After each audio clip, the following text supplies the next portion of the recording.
will come most easily within the scope of one's imagination.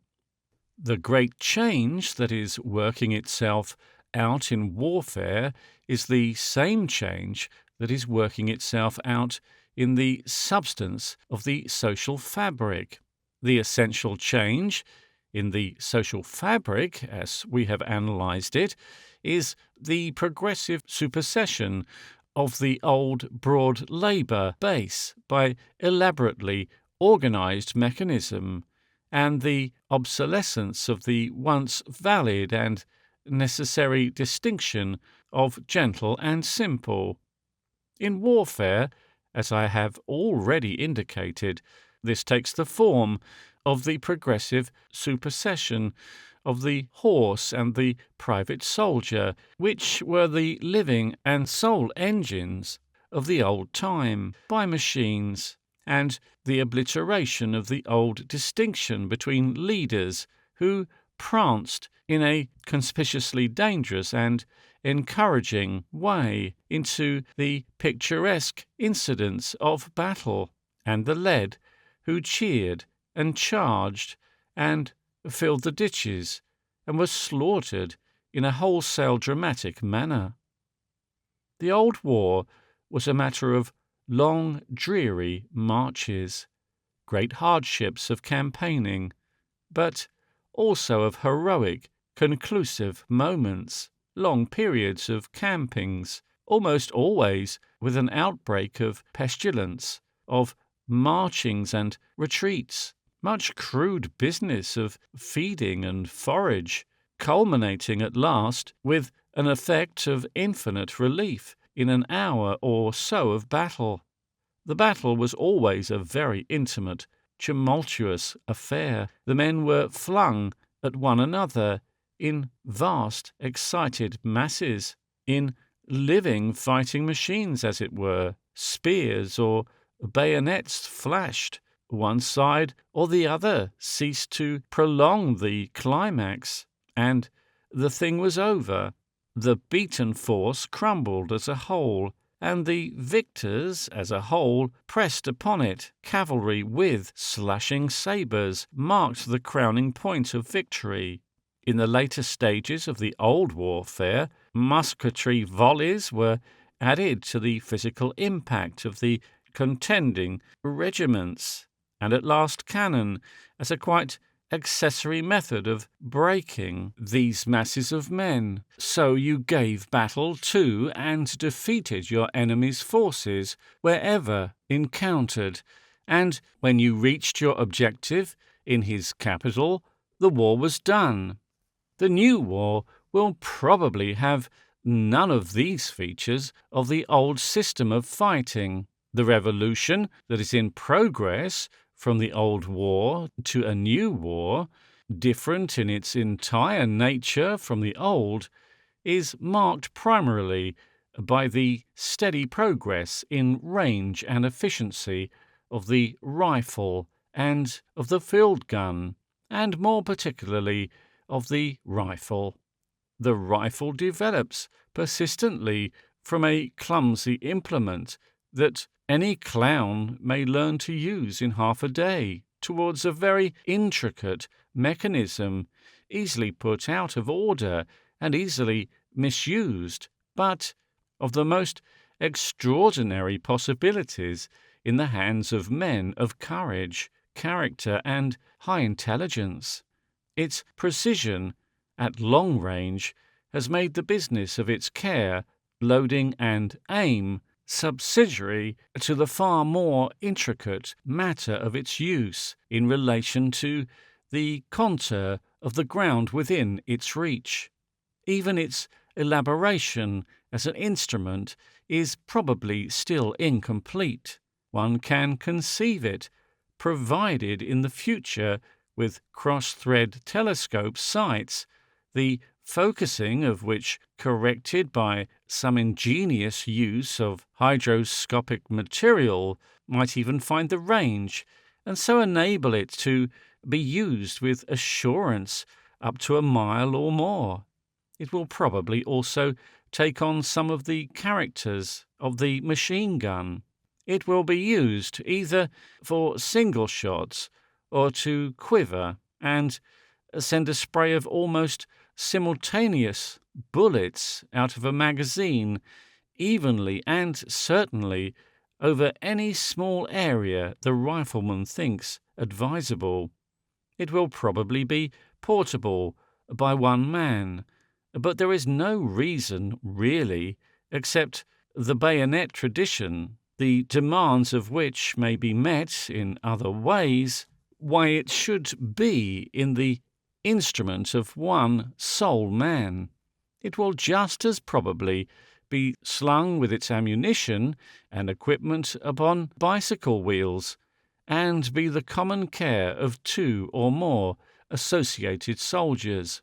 Equipped with such a weapon, a single couple of marksmen, even by the reason of smokeless powder and carefully chosen cover, might make themselves practically invisible and capable of surprising, stopping, and destroying a visible enemy in quite considerable numbers, who blundered within a mile of them, and a series of such groups of marksmen so arranged as to cover the arrival of reliefs, provisions, and fresh ammunition from the war, might hold out against any visible attack for an indefinite period, unless the ground they occupied was searched very ably and subtly by some sort of gun having a range in excess of their rifle fire.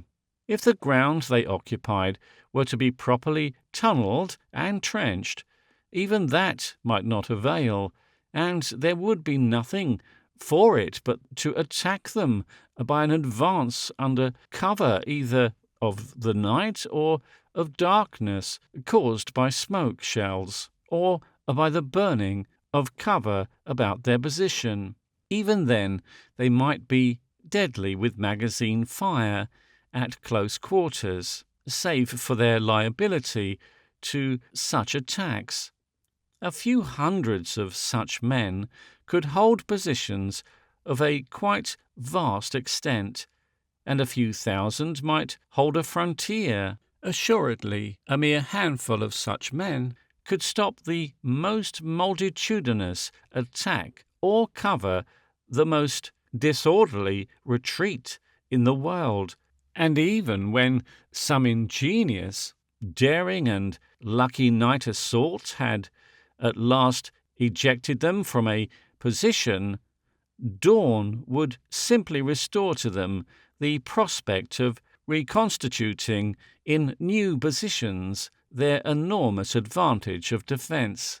The only really effective and final defeat such an attenuated force of marksmen could sustain would be from the slow and circumspect advance upon it of a similar force of superior marksmen, creeping forward under cover of night, or of smoke shells and fire, digging pits during the snatches of succession obtained in this way, and so coming nearer and nearer and getting a completer and completer mastery of the defender's ground, until the approach of the defender's reliefs, food and fresh ammunition ceased to be possible. Thereupon there would be nothing for it but either surrender or a bolt in the night to positions in the rear, a bolt that might be hotly followed if it were deferred too late, probably between contiguous nations that have mastered the art of war, instead of the pouring clouds of cavalry of the old dispensation. Footnote.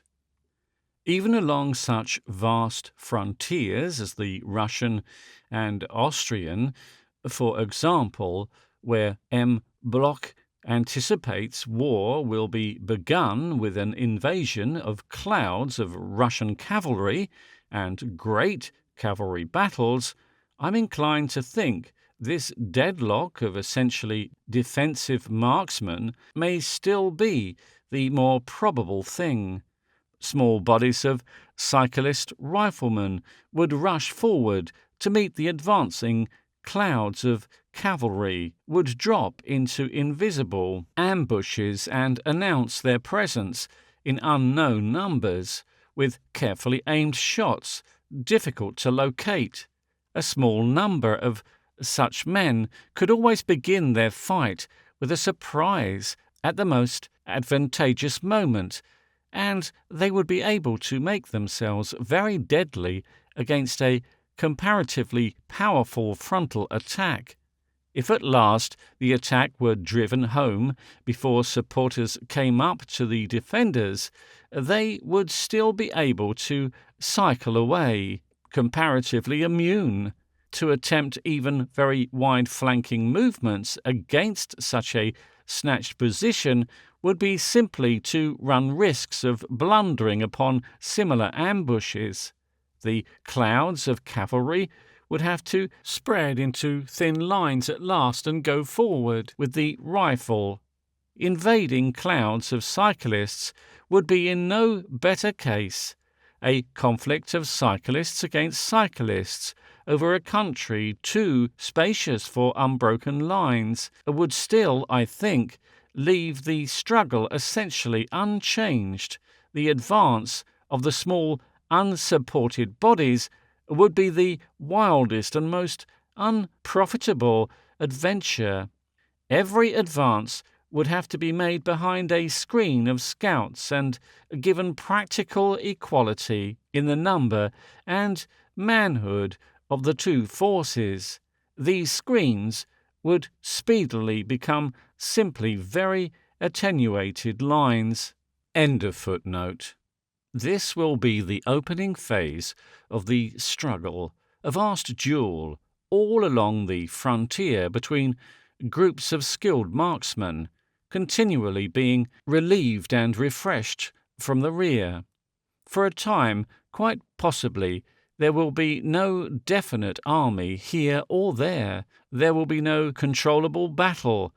There will be no great general in the field at all, but somewhere far in the rear the central organizer will sit at the telephone center of his vast front, and he will strengthen here and feed there and watch perpetually the pressure, the incessant, remorseless pressure that is seeking to wear down his countervailing thrust behind the thin firing line that is actually engaged. The country for many miles will be rapidly cleared and devoted to the business of war. Big machines will be at work making second, third, and fourth lines of trenches that may be needed if presently the firing line is forced back, spreading out transverse paths for the swift lateral movement of the cyclists who will be in perpetual alertness to relieve sudden local pressures. And all along those great motor roads, our first anticipations, sketched there, will be a vast and rapid shifting to and fro of big and very long-range guns.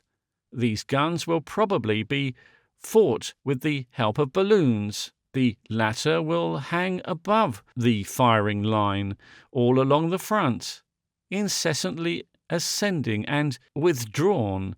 They will be continually determining the distribution of the antagonist forces, directing the fire of continually shifting great guns upon the apparatus and supports in the rear of his fighting line, forecasting his night plans and seeking some tactical or strategic weakness in that sinewy line of battle. It will be evident that such warfare as this inevitable precision of gun and rifle forces upon humanity will become less and less dramatic as a whole, more and more as a whole, a monstrous thrust and pressure of people against people, no dramatic little general spouting his troops into the proper hysterics for charging, no prancing, merely brave officers, no reckless gallantry or invincible stubbornness of men will suffice. For the commander-in-chief, on a picturesque horse, sentimentally watching his boys march past to the death or glory in battalions, there will have to be a loyal staff of men, working simply, earnestly, and subtly to keep the front tight, and at the front every little isolated company of men will have to be council of war, a little conspiracy under the able men, its captain, as keen and individual as a football team, conspiring against the scarcely seen company of the foe over yonder. The battalion commander will be replaced in effect by the organizer of the balloons and guns, by which his few hundreds of splendid individuals will be guided and reinforced. In the place of hundreds of thousands of more or less drunken and untrained young men marching into battle, muddle-headed, sentimental, dangerous and futile hobbledehoys, there will be thousands of sober men braced up to their highest possibilities, intensely doing their best in the place of charging battalions, shattering impacts of squadrons and wide harvest fields of death. There will be hundreds of little rifle battles fought up to the hilt, gallant dashes here, night surprises there, the sudden sinister faint gleam of nocturnal bayonets, brilliant guises that will drop catastrophic shell and death over hills and forests suddenly into carelessly exposed masses of men. For 8 miles on either side of the firing lines, whose fire will probably never altogether die away while the war lasts, men will live and eat and sleep under the imminence of unanticipated death. Such will be the opening phase of the war that is speedily to come. And behind the thin firing line on either side, a vast multitude of people will be at work. Indeed, the whole mass of the efficients in the state will have to be at work, and most of them will be simply at the same work or similar work to that done in peacetime, only now as combatants upon the lines of communication. The organized staffs of the big road managements, now become a part of the military scheme, will be deporting women and children and feeble people and bringing up supplies and supports.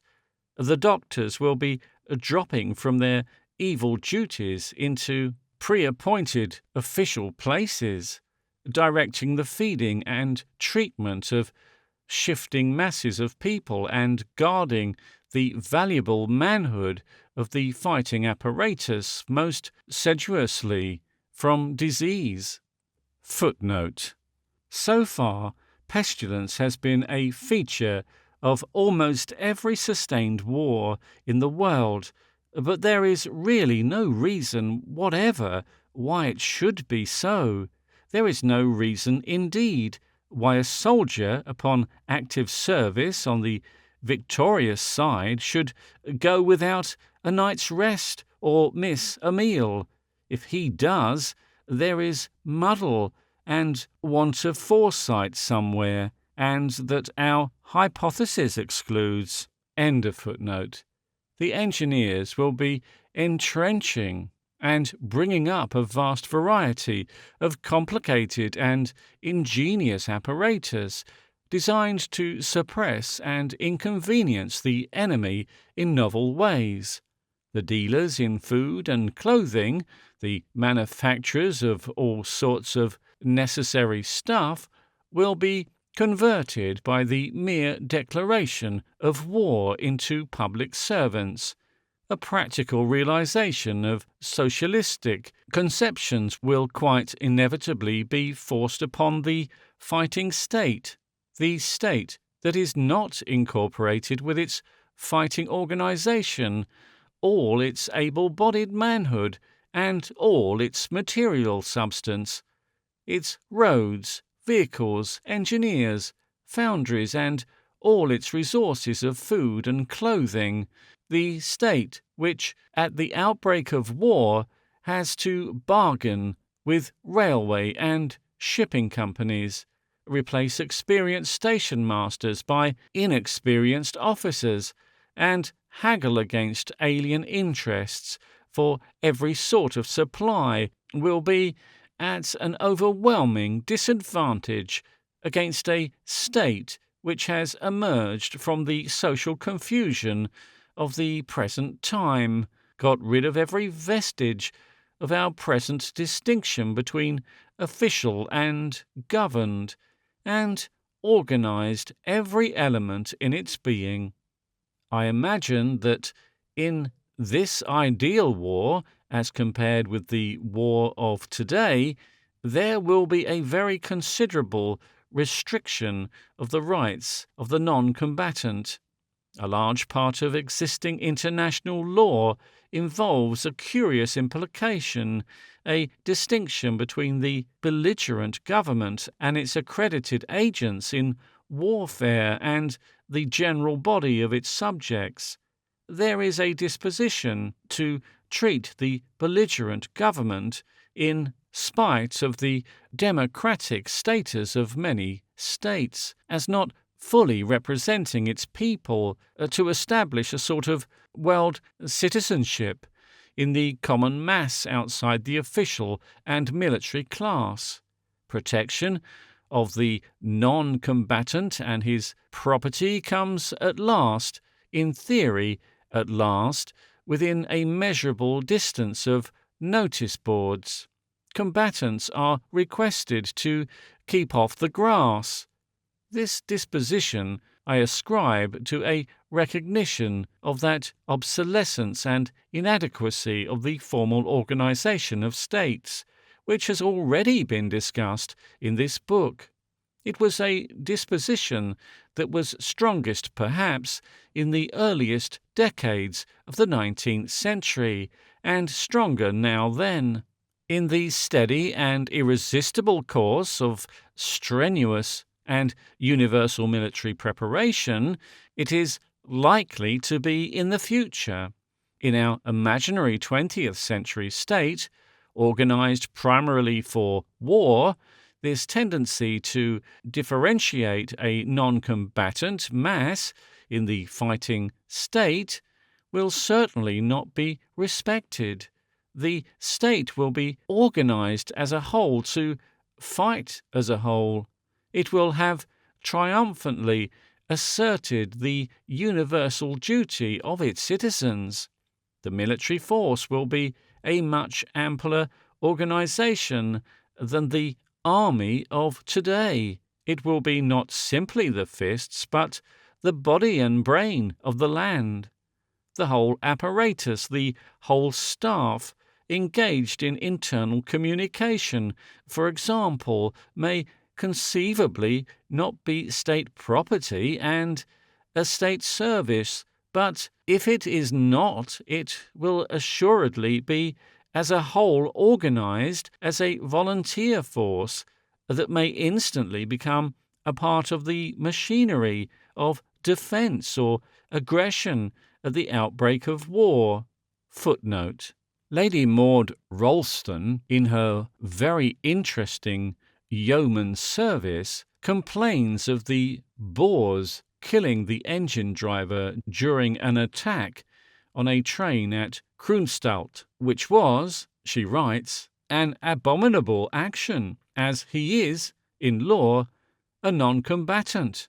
The implicit assumption of this complaint would cover the engineers of an ironclad or the guides of a night attack. Everybody, in fact, who was not positively weapon in hand. End of footnote.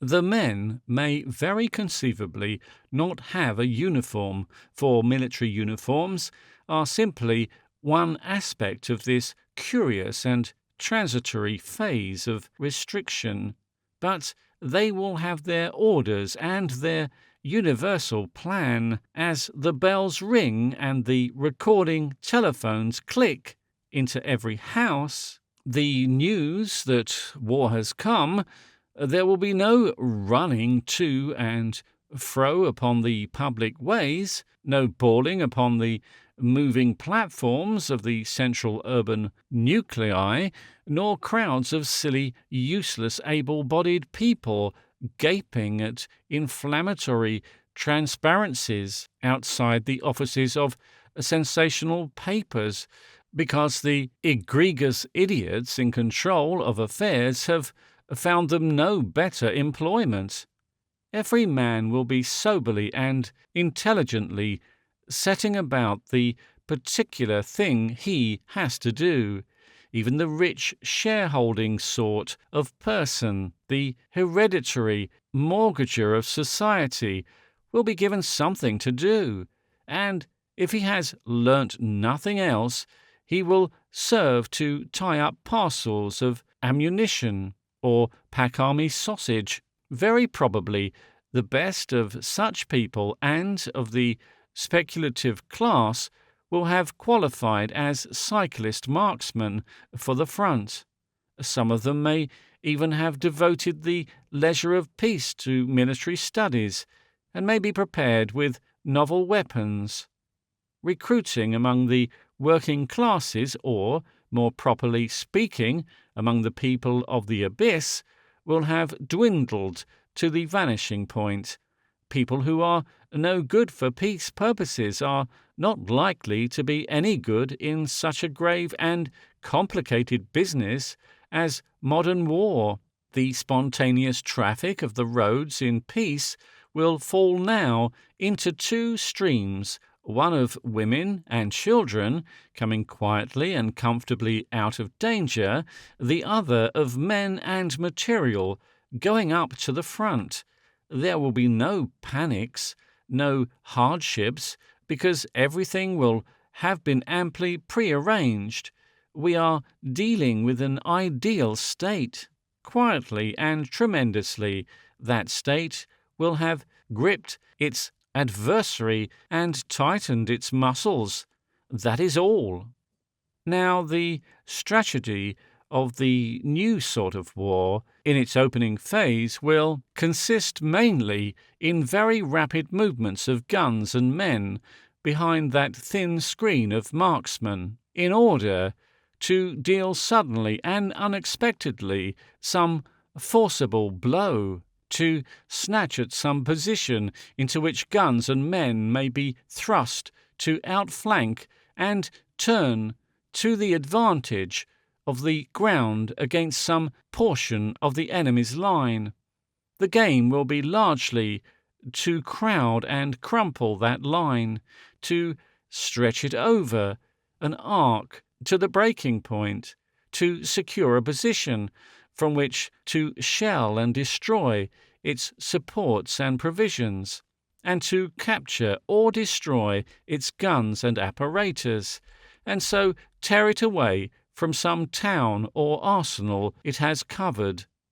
And a factor of primary importance in this warfare, because of the importance of seeing the board, a factor which will be enormously stimulated to develop in the future, will be the aerial factor. Already we have seen the captive balloon as an incidental accessory of considerable importance, even in the wild country warfare of South Africa. In the warfare that will go on in the highly organized European states of the opening century, the special military balloon used in conjunction with guns, conceivably of small caliber but of enormous length and range, will play a part of quite primary importance. These guns will be carried on vast mechanical carriages, possibly with wheels of such a size as will enable them to traverse almost all sorts of ground. Footnote: experiments will probably be made in the direction of armoured guns, armoured searchlight carriages, and armoured shelters for men that will admit of being pushed forward over rifle-swept ground to such possibilities, to possibilities even of a sort of land ironclad, my inductive reason inclines. The armoured train seems indeed a distinct beginning of this sort of thing, but my imagination prefers nothing but a vision of wheels smashed by shells, iron tortoise gallantly rushed by hidden men, and unhappy marksmen and engineers being shot as they bolt from some such monster overset. The fact of it is, I detest and fear these thick, slow, essentially defensive methods, either for land or sea fighting. I believe inevitably that the side that can go fastest and hit hardest will always win, with or without, or in spite of, massive defences, and no ingenuity in devising the massive defence will shake that belief. End of footnote. The aeronauts, provided with large-scale maps of the hostile country, will mark down the gunners below the precise point upon which to direct their fire, and over hill and dale the shell will fly, 10 miles it may be, to its billet, camp massing night attack, or advancing gun. Great multitudes of balloons will be the Argus eyes of the entire military organism, stalked eyes with a telescopic nerve in each stalk, and at night they will sweep the country with searchlights and come soaring before the wind with hanging flares. Certainly they will be steerable.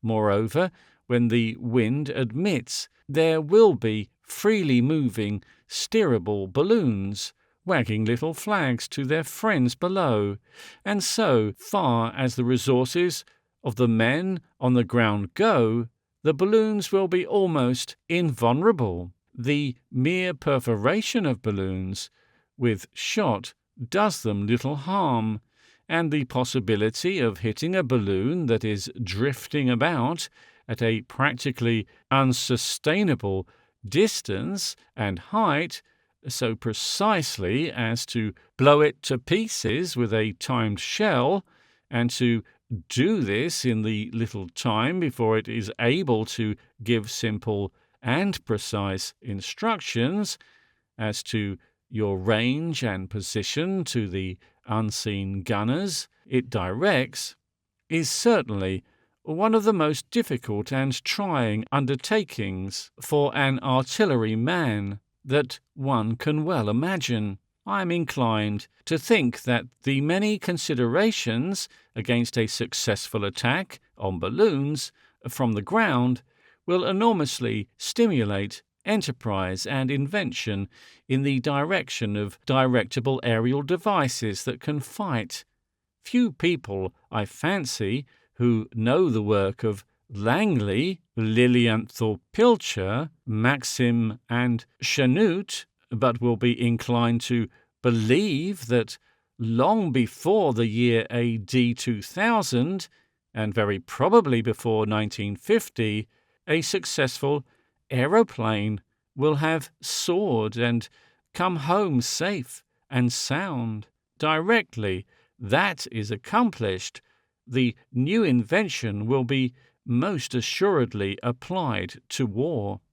The nature of things that will ultimately fight in the sky is a matter for curious speculation. We begin with the captive balloon, Against that, the navigatable balloon will presently operate. I am inclined to think the practicable navigatable balloon will be first attained by the use of a device already employed by nature in the swimming bladder of fishes. This is a closed gas bag that can be contracted and expanded. If a gas bag of thin, strong, practically impervious substance could be enclosed in a net of closely interlaced fibers, for example, on the pattern of the muscles of the bladder in mammals, the end of these fibers might be wound and unwound, and the effect of the contractibility attained.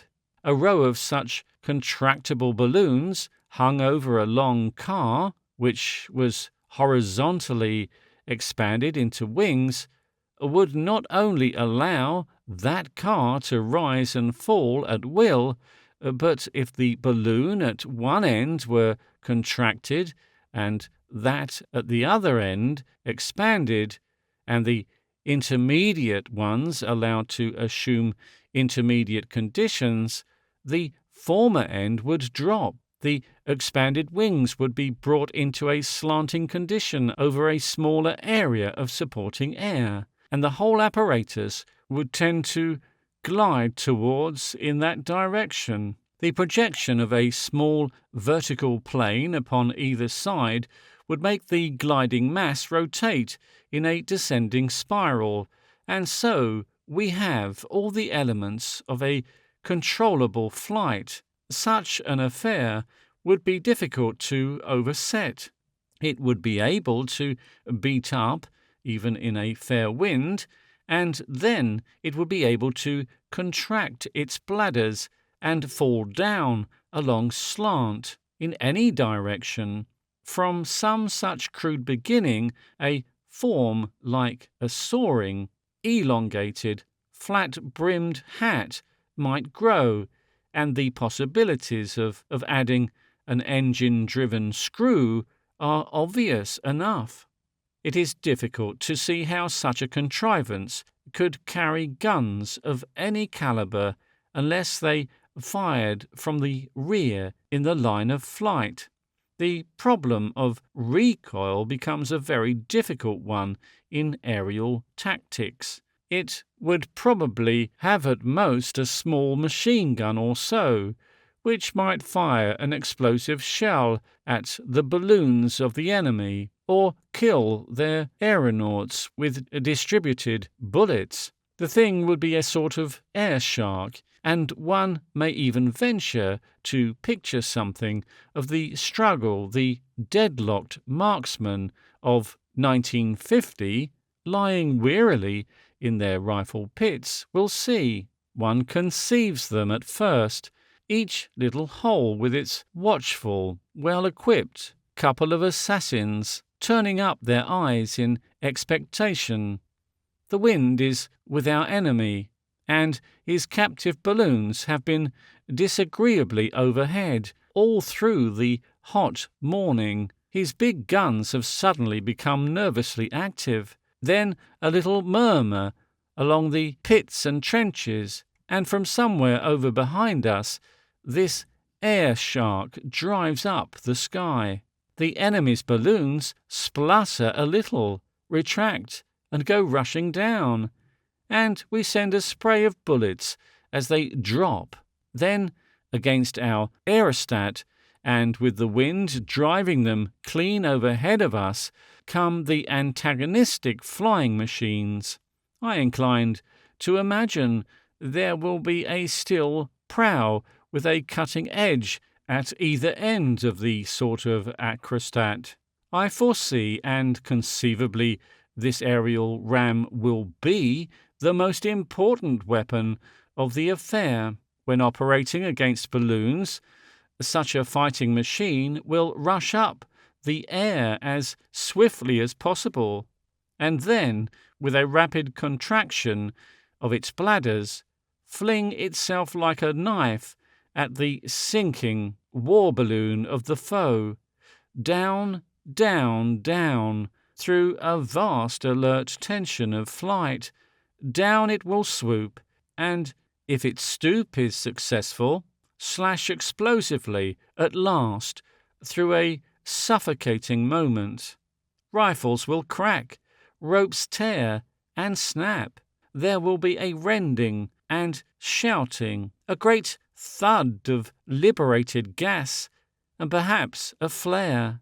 Quite certainly, those flying machines will carry folded parachutes, and the last phase of many, a struggle will be the desperate leap of the aeronauts with these in hand to snatch one last chance of life out of a mass of crumpling, fallen wreckage.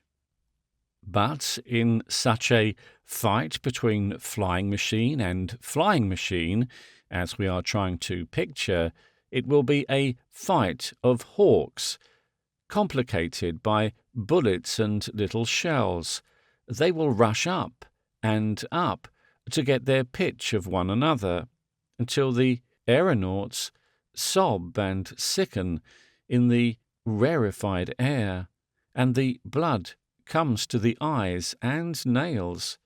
The marksman below will strain at last, eyes under hands, to see the circling battle that dwindles in the zenith. Then perhaps a wild adventurous dropping of one close beneath the other, an attempt to stoop, this sudden splutter of guns, a tilting up and down, a disengagement. What will have happened? One combatant, perhaps, will heel lamely earthward, dropping with half its bladders burst, or shot away. The other circles down in pursuit. What are they doing? Our marksmen will snatch at their field glasses, tremulously, anxious. Is that a white flag or no? If they drop now, we have 'em. But the duel will be the rarer thing in any affair of ramming. There is an enormous advantage for the side that can contrive anywhere in the field of action to set two vessels at one. The mere accent of one flying ram from one side will assuredly slip the leashes of two on the other, until the manoeuvring squadrons may be as thick as starlings in October. They will wheel and mount. They will spread and close. There will be elaborate manoeuvres for the advantage of the wind. There will be sudden drops to the shelter of entrenched guns. The actual impact of battle will be an affair of moments. They will be awful moments, but not more terrible, not more exacting of manhood than the moments that will come to men when there is, and it has not as yet happened on this earth, equal fighting between properly manned and equipped ironclads at sea, and the well-bred young gentlemen of means who are privileged to officer the British Army nowadays will be no more good at this sort of thing than they are at controversial theology or electrical engineering or anything else that demands a well-exercised brain. Once the command of the air is obtained by one of the contending armies, the war must become a conflict between a seeing host and one that is blind. The victory in that aerial struggle will tower with pitilessly watchful eyes over his adversary, will concentrate his guns and all his strength unobserved, will mark all his adversaries' roads and communications and sweep them with sudden incredible disasters of shot and shell. The moral effect of this predominance will be enormous all over the long country, not simply at his frontier, but everywhere. the victor will soar. Everybody, everywhere, will be perpetually and constantly looking up, with a sense of loss and insecurity, with a vague stress of painful anticipations. By day, the victor's aeroplanes will sweep down upon the apparatus of all sorts in the adversary's rear, and will drop explosive and incendiary matters upon them. Footnote, or in deference to the rules of war, fire them out of guns of trivial carrying power. End of footnote. So that no apparatus or camp or shelter will any longer be safe. At night, the high-floating searchlights will go to and fro and discover and check every desperate attempt to relieve or feed the exhausted marksmen of the fighting line. The phase of tension will pass, that weakening opposition will give, and the war, from a state of mutual pressure and petty combat, will develop into the collapse of the defensive lines. A general advance will occur under the aerial van. Ironclad road fighting machines may perhaps play a considerable part in this, and the enemy's line of marksmen will be driven back, or starved into surrender, or broken up and hunted down. As the superiority of the attack becomes week by week more and more evident, its assaults will become more dashing and far-reaching. Under the moonlight and the watching balloons, there will be swift, noiseless rushes of cycles, precipitate dismounts, and the never-to-be-quite-abandoned bayonet will play its part. And now, men on the losing side will thank God for the reprieve of a pitiless wind, for lightning, thunder, and rain, for any elemental disorder that will, for a moment, lift the descending scale. Then, under banks of fog and cloud, the victorious advance will pause and grow peeringly watchful and nervous, and mud-stained, desperate men will go splashing forward into an elemental blackness, rain or snow, like a benediction on their faces, blessing the primordial savagery of nature that can still set aside the wisest devices of men, and give the unthrifty one last desperate chance to get their own again or die. Such adventures may rescue pride and honor, may cause momentary dismay in the victory and palliate disaster, but they will not turn back the advance of the victors, or twist inferiority into victory. Presently the advance will resume. With that advance, the phase of indecisive contest will have ended, and the second phase of the new war, the business of forcing submission, will begin. This should be more easy in the future even than it has proved in the past, in spite of the fact that central governments are now elusive, and small bodies of rifle-armed guerrillas far more formidable than ever before.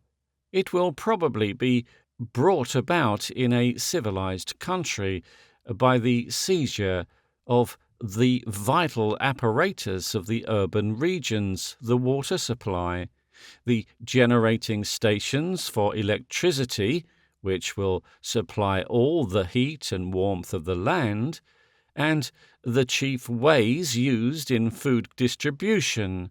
Through these expedients, even while the formal war is still in progress, an irresistible pressure upon a local population will be possible, and it will be easy to subjugate or to create afresh local authorities, who will secure the invader from any danger of a guerrilla warfare upon his rear, through that sort of an expedient and even very obdurate loser will be got down to submission, area by area.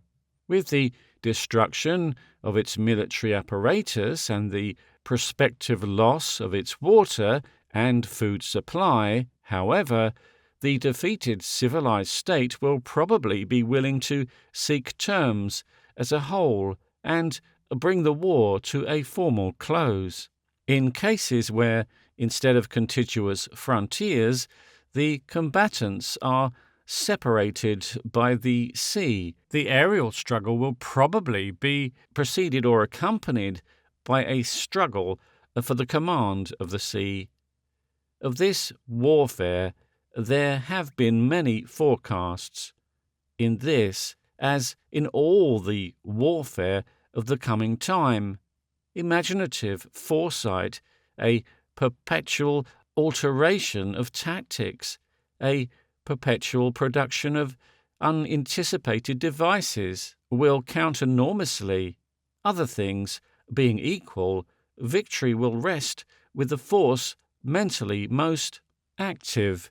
What kind of ship may chance to be prevalent when the great naval war comes is hard guessing, but I incline to think that the naval architects of the ablest peoples will concentrate more and more upon speed and upon range and penetration, and above all upon precision of fire.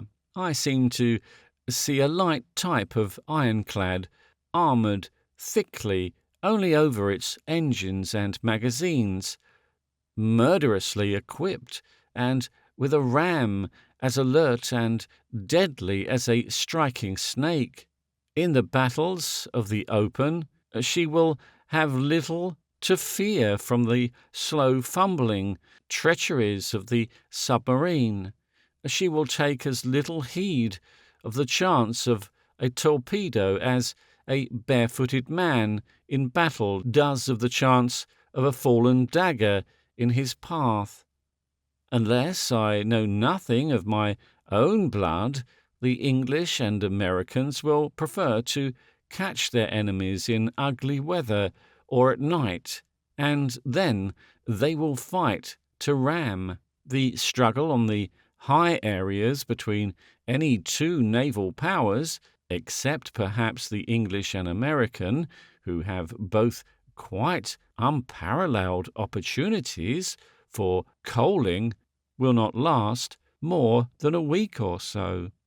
One or other force will be destroyed at sea, driven into its ports and blockaded there, or cut off from its supply of coal or other force generator, and hunted down to fight or surrender.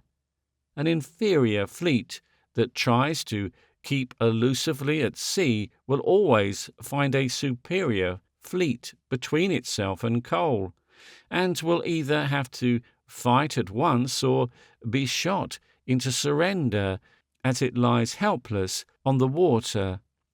Some commerce-destroying enterprise on the part of the loser may go on, but I think the possibilities of that sort of thing are greatly exaggerated. The world grows smaller and smaller. The telegraph and telephone go everywhere. Wireless telegraphy opens wider and wider possibilities to the imagination. And how the commerce destroyer is to go on for long without being marked down, headed off, cut off from coal, and forced to fight or surrender, I do not see. The commerce destroyer will have a very short run. It will have to be an exceptionally good and costly ship in the first place. It will be finally sunk or captured, and altogether I do not see how that sort of thing will pay when once the command of the sea is assured. A few weeks will carry the effective frontier of the strongest power up to the coastline of the weaker, and permit of the secure resumption of the oversea trade of the former, and then will open a second phase of naval warfare in which the submarine may play a larger part. I must confess that my imagination, in spite of spurring, refuses to see any sort of submarine doing anything but suffocate its crew and founder at sea. It must involve physical inconvenience of the most demoralizing sort, simply to be in one for any length of time. A first-rate man who has been breathing carbonic acid and oil vapor under a pressure of 4 atmospheres becomes presently a second-rate man. Imagine yourself in a submarine that has ventured a few miles out of port. Imagine that you have headache and nausea, and that some ship of the Cobra type is flashing itself and its searchlights about whenever you come up to surface, and promptly tearing down on your descending bubbles with a ram, travelling perhaps a tail of grapples or a net as well. Even if you get their boat, these nicely aerated men you are fighting know they have a 4-to-1 chance of living, while for your submarine to be got is certain death. You may, of course, throw out a torpedo or so with as much chance of hitting vitally as you would have if you were blindfolded, turned round 3 times and told to fire revolver shots at a charging elephant. The possibility of sweeping for a submarine with a seine would be vividly present in the minds of a submarine crew. If you are near shore, you will probably be near rocks, an unpleasant complication in a hurried drive. There would probably very soon be boats out too, seeking with a machine gun or pom-pom for a chance at your occasional emergent conning tower. In no way can a submarine be more than purblind. It will be, in fact, practically blind. Given a derelict ironclad on a still night within sight of land, a carefully handled submarine might succeed in groping its way to it and destroying it. But then it would be much better to attack such a vessel and capture it boldly with a few desperate men on a tug. At the utmost, the submarine will be used in narrow waters, in rivers, or in fluster or destroy ships in harbour, or with poor spirited crews. That is to say, it will simply be an added power in the hands of the nation that is predominant at sea, and even then it can be merely destructive, while a sane and high-spirited fighter will always be dissatisfied if, with an indisputable superiority of force, he fails to take. Footnote: a curious result may very possibly follow a success of submarines on the part of a naval power finally found to be weaker and defeated. The victorious power might decide that a narrow sea was no longer, under the new conditions, a comfortable boundary line, and might insist on marking its boundary along the high water mark of its adversaries' adjacent coasts. End of footnote.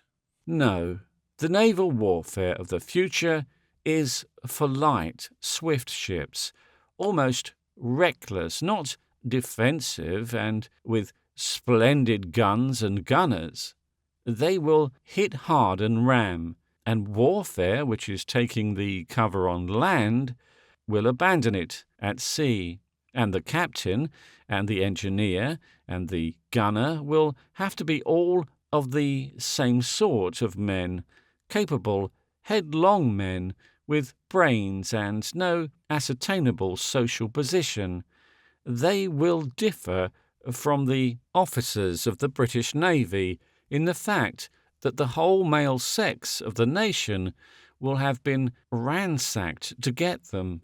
The incredible stupidity that closes all but a menial position in the British Navy to the sons of those who cannot afford to pay £100 a year for them for some years necessarily brings the individual quality of the British naval officer below the highest possible, quite apart from the deficiencies that must exist on account of the badness of secondary education in England.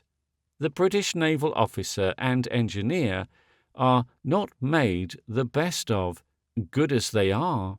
Indisputably, they might be infinitely better both in quality and training. The smaller German navy probably has an ampler pick of men relatively, is far better educated, less confident and more strenuous, but the abstract navy I am here writing of will be superior to either of these, and, like the American, in the absence of any distinction between officers and engineers, the officer will be an engineer. The military advantages of the command of the sea will probably be greater in the future than they have been in the past. A fleet with aerial supports would be able to descend upon any portion of the adversary's coast it chose, and to dominate the country inland for several miles with its gunfire. All the enemy's sea-coast towns would be at its mercy. It would be able to effect landing and send raids of cyclist marksmen inland whenever a weak point was discovered. Landings will be enormously easier than they have ever been before. Once a wedge of marksmen has been driven inland, they would have all the military advantages of the defence when it came to eject them. They might, for example, encircle and block some fortified post and force only and disastrous attempts to relieve it. The defensive country would stand at bay, tethered against any effective counterblow, keeping guns, supplies, and men in perpetual and distressing movement to and fro along its sea frontiers. Its soldiers would get uncertain rest, irregular feeding, unhealthy conditions of all sorts in hastily made camps. The attacking fleets would divide and reunite, break up and vanish, amazingly reappear. The longer the defender's coast, the more wretched his lot. Never before in the world's history was the command of the sea worth what it is now. But the command of the sea is, after all, like military predominance on land, to be assured only by superiority of equipment in the hands of a certain type of man, a type of man that it becomes more and more impossible to improvise, that a country must live for through many years, and that no country on earth at present can be said to be doing its best possible to make. All this elaboration of warfare lengthens the scale between theoretical efficiency and absolute unpreparedness. There was a time when any tribe that had men and spears was ready for war, and Any tribe that had some cunning or emotion at command might hope to discount any little disparity in numbers between itself and its neighbour. Luck and stubbornness and the incalculable counted for much. It was half the battle not to know you were beaten, and it is so still. Even today, a great nation, it seems, may still make its army the plaything of its gentlefolk, abandon important military appointments to feminine intrigue, and trust cheerfully to the homesickness and essential modesty of its influential people and the simpler patriotism of its colonial dependencies when it comes at last to the bloody and wearisome business of muddling through. But these days of the happy-go-lucky optimist are near their end. War is being drawn into the field of the exact sciences. Every additional weapon, every new complication of the art of war intensifies the need of deliberate preparation and darkens the outlook of a nation of amateurs. Warfare in the future, on sea or land alike, will be much more one-sided than it has ever been in the past, much more of a foregone conclusion. Save for a national lunacy, it will be brought about by the side that will win, and because that side knows that it will win. More and more, it will have the quality of surprise, of pitiless revelation. Instead of the seesaw, the bickering interchange of battles of the old time will come swiftly and amazingly, blow and blow and blow, no pause, no time for recovery, disasters cumulative and irreparable. The fight will never be in practice between equal sides, never be that theoretical deadlock we have sketched, but a fight between the more efficient and less efficient, between the more inventive and more traditional, while the victors, disciplined and grimly intent, full of the sombre yet glorious delight of a grave thing well done, will, without shouting or confusion, be fighting like one great national body. The losers will be taking that pitiless exposure of helplessness in such a manner as their natural culture and character may determine. War, for the losing side, will be an unspeakable, pitiable business. There will be, first of all, the coming of the war, the wave of excitement, the belligerent shouting of the unemployed inefficients, the flag waving, the secret doubts, the eagerness for hopeful news, the impatience of the warning voice. I seem to see almost as if he were symbolic, the grey old general, the general who learnt his art of war away in the vanished 19th century, the altogether too elderly general, with his epaulettes and decorations, his uniform that has still its historical value, his spurs, and his sword, riding along on his obsolete horse by the side of his doomed column. Above all things, he is a gentleman, and the column looks at him lovingly, with its countless boys' faces, and the boys' eyes are infinitely trustful, for he has won battles in the old time. They will believe in him to the end. They have been brought up in their schools to believe in him and his class. Their mothers have mingled respect for the gentlefolk with the simple doctrines of their faith. Their first lesson on entering the army was the salute.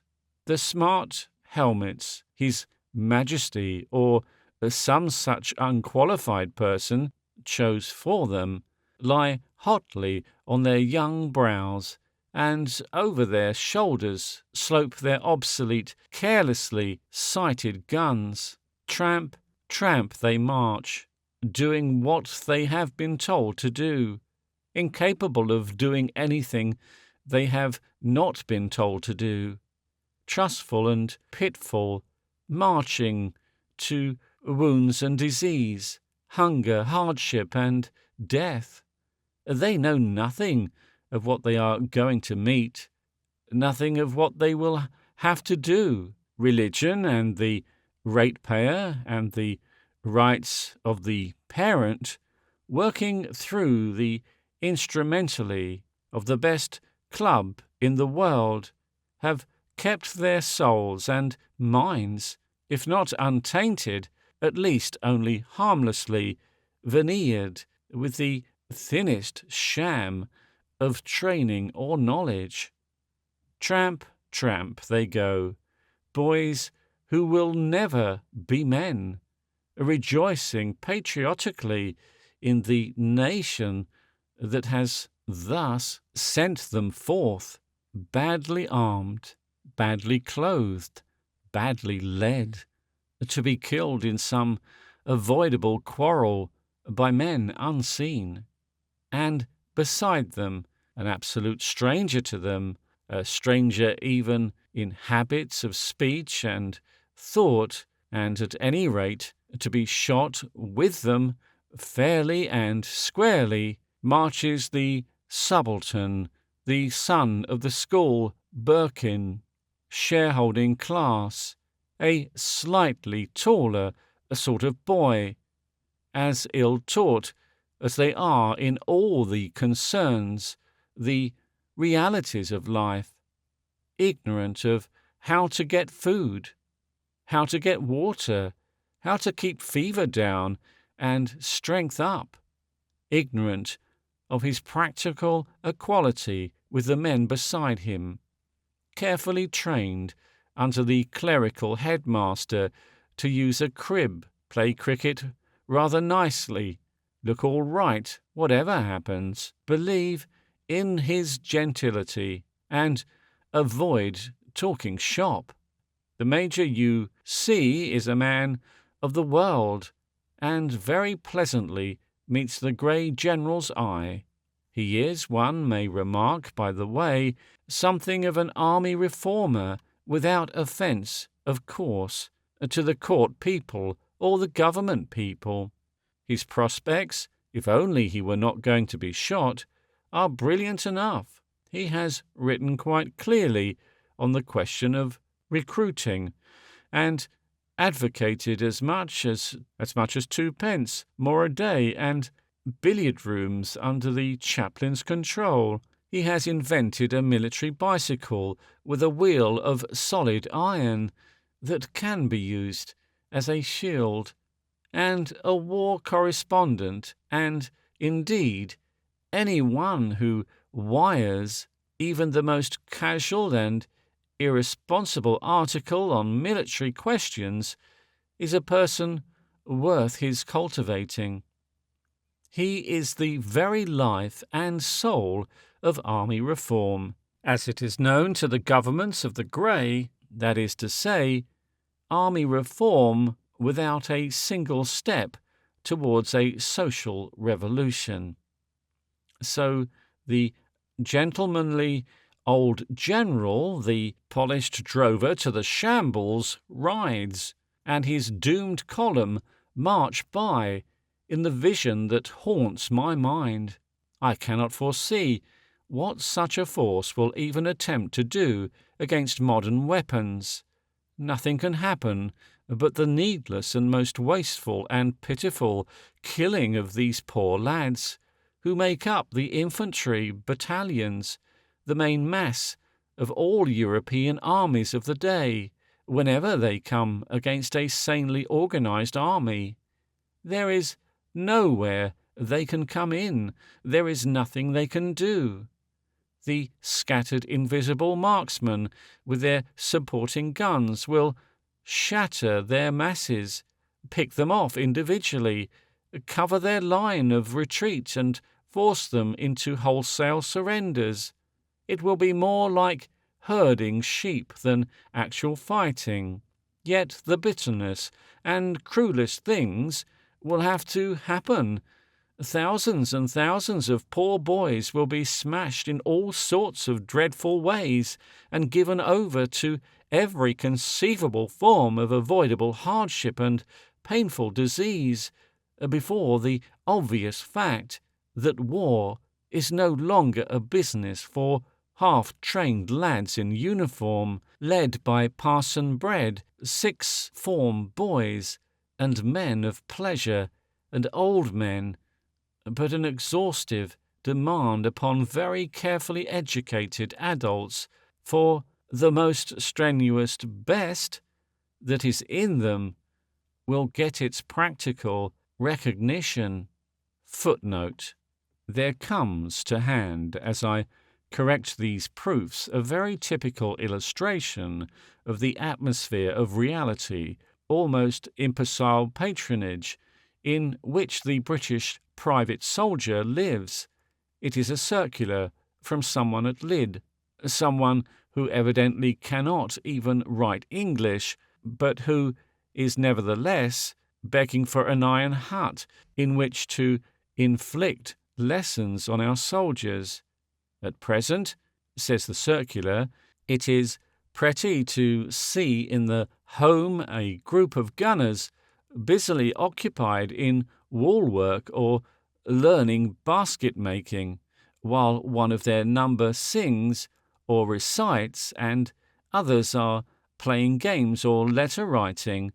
But even quite recently, the members of the Bible-reading union and one of the ladies might have been seen painfully crowded behind screens, choosing the golden text with lowered voices and trying to pray without distraction, whilst at the other end of the room men were having supper, and halfway down a dozen Irish militia, who don't care to read but are keen on a story, were gathered round another lady who was telling them an amusing temperance tale, trying to speak so that the Bible readers should not hear her, and yet that the Leinsters should, was a difficulty.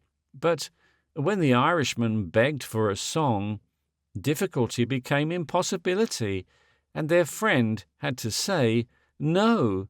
Yet this is just the double work required in soldiers' homes and, above all, at Lydd, where there is so little safe amusement to be had in camp, and none in the village.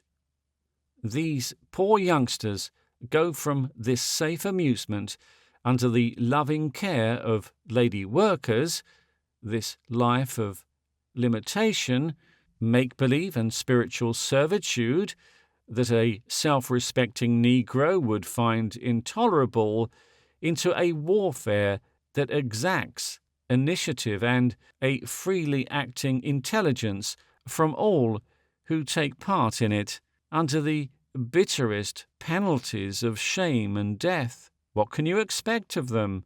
And how can you expect any men of capacity and energy, any men even of mediocre self-respect, to knowingly place themselves under the tutelage of the sort of people who dominate these organized degraduations? I am amazed the army gets so many capable recruits as it does.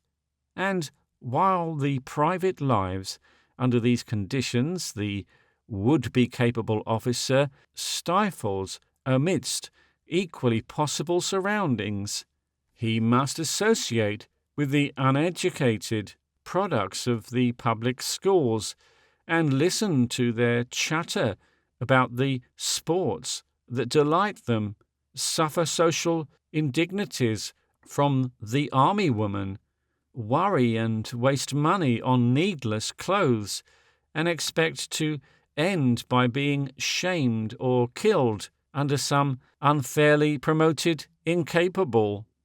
Nothing illustrates the intellectual blankness of the British Army better than its absolute dearth of military literature. No one would dream of gaining any profit by writing or publishing a book upon such a subject, for example, as mountain warfare in England, because not a dozen British officers would have the sense to buy such a book, and yet the British Army is continually getting into scrapes in mountain districts. A few unselfish men like Major Peach find time to write an essay or so, and that is all. On the other hand, I find no less than 5 works in French on this subject in M. Chapelton Sears' list alone, on guerrilla warfare again. And after 2 years of South Africa, while there is nothing in England but some scattered papers by Dr. T. Miller Maguire, there are nearly a dozen good books in French as a supplement to these facts in the spectacle of the officers of the Guards telegraphing to Sir Thomas Lipton on the occasion of the defeat of his Shamrock II. Hard luck, be of good cheer. Brigade of Guards wish you every success. This is not the foolish enthusiasm of 1 or 2 subalterns. It is collective. They followed that yacht race with emotion, is a really important thing to them. No doubt the whole mess was in a state of extreme excitement. How can capable and active men be expected to live and work between this upper and that neither milestone? The British Army not only does not attract ambitious, energetic men, it repels them. I must confess that I see no hope either in the rulers, the traditions, or the manhood of the British regular army to forecast its escape from the bog of ignorance and negligence in which it follows. Far better than any of projected forms would be to let the existing army severely alone, to cease to recruit for it, to retain, at the expense of the officers, assisted perhaps by subscriptions from ascendant people like Sir Thomas Lipton, its messes, its uniforms, its games, bands, entertainments, and splendid memories as an appendage of the court, and to create an absolute independence of it, battalions and batteries of efficient professional soldiers without social prestige or social distinctions, without bands, dresses, uniforms, colours, chaplains, or honorary colonels, and to embody these as a real marching army perpetually en route throughout the empire, a reading, thinking, experimenting army under an absolutely distinct war office, with its own colleagues, depots, and training camps. End of footnote. Well, in the ampler prospect, even this haunting tragedy of innumerable avoidable deaths is but an incidental thing. They die, and their troubles are over. The larger fact, after all, is the inexorable tendency in things to make a soldier a skilled and educated man, and to link him in sympathy and organisation with the engineer and the doctor and all the continually developing mass of scientifically educated men that the advance of science and mechanism is producing, We are dealing with the interplay of two worldwide forces that work through distinctive and contrasted tendencies to a common end. We have the force of invention, insistent upon a progress of the peace organization, which tends on the one hand to throw out great useless masses of people, the people of the abyss, and on the other hand to develop a sort of adiposity of functionless wealthy, a speculative elephantiasis, and to promote the development of a new social order of efficients, only very painfully and slowly, amidst these growing and yet disintegrating masses. And, on the other hand, we have the warlike drift of such a social body, the inevitable intensification of international animosities in such a body, the absolute determination evident in the scheme of things to smash such a body, to smash it just as far as it is such a body, under the hammer of war, that must finally bring about rapidly and under pressure the same result as that to which the peaceful evolution slowly tends. While we are as yet only thinking of a physiological struggle of complex reactions and slow absorptions, comes war with the surgeon's knife. War comes to simplify the issue and line out the thing with knife-like cuts. The law that dominates the future is glaringly plain. A people must develop and consolidate its educated, efficient classes, or be beaten in war and give way upon all points where its interests conflict with the interest of more capable people. It must foster and accelerate that natural segregation which has been discussed in the 3rd and 4th chapters of these anticipations, or perish. The war of the coming time will really be won in schools and colleges and universities, wherever men write and read and talk together. The nation that produces in the near future the largest proportional development of educated and intelligent engineers and agriculturists, of doctors, schoolmasters, professional soldiers, and intellectual active people of all sorts, the nation that most resolutely picks over, educates, sterilizes, exports, or poisons its people of the abyss, the nation that succeeds most subtly in checking gambling, the moral decay of women and homes that gambling inevitably entails, the nation that by wise interventions, death duties and the like, contrives to expropriate and extinguish incompetent rich families while leaving individual ambitions free, the nation, in a word, that turns the greatest proportion of its irresponsible adiposity into social muscle, will certainly be the nation that will be the most powerful in warfare as in peace, will certainly be the ascendant or dominant nation before the year 2000. In the long run, no heroism and no accidents can alter that. No flag waving, no patriotic leagues, no visiting of essentially pretty imperial personages hither and thither, no smashing of the windows of outspoken people, nor seizures of papers and books will arrest the march of national defeat.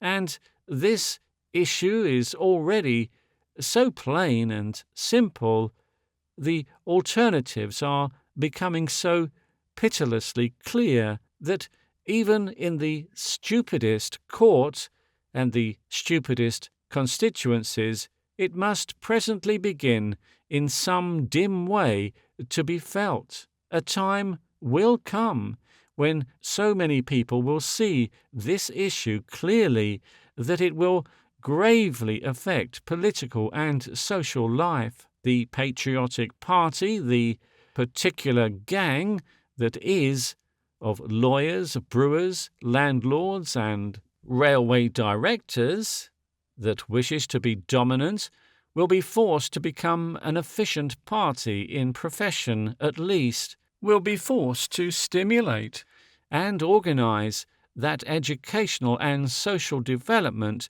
that may at last even bring patriotism under control. The rulers of the grey, the democratic politician and the democratic monarch, will be obliged year by year, by the very nature of things, to promote the segregation of colours within the grey, to foster the power that will finally supersede democracy and monarchy altogether, the power of the scientifically educated, disciplined specialist, and that finally is the power of saints, the power of the thing that is provably right. It may be delayed, but it cannot be defeated. In the end it must arrive, if not today, and among our people, then tomorrow, and among another people who will triumph in our overthrow. This is the lesson that must be learnt, that some tongue and kindred of the coming time must inevitably learn. But what tongue it will be, and what kindred that will first attain this new development, opens far more complex and far less certain issues than any we have hitherto considered.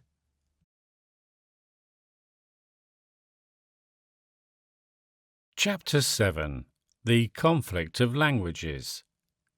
We have brought together thus far in these anticipations the material for the picture of a human community somewhere towards the year 2000. We have imagined its roads, the type of appearance of its homes, its social developments, its internal struggle for organization. We have speculated upon its moral and aesthetic condition, read its newspaper, made an advanced criticism upon the lack of university in its literature, and attempted to imagine it at war. We have decided, in particular, that unlike the civilized community of the immediate past, which lived either in sharply defined towns or agriculturally over a wide country, the population will be distributed in a quite different way, a little more thickly over vast urban regions, and a little less thickly over less attractive or less convenient or less industrial parts of the world. And implicit in all that has been written, there has appeared an unavoidable assumption that the coming community will be vast, something geographically more extensive than most, and geographically different from almost all existing communities, that the outline in creative forces will draw. Not only that the outline its creative forces will draw not only does not coincide with existing political centres and boundaries, but will be more often than not in direct conflict with them, uniting areas that are separated and separating areas that are united, grouping here half a dozen tongues and peoples together, and there tearing apart homogeneous bodies and distributing the fragments among separate groups. And it will now be well to inquire a little into the general causes of these existing divisions, the political boundaries of today, and the still older contours of language and race. It is first remarked that each of these sets of boundaries is superimposed, as it were, on the older sets. The race areas, for example, which are now not traceable in Europe at all, must have represented old regions of separation. The language areas, which have little or no essential relation to racial distribution, have also given way long since to the newer forces that have united and consolidated nations, and the still newer forces that have united and separated the 19th century states have been, and in many cases are still, in manifest conflict with national ideas. Now, in the original separation of human races, in the subsequent differentiation and spread of languages, in the separation of men into nationalities, and in the union and splitting of states and empires, we have to deal essentially with the fluctuating manifestations of the same fundamental shaping factor which will determine the distribution of urban districts in the coming years. Every boundary of the ethnographical, linguistic, political, and commercial map, as a little consideration will show, has indeed been traced in the first place by the means of transit under the compulsion of geographical contours. There are evident in Europe 4 or 5 or more very distinct racial types, and since the methods and rewards of barbaric warfare and the nature of the chief chattels of barbaric trade have always been diametrically opposed to racial purity, their original separation could only have gone on through such an entire lack of communication as prevented either trade or warfare between the bulk of the differentiating bodies. These original racial types are now inextricably mingled. Unobservant, over-scholarly people talk or write in the profoundest manner about a Teutonic race and a Celtic race, and institute all sorts of curious contrasts between these phantoms. But these are not races at all, if physical characteristics have anything to do with race. The Dane, the Bavarian, the Persian, the Frieslander, the Wessex peasant, the Kentish man, the Virginian, the man from New Jersey, the Norwegian, the Swede, and the Transvaal Boer are generalized about, for example, as Teutonic, while the short, dark, cunning sort of Welshman, the tall and generous Highlander, the miscellaneous Irish, the square-headed Breton, and any sort of Cornwall peasant are Celts within the meaning of this oil lamp anthropology. Footnote: under the intoxication of the Celtic Renaissance, the most diverse sorts of human beings have foregathered and met face to face and been photographed pan-Celtically, and have no doubt gloated over these collective photographs without any of them realizing, it seems, what a miscellaneous thing the Celtic race must be. There is nothing that may or may not be a Celt, and I know, for example, professional Celts who are, so far as face, manners, accents, morals, and ideals go, indistinguishable from other people who are, I am told, indisputably Asroid Jews. End of footnote.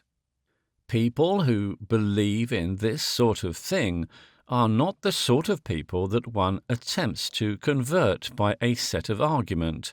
One need only say the thing is not so.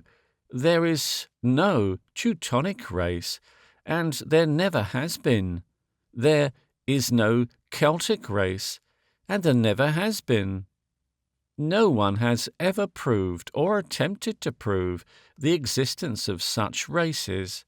The thing has always been assumed that they are dogmas with nothing but questionable authority behind them, and the onus of proof rests on the believer.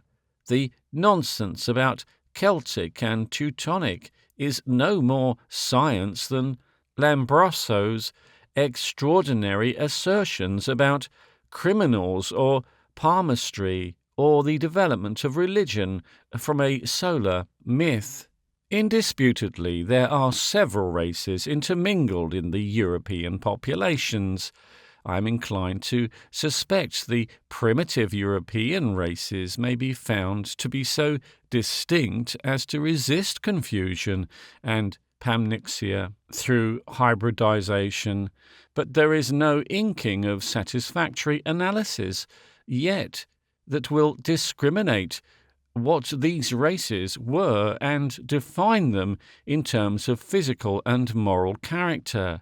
The fact remains there is no such thing as a racially pure or homogeneous community in Europe distinct from other communities. Even among the Jews, according to Urquhart and Chantry and J. Jacobs, there are markedly divergent types.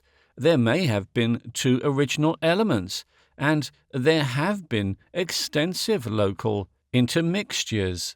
Long before the beginnings of history, while even language was in its first beginnings, indeed as another aspect of the same process as the beginning of language, the first complete isolations that established race were breaking down again.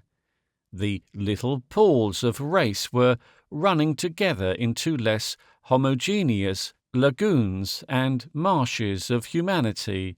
The first paths were being worn, war paths for the most part. Still, differentiation would be largely at work. Without frequent intercourse, frequent interchange of women as the great factor in that intercourse, the tribes and bands of mankind would still go on separating, would develop dialectic and customary, if not physical and moral differences. It was no longer a case of pools, perhaps, but they were still in lakes. There were as yet no open seas of mankind. With advancing civilization, with iron weapons and war discipline, with established paths and social rule, and presently with the coming of the horse, what one might call the areas of assimilation would increase in size. A stage would be reached when the only checks to transit of a sufficient convenient sort to keep language uniform would be the sea or mountains or a broad river or pure distance. And presently the rules of the game, so to speak, would be further altered, and the unifications and isolations that were establishing themselves upset altogether and brought into novel conflict by the beginning of navigation, whereby a implausible barrier became a highway. The commencement of actual European history coincides with the closing phases of what was probably a very long period of a foot and occasional horseback state of communications, the adjustment so arriving at being already in an early state of rearrangement through the advent of the ship.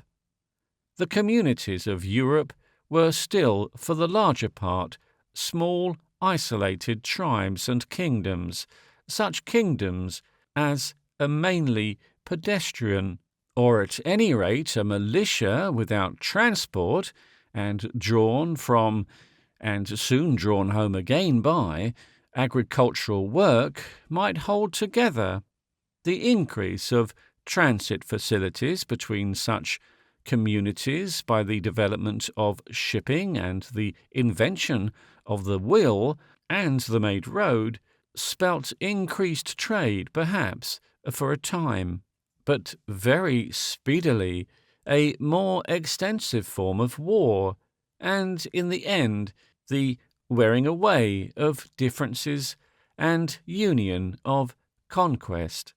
Man is the creature of a struggle for existence, incurably egotistic and aggressive. Convince him of the gospel of self-abnegation even, and he instantly becomes its zealous missionary, taking great credit that has expedience to ram it into minds of his fellow creatures do not include physical force, and if that is not self-abnegation, he asks, what is?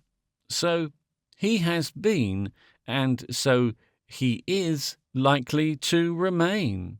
Not to be so is to die of abnegation and extinguish the type. Improvement in transit between communities, formerly for all practical purposes isolated, means therefore, and always has meant, and I imagine always will mean, that now they can get at one another. And they do. They interbreed and fight, physically, mentally, and spiritually, unless Providence is belied in his works. That is what they are meant to do. A third invention, which, though not a means of transit like the wheeled vehicle and the ship, was yet a means of communication, rendered still larger political reactions possible, and that was the development of systems of writing, the first empires, and some sort of written speech arose together, just as a kingdom, as distinguished from a mere tribal group of villages, is almost impossible without horses, so is an empire without writing and post roads. The history of the whole world for 3,000 years is the history of a unity larger than a small kingdom of the heptarchy type, endeavouring to establish itself under the stress of these discoveries of horse traffic and shipping and the written word, the history that is of the consequences of the partial shattering of the barriers that had been effectual enough to prevent the fusion of more than tribal communities through all the long ages before the dawn of history. East of the Gobi-Pamir barrier, there has slowly grown up, under these new conditions, the Chinese system. West and north of the Sahara-Gobi barrier of deserts and mountains, the extraordinarily strong and spacious conceptions of the Romans succeeded in dominating the world, and do indeed, in a sort of mutilated way, by the powers of great words and wide ideas in Caesarism and imperialism, in the titles of Tsar, Kaiser, and Imperator, in papal pretension and countless political devices, dominated to this hour.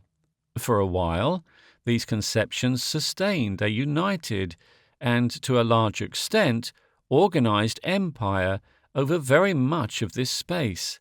But at its stablest time, this union was no more than a political union, the spreading of a thin layer of Latin-speaking officials, of a thin network of roads, and a very thin veneer indeed of customs and refinements over the scarcely touched national masses. It checked, perhaps, but it nowhere succeeded in stopping the slow but inevitable differentiation of province from province and nation from nation. The forces of transit that permitted the Roman imperialism and its partial successors to establish wide ascendancies were not sufficient to carry the resultant unity beyond the political stage. There was unity, but not unification.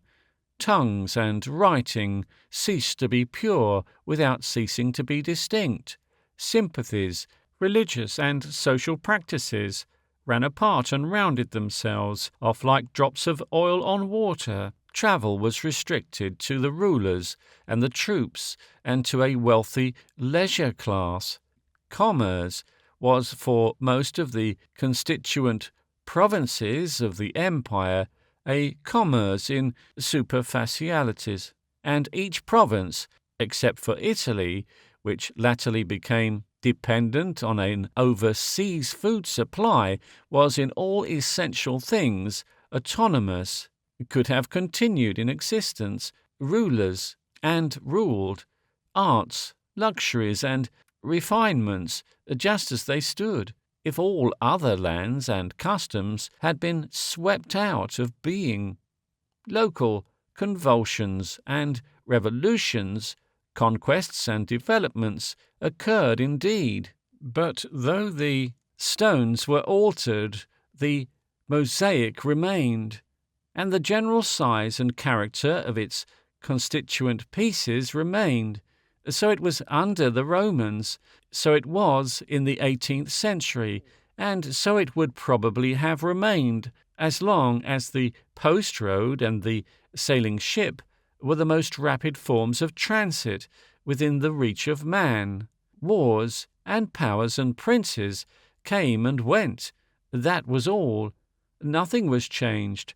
There was only one state, the more or less. Even in the 18th century, the process of real unification had affected so little that not one of the larger kingdoms of Europe escaped a civil war, not a class war, but a really internal war between one part of itself and another in that 100 years. In spite of Rome's few centuries of unstable empire, internal wars, a perpetual struggle against finally triumphant disruption seemed to be the unavoidable destiny of every power that attempted to rule over a larger radius than at most 100 miles. So evident was this that many educated English persons thought then, and many who are not in the habit of analysing operating cases still think today, that the wide diffusion of the English-speaking people is a mere preliminary to their political, social, and linguistic disruption. The 18th century breach with the United States made a precedent of, and the unification that followed the War of Union and the growing unification of Canada is overlooked, that linguistic differences of custom prejudice, and the like, will finally make the Australian, the Canadian of English blood, the Virginian and the English Afrikaner as incomprehensible and unsympathetic one to another as Spaniard and Englishman or Frenchman and German are now.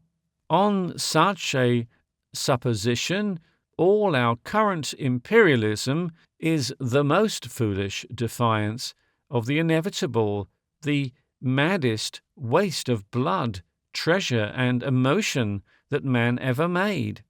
So indeed it might be, so indeed I certainly think it would be, if it were not that the epoch of post-road and sailing ship is at an end. We are in the beginning of a new time, with such forces of organization and unification at work in mechanical traction, in the telephone and telegraph, in a whole wonderland of novel, space-destroying appliances, and in the correlated inevitable advance in practical education, as the world has never felt before.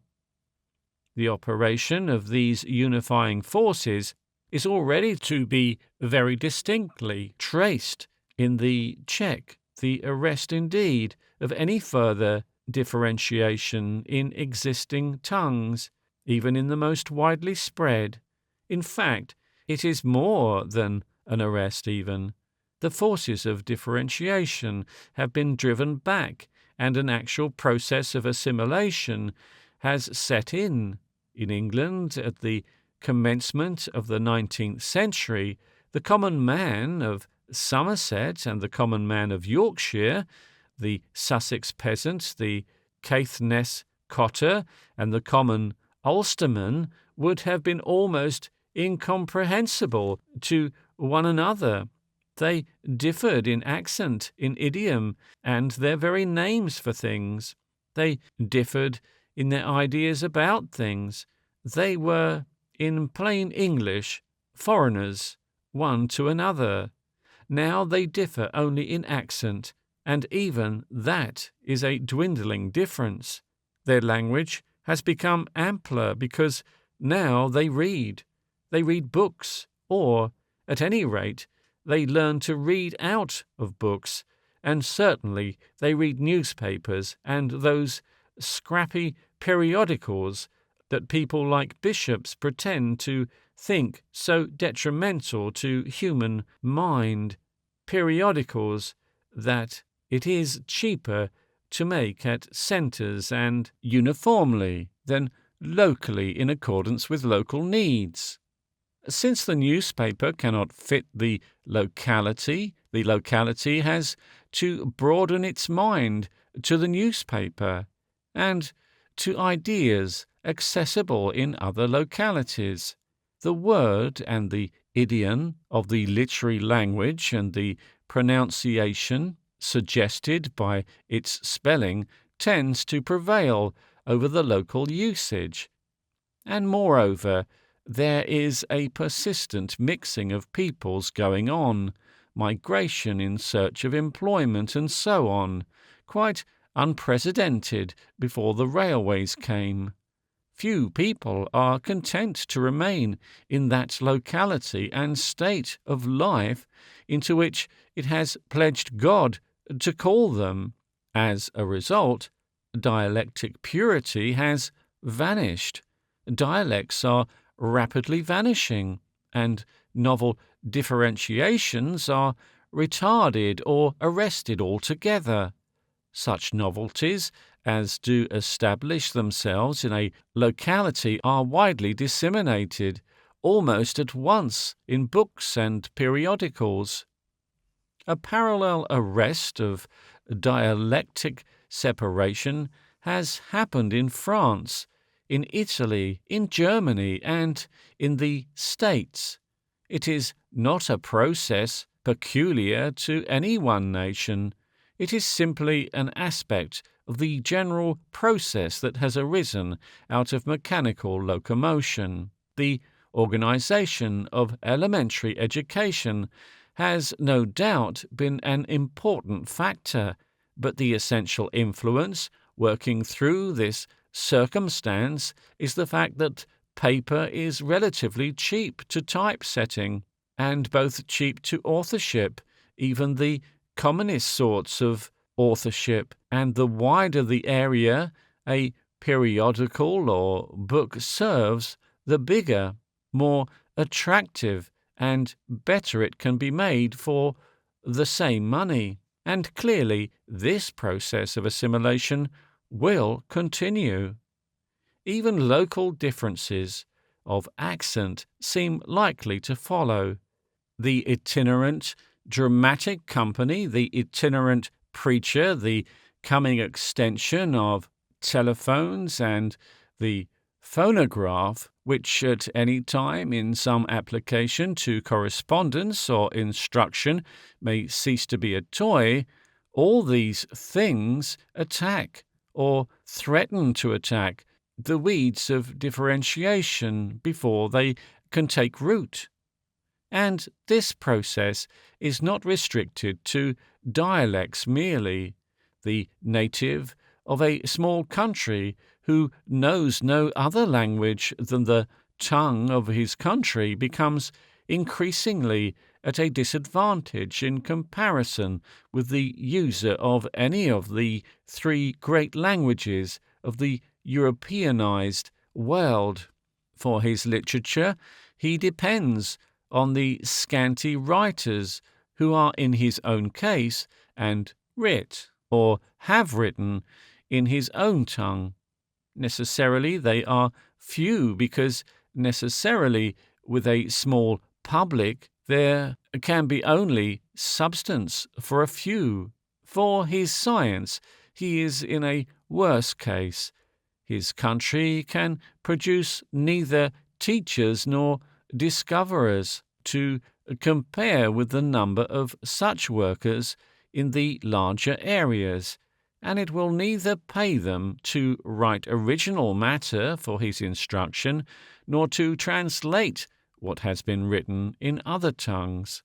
The larger the number of people reading a tongue, the larger other things being equal, will be not only the output of more or less original literature in that tongue, but also the more profitable and numerous will be translations of whatever has value in other tongues. Moreover, the larger the reading public in any language, the cheaper will it be to supply copies of the desired work. In the matter of current intelligence, the case of the speaker of the small language is still worse. His newspaper will need to be cheaply served. His home intelligence will be cut and restricted. His foreign news belated and second-hand. Moreover, to travel even a little distance, or to conduct anything but the smallest business enterprise, will be exceptionally inconvenient to him. The Englishman who knows no language but his own may travel well, nigh all over the world, and everywhere meet someone who can speak his tongue. But what of the Welsh-speaking Welshman? What of the Basque and Lithuanian who can speak only his mother tongue?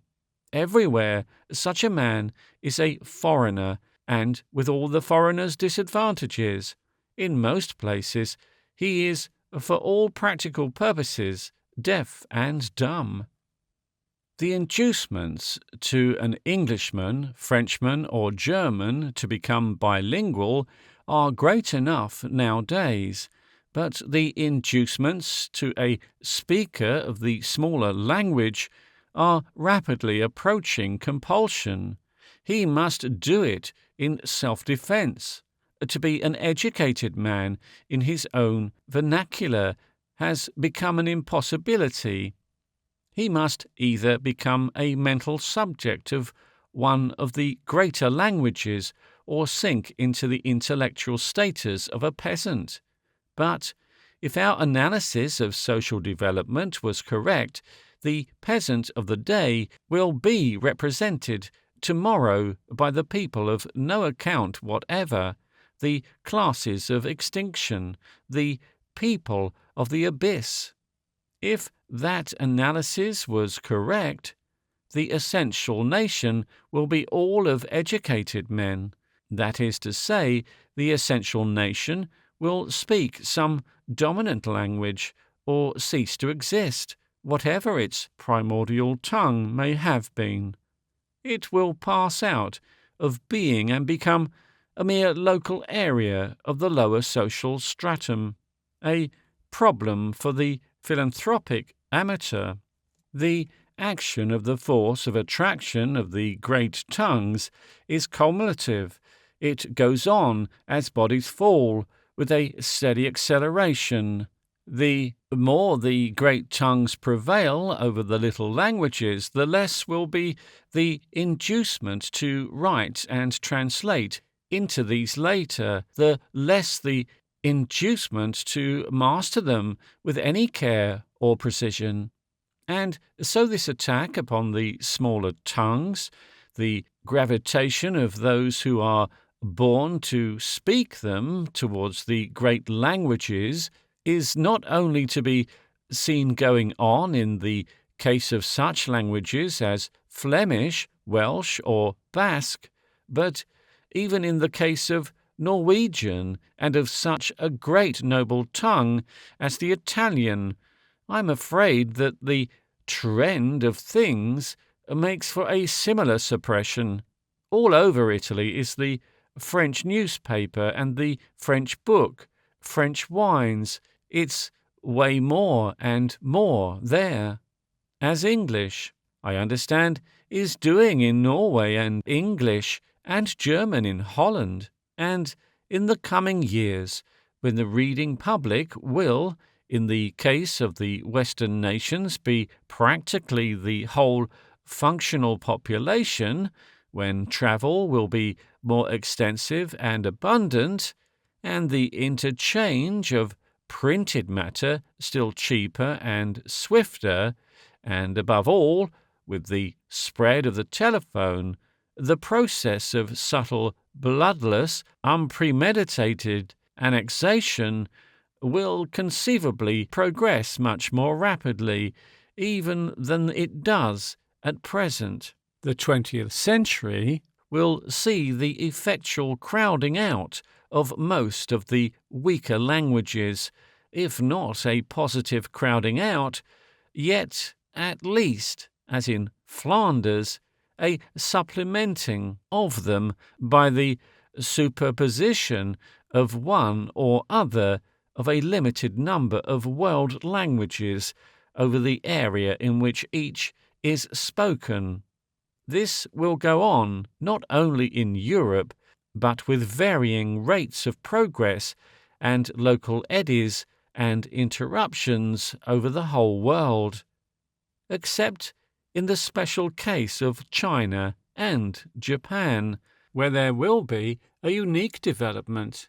The peoples of the world will escape from the wreckage of their too small and swamped and foundering social systems, only up the ladders of what one may call the aggregating tongues.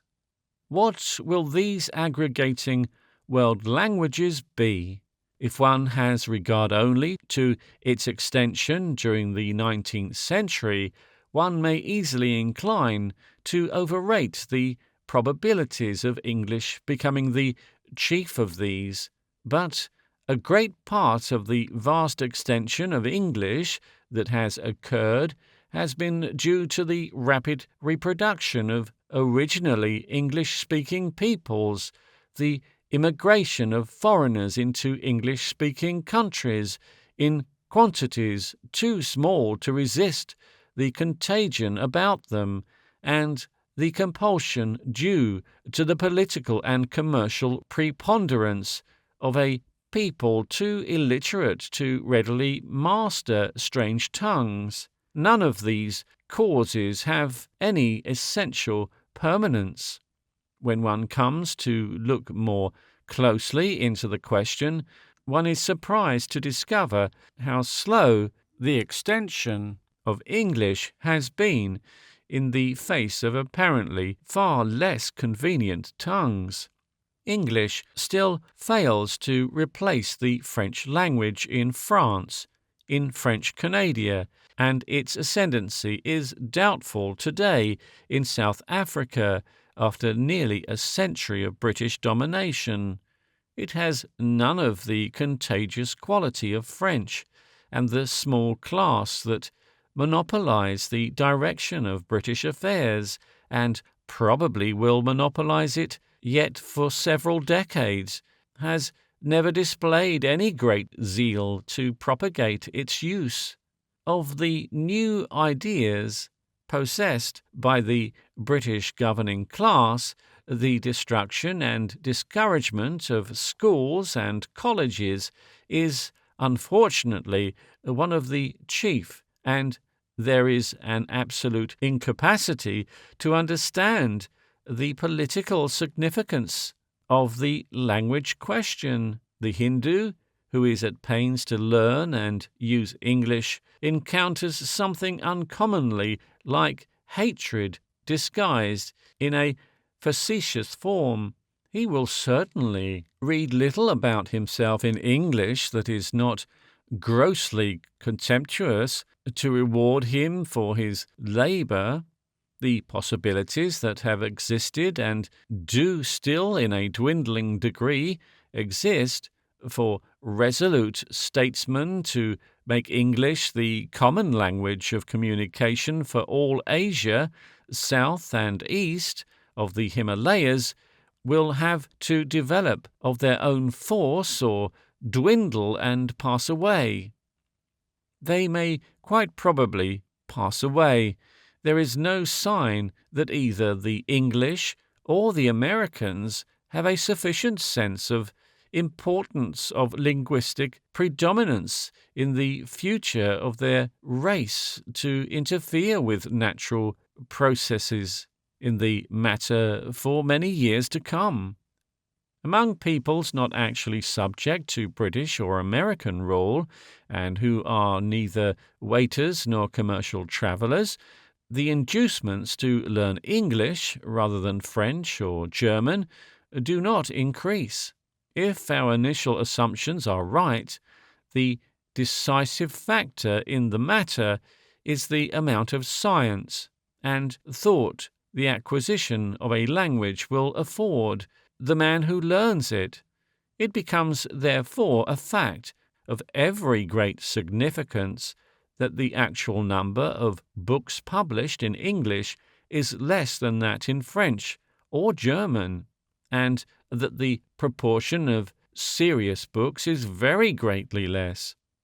A large proportion of English books are novels adapted to the minds of women, of boys and superannuated businessmen, stories designed rather to allay than stimulate thought.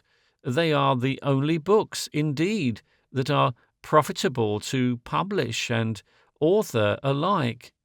In this connection, they do not count. However, no foreigner is likely to learn English for the pleasure of reading Miss Marie Corelli in the original, or the drinking untranslatable elements from The Helmet of Navarre.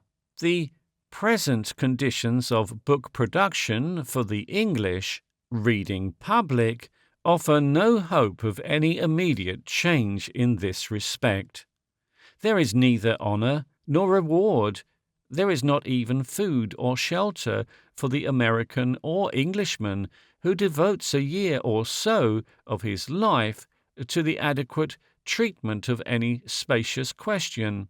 And so small is the English reading public with any special interest in science that a great number of important foreign scientific works are neither translated into English at all. Such interesting compilations as Bloch's work on war, for example, must be read in French.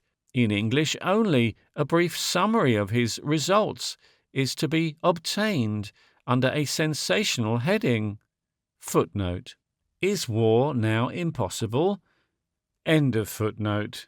Schopenhauer, again, is only to be got quite stupidly bowdlerized, explained and selected in English.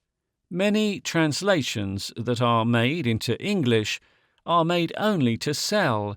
They are too often the work of sweated women and girls, very often quite without any special knowledge of the matter they translate. They are difficult to read and untrustworthy to quote. The production of books in English, except the author be a wealthy amateur, rests finally upon the publishers, and publishers today stand a little lower than ordinary tradesmen in not caring at all whether the goods they sell are good or bad. Unusual books, they allege, and all good books are unusual, are difficult to handle, and the author must pay the fine, amounting, more often than not, to the greater portion of his interest in the book. There is no criticism to control the advertising enterprises of publishers and authors, and no sufficiently intelligent reading public has differentiated out of the confusion to encourage attempts at critical discrimination. The organs of the great professions and technical trades are as yet not alive to the part their readers must play in the public life of the future, and ignore all but strictly technical publications. A bastard criticism, written in many cases by publishers, employs a criticism having a very direct relation to the advertisement columns, distributes praise and blame in the periodic press. There is no body of great men, either in England or America, no intelligence in the British court, that might by any form of recognition compensate the philosophical or scientific writer for poverty and popular neglect. The more powerful a man's intelligence, the more distinctly he must see that to devote himself to increase the scientific or philosophical wealth of the English tongue will be to sacrifice comfort to the respect of the bulk of his contemporaries, and all the most delightful things of life for the barren reward of a not very certain righteous self-applause by brewing and dealing in tied houses. Footnote: It is entirely for their wealth that brewers have been ennobled in England, never because of their services as captains of a great industry. Indeed, these services have been typically poor, while these men were earning their peerages by the sort of proceedings that do secure men peerages under the British Crown. The German brewers were developing the art of science of brewing with remarkable energy and success. The Germans and Bohemians can now make light beers that the English brewers cannot even imitate. They are exporting beer to England in steady increasing volume. End of footnote. Or by selling pork and tea, or by stock jobbing, and by pandering with the profits so obtained to the pleasures of the established great, a man of energy may hope to rise to a pitch of public honour and popularity immeasurably, in cases of anything attainable through the most splendid intellectual performances. Heaven forbid I should overrate public honours and the company of princes, but it is not always delightful to be splashed by the wheels of cabs, always before there has been at least a convention that the court of the country and the aristocracy were radiant centres of moral and intellectual influence, that they did to some extent check and correct the judgments of the cab rank and the beer-house, but the British Crown of today, so far as it exists for science and literature at all, exists mainly to repudiate the claims of intellectual performance, to public respect. These things, if they were merely the grievances of the study, might very well rest there, but they must be recognized here because the intellectual decline of the published literature of the English language, using the word to cover all sorts of books, involves finally the decline of the language and of all the spacious political possibilities that go with the wide extension of a language. Conceivably, if in the coming years a deliberate attempt were made to provide sound instruction in English to all who sought it and to all within the control of English-speaking governments, if honour and emolument were given to literary men instead of being left to them to most indelicately take, and if the present sordid trade of publishing were so lifted as to bring the whole literature, the whole science, and all the contemporary thought of the world, not some selection of the world's literature, not some obsolete encyclopedia sold meanly and basely to choke hungry minds, but a real publication of all that has been and is being done within the reach of each man's need and desire, who had the franchise of the tongue, then by the year 2000 I would prophesy that the whole functional body of human society would read and, perhaps, write and speak our language.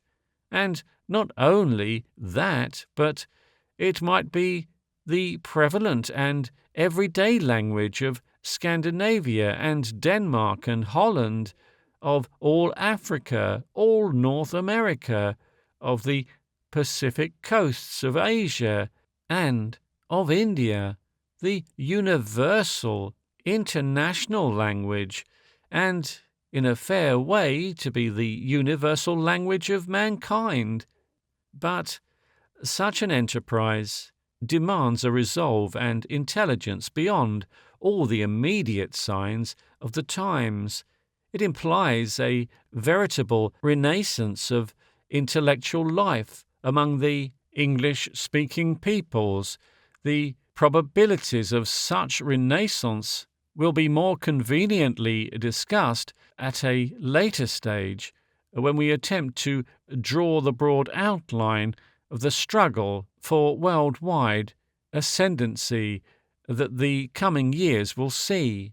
But here it is clear that upon the probability of such a renaissance depends the extension of the language, and not only that, but the preservation of the military and naval efficiency upon which, in the world of resolute aggression, the existence of the English-speaking communities finally depends. French and German will certainly be aggregating languages during the greater portion of the coming years. Of the two, I am inclined to think French will spread further than German. There is a disposition in the world which the French share to grossly overvalue the prospects of all things French, derived, so far as I can gather, from the facts that the French were beaten by the Germans in 1870, and that they do not breed with the abandon of rabbits or Negroes. These are considerations that affect the dissemination of French very little. The French reading public is something different and very much larger than the existing French political system. The number of books published in French is greater than that published in English. There is a critical reception for a work published in French that is one of a few things worth a writer's having, and the French translators are the most alert and efficient in the world. One has only to see a Parisian bookshop and to recall an English one to realize the as yet unattainable standing of French. The seared ranks of lemon-coloured volumes in the former have the whole range of human thought and interest. There are no taboos and no limits. You have everything up and down the scale, from frank indecency to stark wisdom. It is a shop for men. I remember my amazement to discover 3 copies of a translation of that most wonderful book, the textbook of psychology of Professor William James. Erratum for the textbook of psychology. Read the principles of psychology in a shop in l'Avenue de Opera. 3 copies of the book that I have never seen anywhere in England outside of my own house. And I am an attentive student of bookshop windows, and the French books are all so pleasant in the page, and so cheap. They are for a people that buys to read. One thinks of the English bookshop with its gaudy reach-me-downs of gilded and embossed cover, its horribly printed novels, still more horribly illustrated, the exasperating pointless variety in the size and thickness of its books. The general effect of the English book is that it is something sold by a dealer in bric-a-brac. Honestly sorry, the thing is a book, but who has done his best to remedy it, anyhow? And all the English shopful is either brand new fiction or illustrated travel of Burns with the Grand Lama type, or gilded versions of the classics of past times done up to give away, while the French bookshop reeks of contemporary intellectual life. These things count for French as against English now, and they will count for indefinitely more in the coming years. And over German also French has many advantages, in spite of the numerical preponderance of books published in Germany.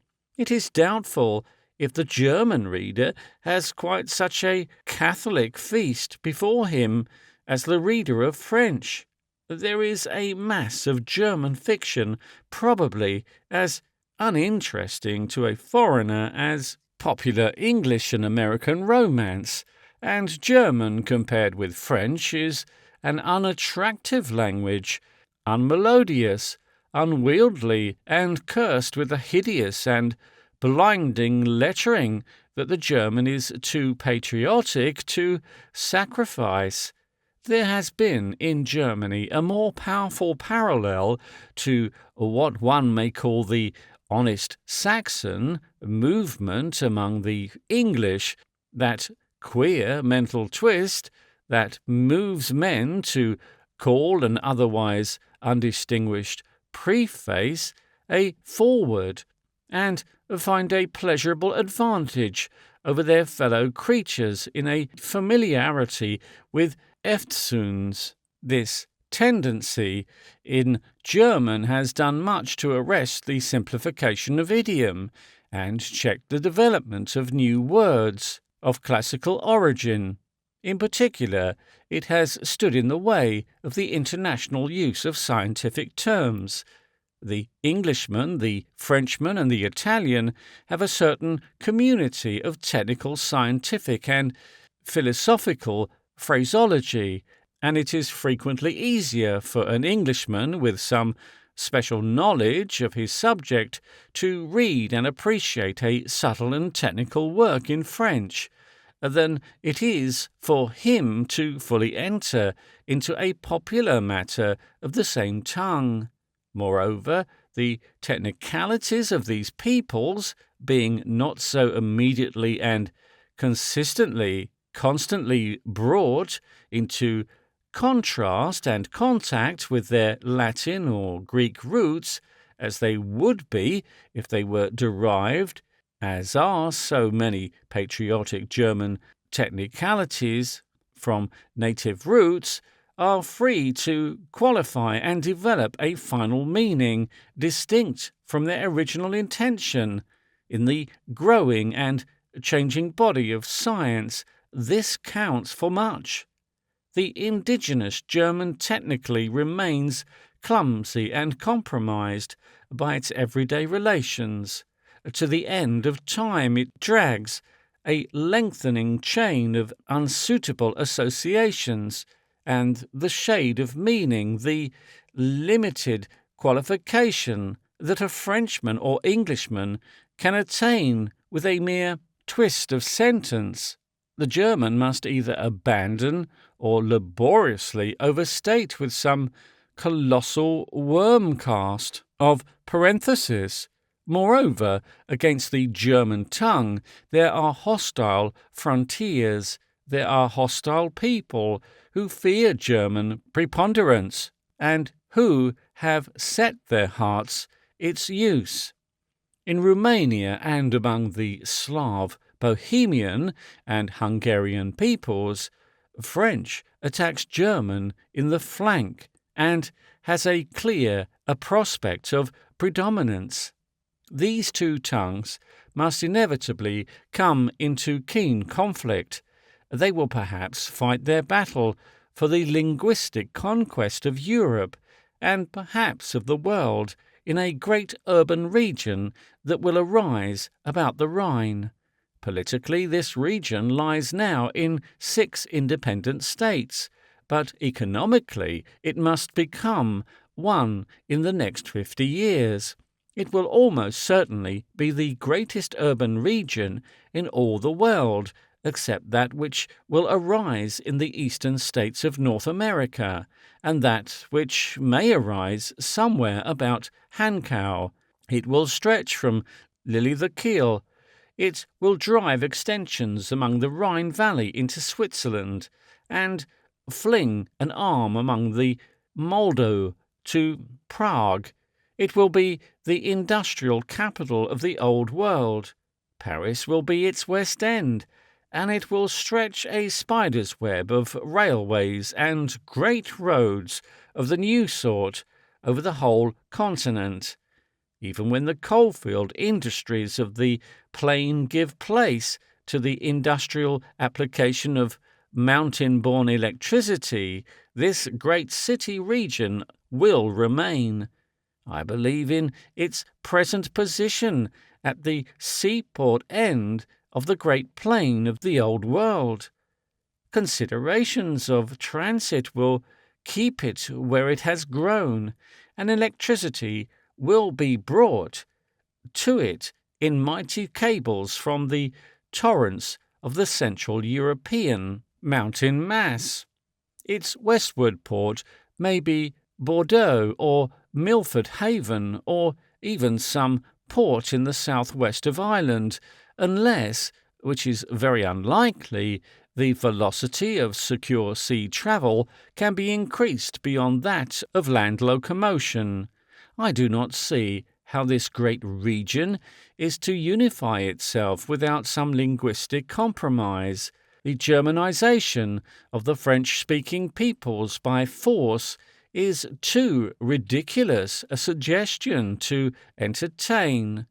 Almost inevitably, with travel, with transport communications, with every condition of human convenience insisting upon it, formally or informally, a bilingual compromise will come into operation, and, to my mind at least, the chances seem even the French will emerge on the upper hand, unless, indeed, that great renaissance of English-speaking people should, after all, so overwhelmingly occur as to force this European city to be trilingual, and prepare the way by which the whole world may at last speak together in one tongue. These are the aggregating tongues.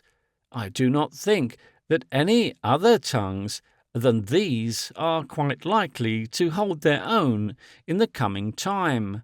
Italian may flourish in the city of the Po Valley, but only with French beside it. Spanish and Russian are mighty languages, but without a reading public, how can they prevail? And what prospect of a reading public has either? They are, I believe, already judged by AD 2000. All these languages will be tending more and more to be the second tongues of bilingual communities, with French or English, or less probably German, winning the upper hand. But when one turns to China, there are the strangest possibilities. It is in Eastern Asia alone that there seems to be any possibility of a synthesis sufficiently great to maintain itself, arising outside of and independently of the interlocked system of mechanically sustained societies that is developing out of the medieval Christendom. Throughout Eastern Asia, there is still no doubt a vast wilderness of languages, but over them all rides the Chinese writing, and very strong enough to be very gravely considered, is the possibility of that writing taking up an orthodox association of sounds and becoming a world speech. The Japanese written language, the language of Japanese literature, tends to assimilate itself to Chinese, and French Chinese words and expressions are continually taking root in Japan. The Japanese are a people quite abnormal and incalculable, with a touch of romance, a conception of honor, a quality of imagination, and a clearness of intelligence that renders possible for them things inconceivable of any other existing nation. I may be the slave of perspective effects, but when I turn my mind from the pettifogging muddle of the English House of Commons, for example, that magnified vesti that is so proud of itself as a club, when I turn from that to the race of brave and smiling people, abruptly destiny begins drawing with a bolder hand. Suppose the Japanese were to make up their minds to accelerate whatever process of synthesis were possible in China. Suppose, after all, I am not the victim of atmospheric refraction, and they are indeed a gallant and bold and intelligent, as my baseless conception of them would have them be. They would almost certainly find cooperative elements among the educated Chinese, but this is no doubt the lesser probability. In front and rear of China, the English language stands. It has the start of all other languages, the mechanical advantage, the position. And if only we, who think and write and translate and print and put forth, could make it worth the world's having.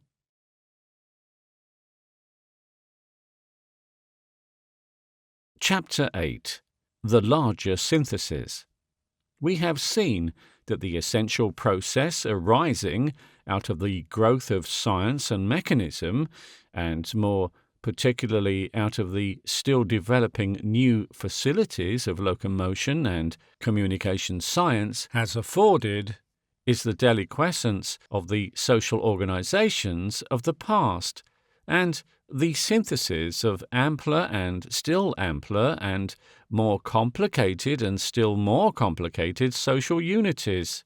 The suggestion is powerful, the conclusion is hard to resist, that through whatever disorders of danger and conflict, whatever centuries of misunderstanding and bloodshed men may still have to pass, this process nevertheless aims finally and will attain to the establishment of one world state at peace within itself. In the economic sense, indeed, a world state is already established.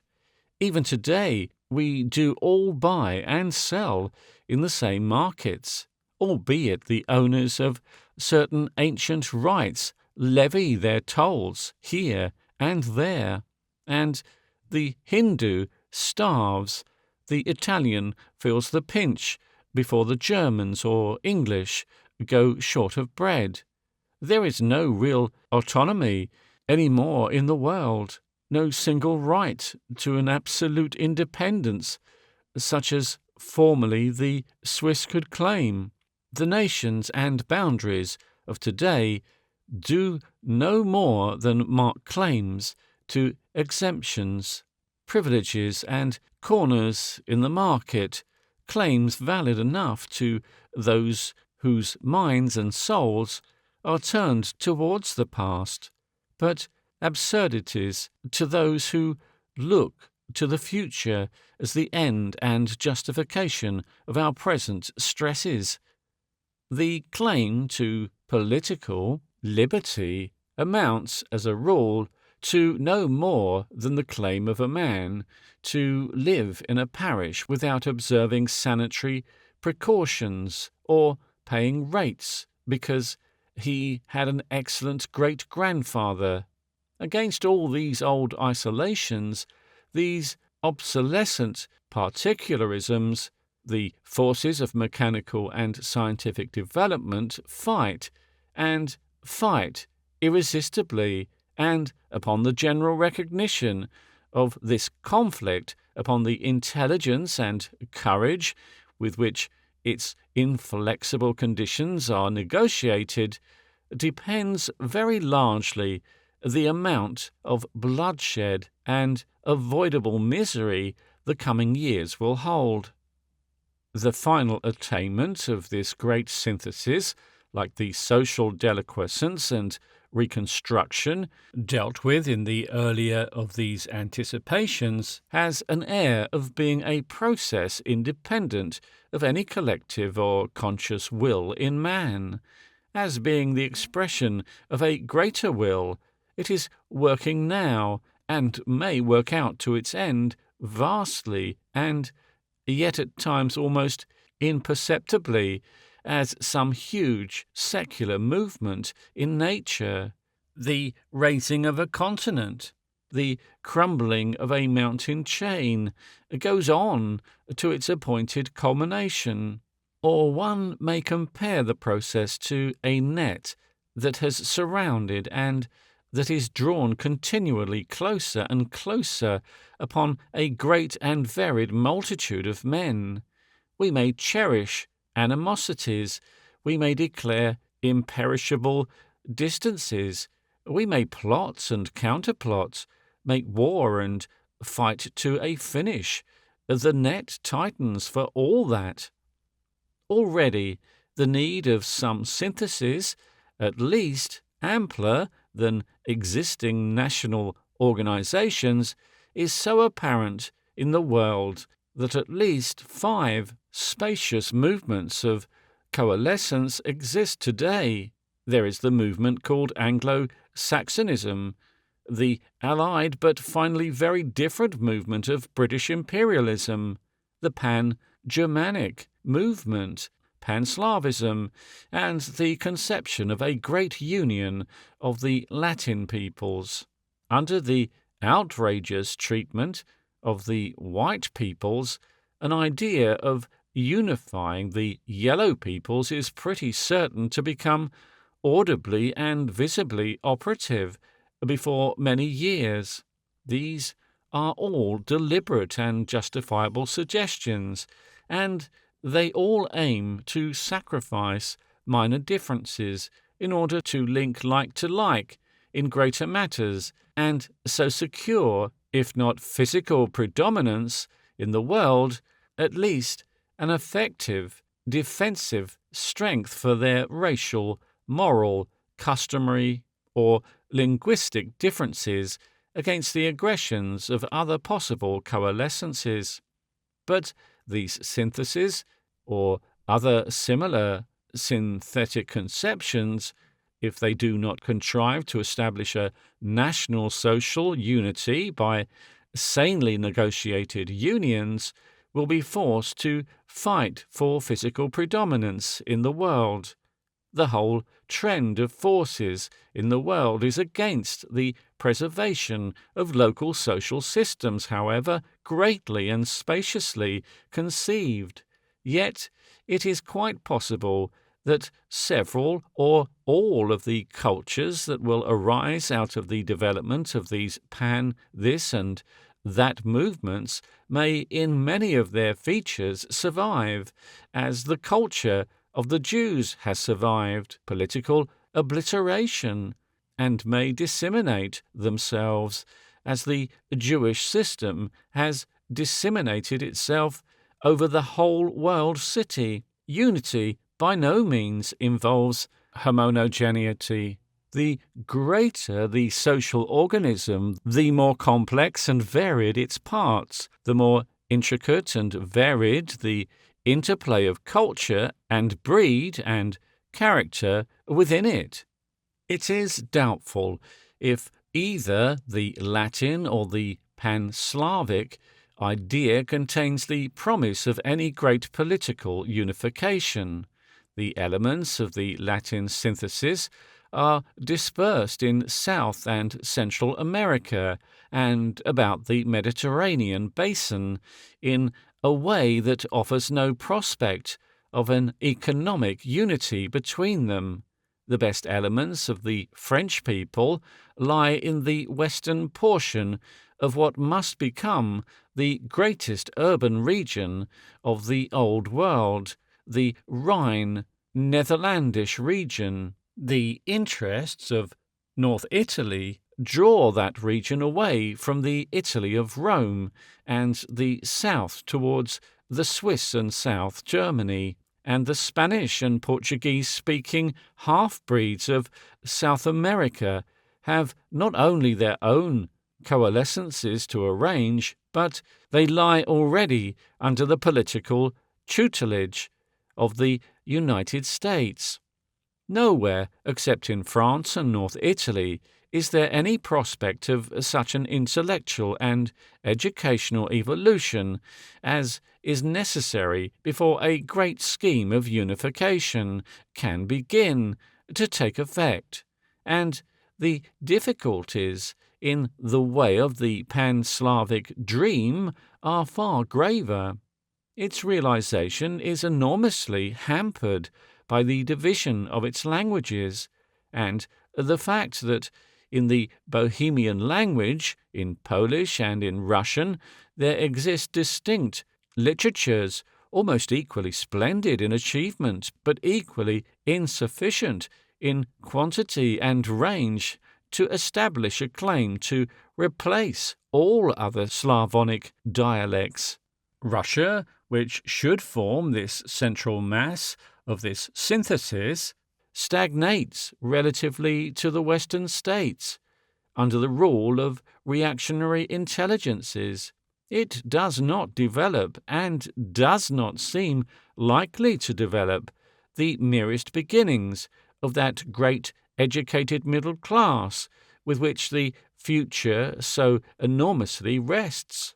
The Russia of today is indeed very little more than a vast breeding ground for an illiterate peasantry, and the forecasts of its future greatness entirely ignore that dwindling significance of mere numbers in warfare, which is the clear and necessary consequence of mechanical advance. To a large extent, I believe, the Western Slavs will follow the Prussians and Lithuanians and be incorporated in the urbanization of Western Europe, and the remoter portions of Russia seem destined to become, are indeed becoming, abyss, a wretched and disorderly abyss that will not even be formidable to the armed and disciplined peoples of the new civilization, the last quarter of the earth, perhaps, where a barbaric or absentee nobility will shadow the squalid and unhappy destinies of a multitude of hopeless and unmeaning lives. To a certain extent, Russia may play the part of a vaster island in her failure to keep pace with the educational and economic progress of nations which have come into economic unity with her. She will be an island without immigration, a place for famines, and while Russia delays to develop anything but a fecund orthodoxy and this simple peasant life, the grooves and channels are growing ever deeper, along which the currents of trade, of intellectual and moral stimulus, must presently flow towards the West. I see no region where anything like the comparatively dense urban regions that are likely to arise about the Rhineland and over the eastern states of America, for example, can develop in Russia. With railways planned boldly, it would have been possible, it might still be possible, to make about Odessa a parallel to Chicago, but the existing railways run about Odessa as though Asia were unknown, and when at last the commercial awakening of what is now the Turkish Empire comes, the railway lines will probably run not north or south, but from the urban region of the more scientific Central Europeans down to Constantinople. The long route land communications in the future will become continually more swift and efficient than Baltic navigation, and it is unlikely, therefore, that St. Petersburg has any great possibilities of growth. It was founded by a man whose idea of the course of trade and civilization was the sea wholly and solely, and in the future the sea must necessarily become more and more a last resort, with its spacious prospects, its architectural magnificence, its political quality, its desertion by the newcomers, and its terrible peasant hinterland. It may come about that a striking analogy between St. Petersburg and Dublin will finally appear. So much for the pan-Slavic synthesis.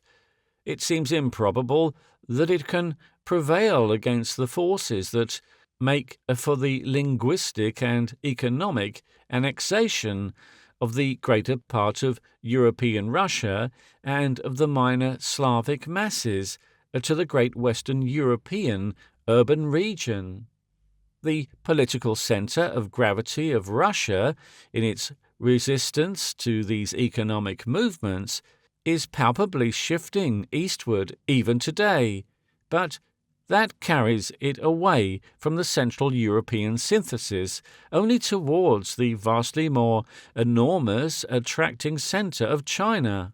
Politically, the Russian government may come to dominate China in the coming decades, but the reality beneath any such formal predominance will be the absorption of Russia beyond the range of the European pull by the synthesis of Eastern Asia.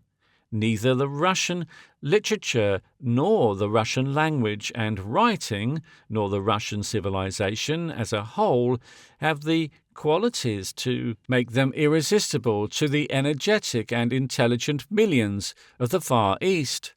The chances seem altogether against the existence of a great Slavonic power in the world at the beginning of the 21st century. They seem, at the first glance, to lie just as heavily in favour of an aggressive pan-Germanic power struggling towards a great and commanding position northward, Central Europe and Western Asia, and turning itself at last upon the defeated Slavonic disorder. There can be no doubt that at present the Germans, with the doubtful exception of the United States, have the most efficient middle class in the world. Their rapid economic progress is, to a very large extent, indeed a triumph of intelligence, and their political and probably their military and naval services are still conducted with a capacity and breadth of view that find no parallel in the world. But the very efficiency of the German as a German today and the habits and traditions of victory he has accumulated for nearly 40 years may prove in the end a very doubtful blessing to Europe as a whole, or even to his own grandchildren. Geographical contours, economic forces, the trend of invention and social development point to a unification of all Western Europe, but they certainly do not point to its Germanization. I have already given reasons for anticipating that the French language may not only hold its own, but prevail against German in Western Europe. And there are certain other obstacles in the way, even of the union of indisputable Germans. One element in Germany's present efficiency must become more and more of an encumbrance as the years pass. The Germanic idea is deeply interwoven with the traditional empire and with the martinet methods of the Prussian monarchy. The intellectual development of the Germans is defined to a very large extent by a court-directed officialdom. In many things, that court is still inspired by the noble traditions of education and discipline that come from the days of German adversity, and the predominance of the imperial will does, no doubt, give a unity of purpose to German policy and action that adds greatly to its efficiency. But for a capable ruler, even more than for a radiantly stupid monarch, the price a nation must finally pay is heavy. Most energetic and capable people are a little intolerant of unsympathetic capacity, are apt on the underside of their egotism to be jealous, assertive, and aggressive. In the present empire of Germany, there are no other great figures to balance the imperial personage, and I do not see how other great figures are likely to arise. A great number of fine and capable persons must be failing to develop, failing to tell, under the shadows of this too preponderant monarchy. There are certain limiting restrictions imposed upon Germans through the imperial activity that must finally be bad for the intellectual atmosphere, which is Germany's ultimate strength. For example, the emperor professes a violent and grotesque Christianity with a ferocious pro-Teutonic father and negligible son, and the public mind is warped into conformity with the finally impossible cant of this eccentric creed. His Imperial Majesty's disposition to regard criticism as hostility stifles the public thought of Germany. He interferes in university affairs and in literary and artistic matters with a quite remarkable confidence and incalculable consequences. The inertia of a century carries him and his Germany onward from success to success, but for all that one may doubt whether the extraordinary intellectuality that distinguished the German atmosphere in the early years of the century, and in which such men as Blumenthal and Moltke grew to greatness, in which Germany grew to greatness, is not steadily fading in the heat and blaze of imperial sunshine. Discipline and education have carried Germany far. They are essential things, but an equally essential need for the coming time is a free play for men of initiative and imagination. Is Germany, to her utmost possibility, making capable men?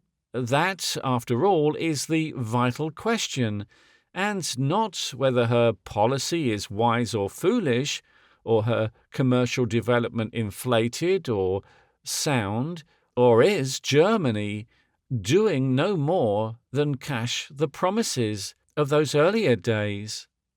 After all, I do not see that she is in a greatly stronger position than was France in the early 60s, and indeed, in many respects, her present predominance is curiously analogous to that of the French Empire in those years.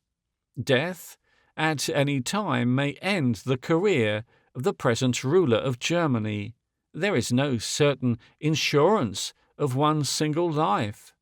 This withdrawal would leave Germany organized entirely with reference to a court, and there is no trustworthy guarantee that the succeeding royal personality may not be something infinitely more vain and aggressive, or something weakly self-indulgent or unpatriotic, and morally indifferent. Much has been done in the past of Germany, the infinitely less exacting past, by means of the tutor, the chamberlain, the chancellor, the wide-seeing power beyond the throne, who very unselfishly intrigues his monarch in the way that he should go.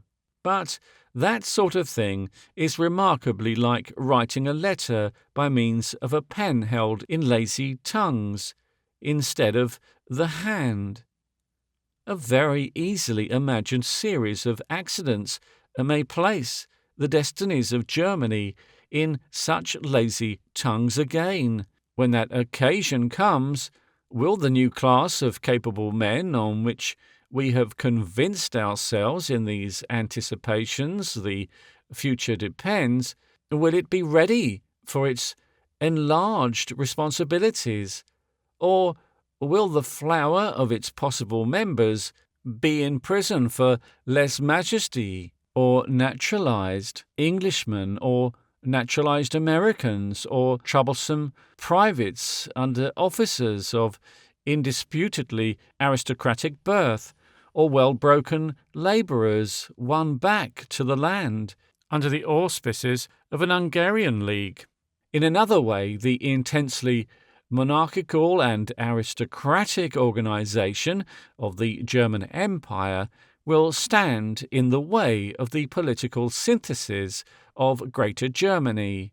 Indispensable factors in that synthesis will be Holland and Switzerland, little advantageously situated peoples, saturated with ideas of personal freedom. One can imagine a German Swiss, at any rate, merging himself in a greater pan-Germanic republican state. But to bow the knee to the luridly decorated god of His Imperial Majesty's fathers will be an altogether more difficult exploit for a self-respecting man. Moreover, before Germany can unify to the east, she must fight the Russian, and to unify to the west, she must fight the French and perhaps the English, and she may have to fight a combination of these powers. I think the military strength of France is enormously underrated. Upon this matter, M. Bloch should be read. Indisputably, the French were beaten in 1870. Indisputably, they have fallen behind in their long struggle to maintain themselves equal with the English on the sea. But neither of these things efface the future of the French. The disasters of 1870 were probably of the utmost benefit to the altogether too sanguine French imagination. They cleared the French mind of the delusion that personal imperialism is the way to do the desirable thing, a delusion many Germans, and it would seem a few queer Englishmen and still queerer Americans, entertain. The French have done much to demonstrate the possibility of a stable military republic. They have disposed of crown and court, and held themselves in order for 30 good years. They have disassociated their national life from any form of religious profession. They have contrived a freedom of thought and writing that, in spite of much conceit to the contrary, is quite impossible among the English-speaking peoples. I find no reason to doubt the implication of M. Bloch that on land today the French are relatively far stronger than they were in 1870, that the evolution of military expedients has been all in favour of the French character and intelligence, and that even a single-handed war between France and Germany today might have a very different issue from that former struggle.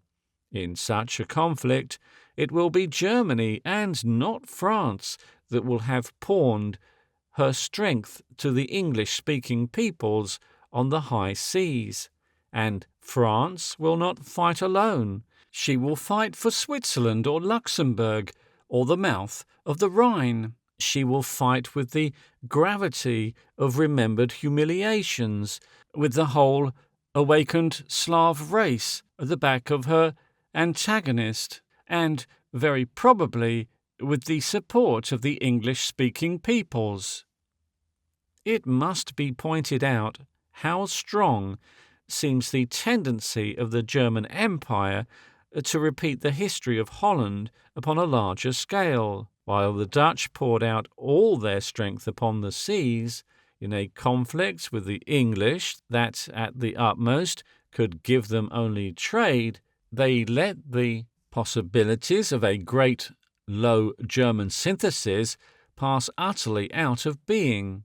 In those days, Low Germany stretched to Arras and Douai.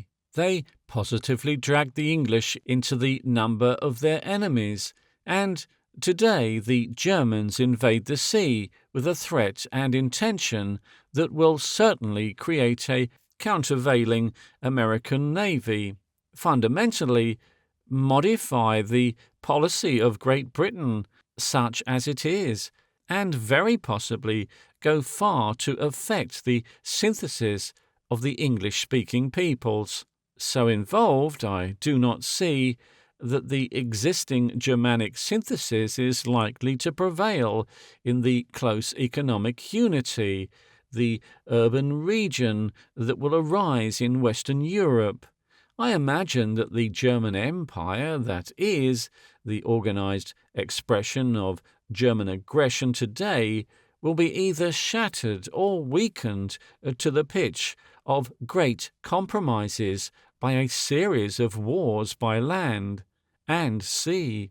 It will be forced to develop the autonomy of its rational middle class in the struggles that will render these compromises possible, and it will be finally not imperial German ideas, but Central European ideas, possibly more akin to Swiss conceptions, a civilized republicanism finding its clearest expression in the French language that will be established upon a bilingual basis throughout Western Europe and increasingly predominant over the whole European mainland and the Mediterranean basin as the 20th century closes. The splendid dream of a federal Europe, which opened the 19th century for France, may perhaps, after all, come to something like realization at the opening of the 21st. But just how long these things take, just how easy or violently they are brought about, depends, after all, entirely upon the rise in general intelligence in Europe. An ignorant and merely trained or merely cultured people will not understand these coalescences, will fondle old animosities and stage hatreds, and for such a people there must needs be disaster, forcible conformities, and war. Europe will have her islands as well as her Scotlands, her islands of unforgettable wrongs, kicking, squalling, bawling most desolatingly for nothing that anyone can understand. There will be great scope for the shareholding dilettanti, great opportunities for literary quacks in national movements, language leagues, picturesque plotting, and the invention of such national costumes as the world has never seen. The cry of the little nations will go up to heaven, asserting the inalienable right of all little nations to sit down firmly in the middle of the high road, in the midst of the thickening traffic, and with all their dear little toys about them, play and play, just as they used to play before the road had come. And while the great states of the continent of Europe are hammering down their obstructions of language and national tradition, or raising the educational level above them until a working unity is possible, and while the reconstruction of Eastern Asia, whether that be under Russian, Japanese, English, or native Chinese direction, struggles towards attainment, will there also be a great synthesis of the English-speaking peoples going on? I am inclined to believe that there will be such a synthesis, and that the head and centre of the new unity will be the great urban region that is developing between Chicago and the Atlantic, and which will lie mainly, but not entirely, south of the St. Lawrence. Inevitably, I think that region must become the intellectual, political, and industrial centre of any permanent unification of the English-speaking states. There will, I believe, develop about that centre a great federation of white English-speaking peoples, a federation having America north of Mexico as its central mass, a federation that may conceivably include Scandinavia, and its federal government will sustain a common fleet and protect or dominate or actually administer most or all of the non-white states of the present British Empire, and in addition much of the South and Middle Pacific, the East and West Indies, the rest of America, and the larger part of Black Africa, quite apart from the dominated races such an English-speaking state should have by the century end a practically homogeneous citizenship of at least 100 million sound bodies and educated and capable men. It should be the first of the three powers of the world, and it should face the organizing synthesis of Europe and Eastern Asia with an intelligent sympathy. By the year 2000, all its common citizens should certainly be in touch with the thought of continental Europe through the medium of French. Its English language should be already rooting firmly through all the world beyond its confines, and its statesmanship should be preparing openly and surely and discussing calmly with the public mind of the European and probably of the Yellow State the possible coalescence and conventions, the obligation of custom houses, the homologation of laws and coinage and measures, and the mitigation of monopolies and special claims, by which the final peace of the world may be assured forever. Such a synthesis, at any rate, of the peoples now using the English tongue, I regard not only as possible, but as a probable thing. The positive obstacles to its achievement, great though they are yet trivial in comparison with the obstructions to that lesser European synthesis we have ventured to forecast. The greater obstacle is negative. It lies in the want of stimulus, in the lax prosperity of most of the constituent states of such a union. But such a stimulus, the renaissance of Eastern Asia or a great German fleet upon the ocean, may presently supply. Now, all these three great coalescences, the shrivelling up and vanishing of boundary lines, will be the outward and visible accomplishment of that inward and social reorganization which it is the main object of these anticipations to display. I have sought to show that in peace and war alike a process has been and is at work, a process with all the inevitableness and all the patience of a natural force, whereby the great swollen, shapeless, hypertrophied social mass of today must give birth at last to a naturally and informally organized, educated class, an unprecedented sort of people, a new republic dominating the world. It will be none of our ostensible governments that will effect this great clearing up. It will be the mass of power and intelligence altogether outside the official state system of today that will make this great clearance, a new social Hercules that will strangle the serpents of war and national animosity in his cradle.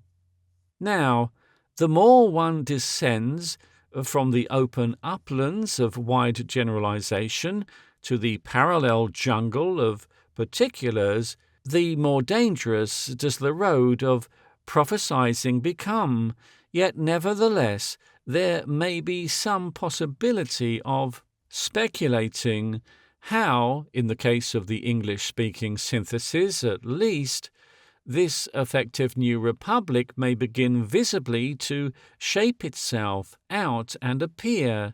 It will appear first, I believe, as the conscious organization of intelligent and, quite possibly in some cases, wealthy men, as a movement having distinct social and political aims, confessedly ignoring most of the existing apparatus of political control, or using it only as an incidental implement in the attainment of these aims.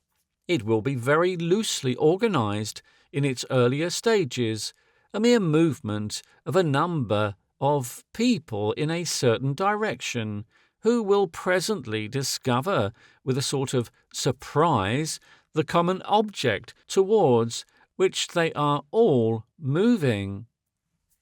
Already there are some interesting aspects of public activity that, diverse though their aims may seem, do nevertheless serve to show the possible line of development of the new republic in the coming time, for example, as a sort of preliminary sigh before the stirring of a larger movement.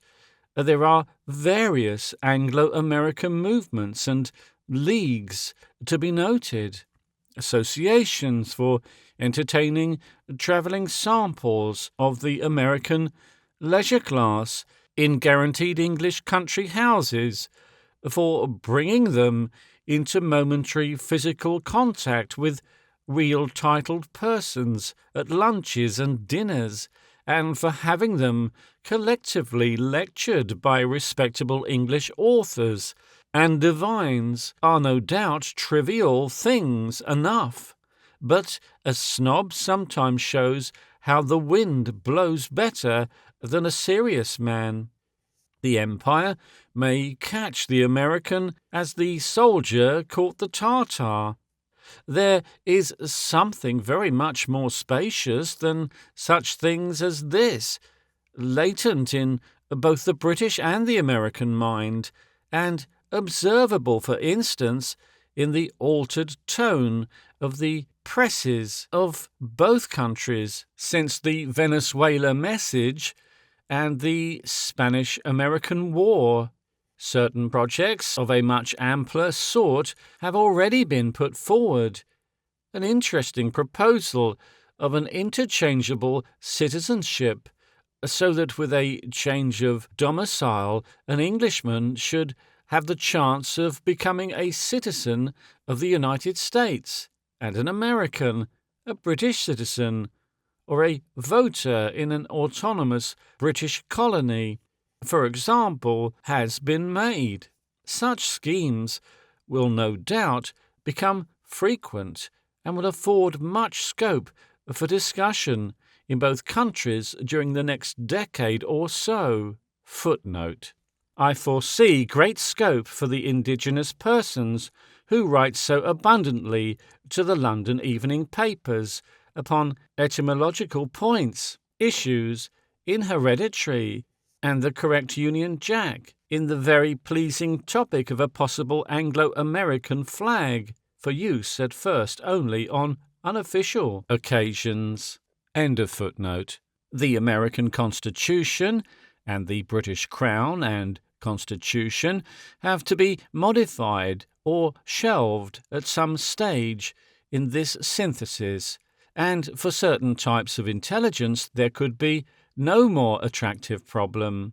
Certain curious changes in the colonial point of view will occur as these discussions open out. The United States of America are rapidly taking, or have already taken, the ascendancy in the iron and steel and electrical industries out of the hands of the British.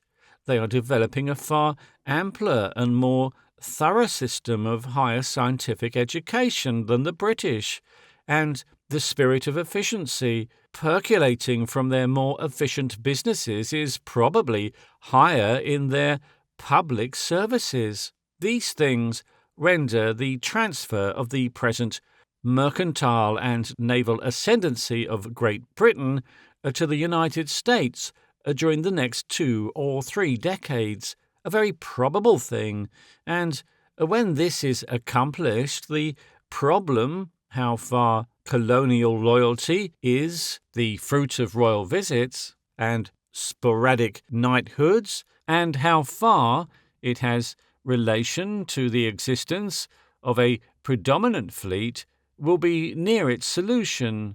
An interesting point about such discussions as this, in which indeed, in all probability, the nascent consciousness of the new republic will emerge, will be the solution this larger synthesis will offer to certain miserable difficulties of the present time. Government by the elect of the first families of Great Britain has, in the last 100 years, made Ireland and South Africa two open sores of irreconcilable wrong. These two English-speaking communities will never rest and never emerge from wretchedness under the vacillating vote-catching incapacity of British imperialism, and it is impossible that the British power, having embittered them, should never dare to set them free. But within such an ampler synthesis as the new republic will seek, these states could emerge to an equal fellowship that would take all the bitterness from their unforgettable past. Another type of public activity which foreshadows an aspect under which the new republic will emerge is to be found in the unofficial organizations that have come into existence in Great Britain to watch and criticize various public departments. There is, for example, the Navy League, a body of intelligent and active persons with a distinctly expert qualification, which has intervened very effectively in naval control during the last few years. There is also at present a vast amount of disorganized but quite intelligent discontent with the tawdry futilities of army reform that occupy the War Office.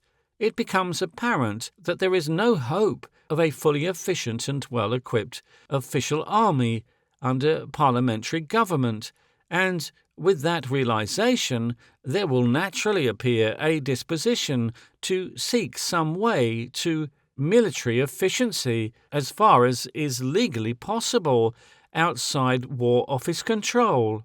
Already recruiting is falling off.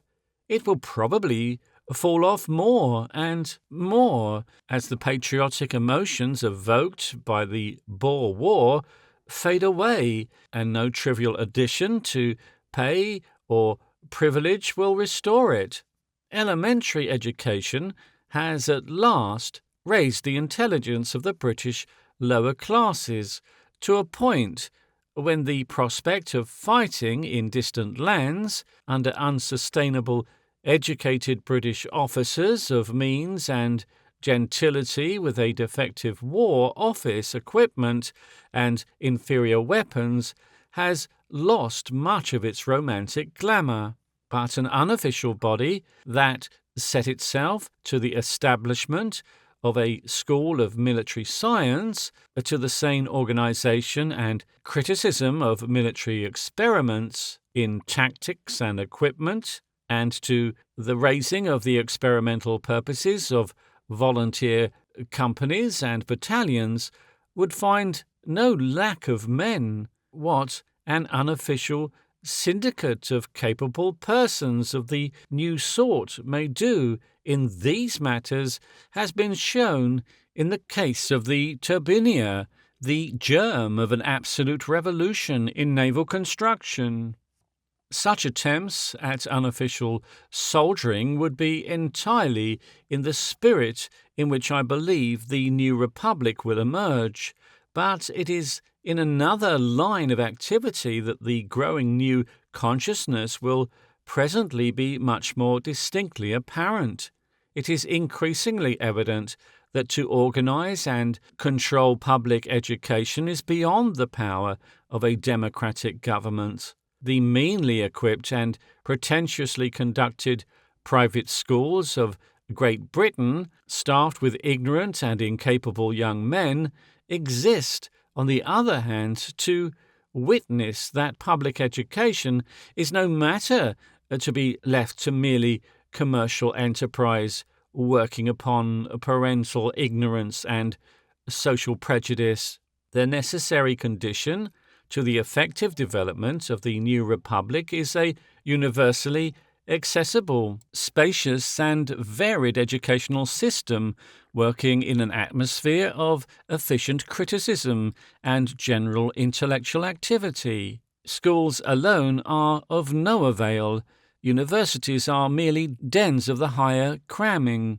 Unless the schoolmasters and schoolmistresses and lecturers are in touch with and under the light of an abundant, contemporary and fully adult intellectuality.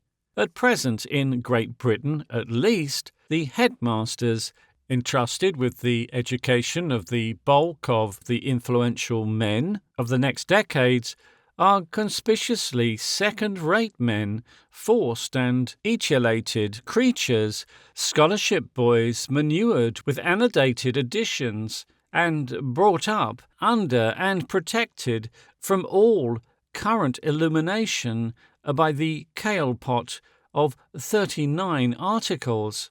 Many of them are less capable teachers and even less intelligent men than many board school teachers.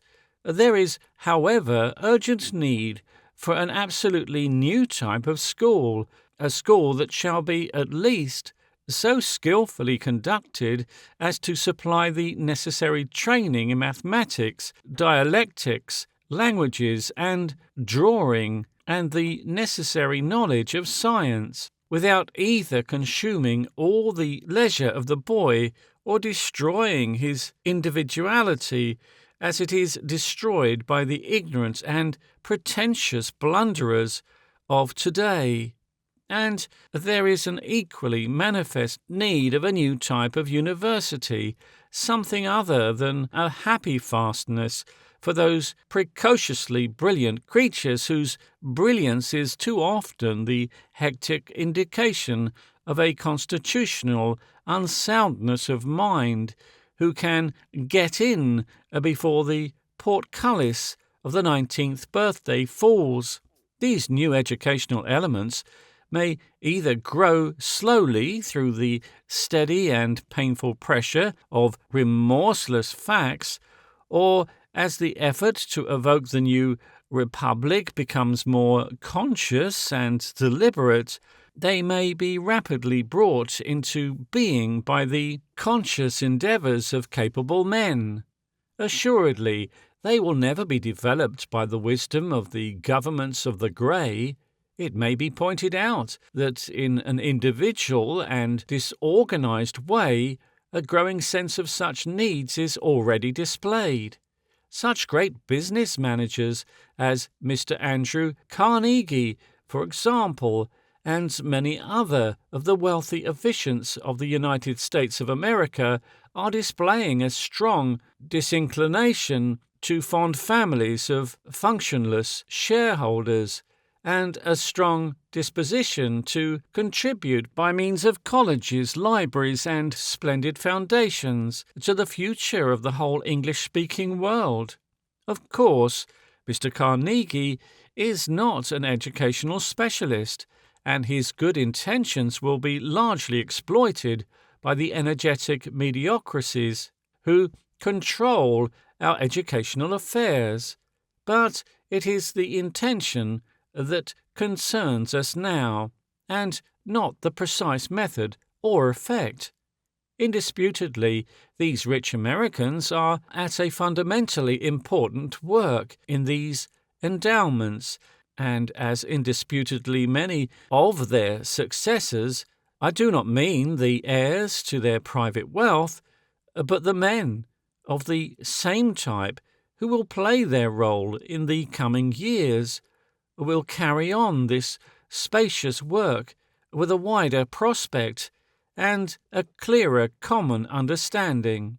The establishment of modern and efficient schools is alone not sufficient for the intellectual needs of the coming time. The school and university are merely the preparation for the life of mental activity in which the citizen of the coming state will live. The 3 years of university and a lifetime of garrulous stagnation, which constitutes the mind's history of many a public schoolmaster, for example, and most of the clergy today, will be impossible under the new needs. The old-fashioned university, secure in its omniscience, merely taught. The university of the coming time will, as its larger function, criticize and learn. It will be organized for research, for the criticism, that is, of thought and nature, and a subtler and a greater task before those who will presently swear allegiance to the new republic is to aid and stimulate that process of sound adult mental activity, which is the cardinal element in human life. After all, in spite of the pretentious impostors who trade upon the claim, literature, contemporary literature, is the breadth of civilized life, and those who sincerely think and write, the salt of the social body. To mumble over the past, to live on the classics, however splendid, is senility. The New Republic, therefore, will sustain its authors. In the past, the author lived within the limits of a patron's successibility and led the world, so far as he did lead it from that cage. In the present, he lives within the limits of a particularly distressful and ill-managed market. He must please and interest the public before he may reason with it, and even to reach the public ear involves other assiduities than writing.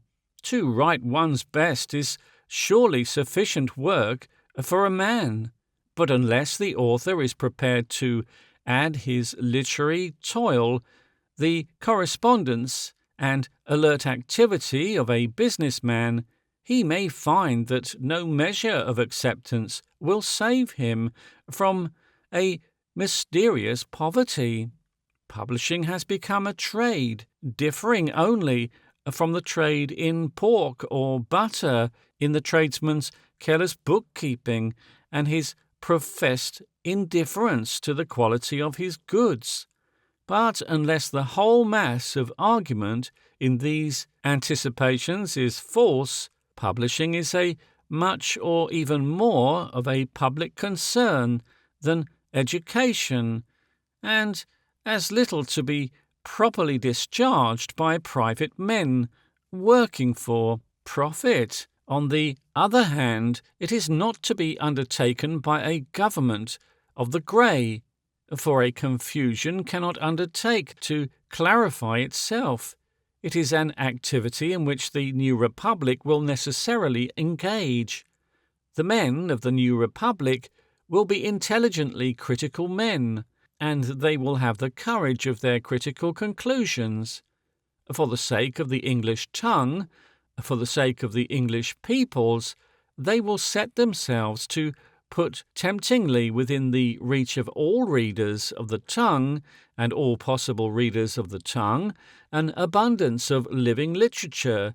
They will endeavour to shape great publishing trusts and associations that will have the same relation to the publishing office of today that a medical association has to be a patent medicine dealer.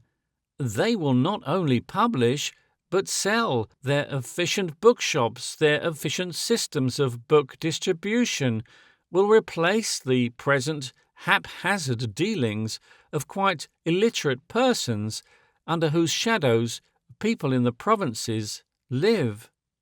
Footnote. In a large town like Folkestone, for example, it is practically impossible to buy any book but a boomed novel unless one has ascertained the names of their author, the book, the edition, and the publisher. There is no index in existence kept up to date that supplies these particulars. If, for example, one wants, as I want, one to read all that I have not read of the work of Mr. Frank Stockton, 2. To read a book of essays by Professor Ray Lancaster, the title of which I have forgotten, and 3. To buy the most convenient edition of the works of Swift, one has to continue wanting until the British Museum Library chances to get in one's way. The book-selling trade supplies no information at all on these points. End of footnote. If one of these publishing groups decides that a book, new or old, is of value to the public mind, I conceive the copyright will be secured, and the book produced all over the world in every variety of form and price that seems necessary to its exhaustive sale. Moreover, these publishing associations will sustain spaciously conceived organs of opinion and criticism, which will begin by being patently and persistently good, and so develop into power. And the more distinctly the new republic emerges, the less danger there will be of these associations being allowed to outlive their service in a state of ossified authority. New groups of men and new phases of thought will organize their publishing associations as children learn to talk.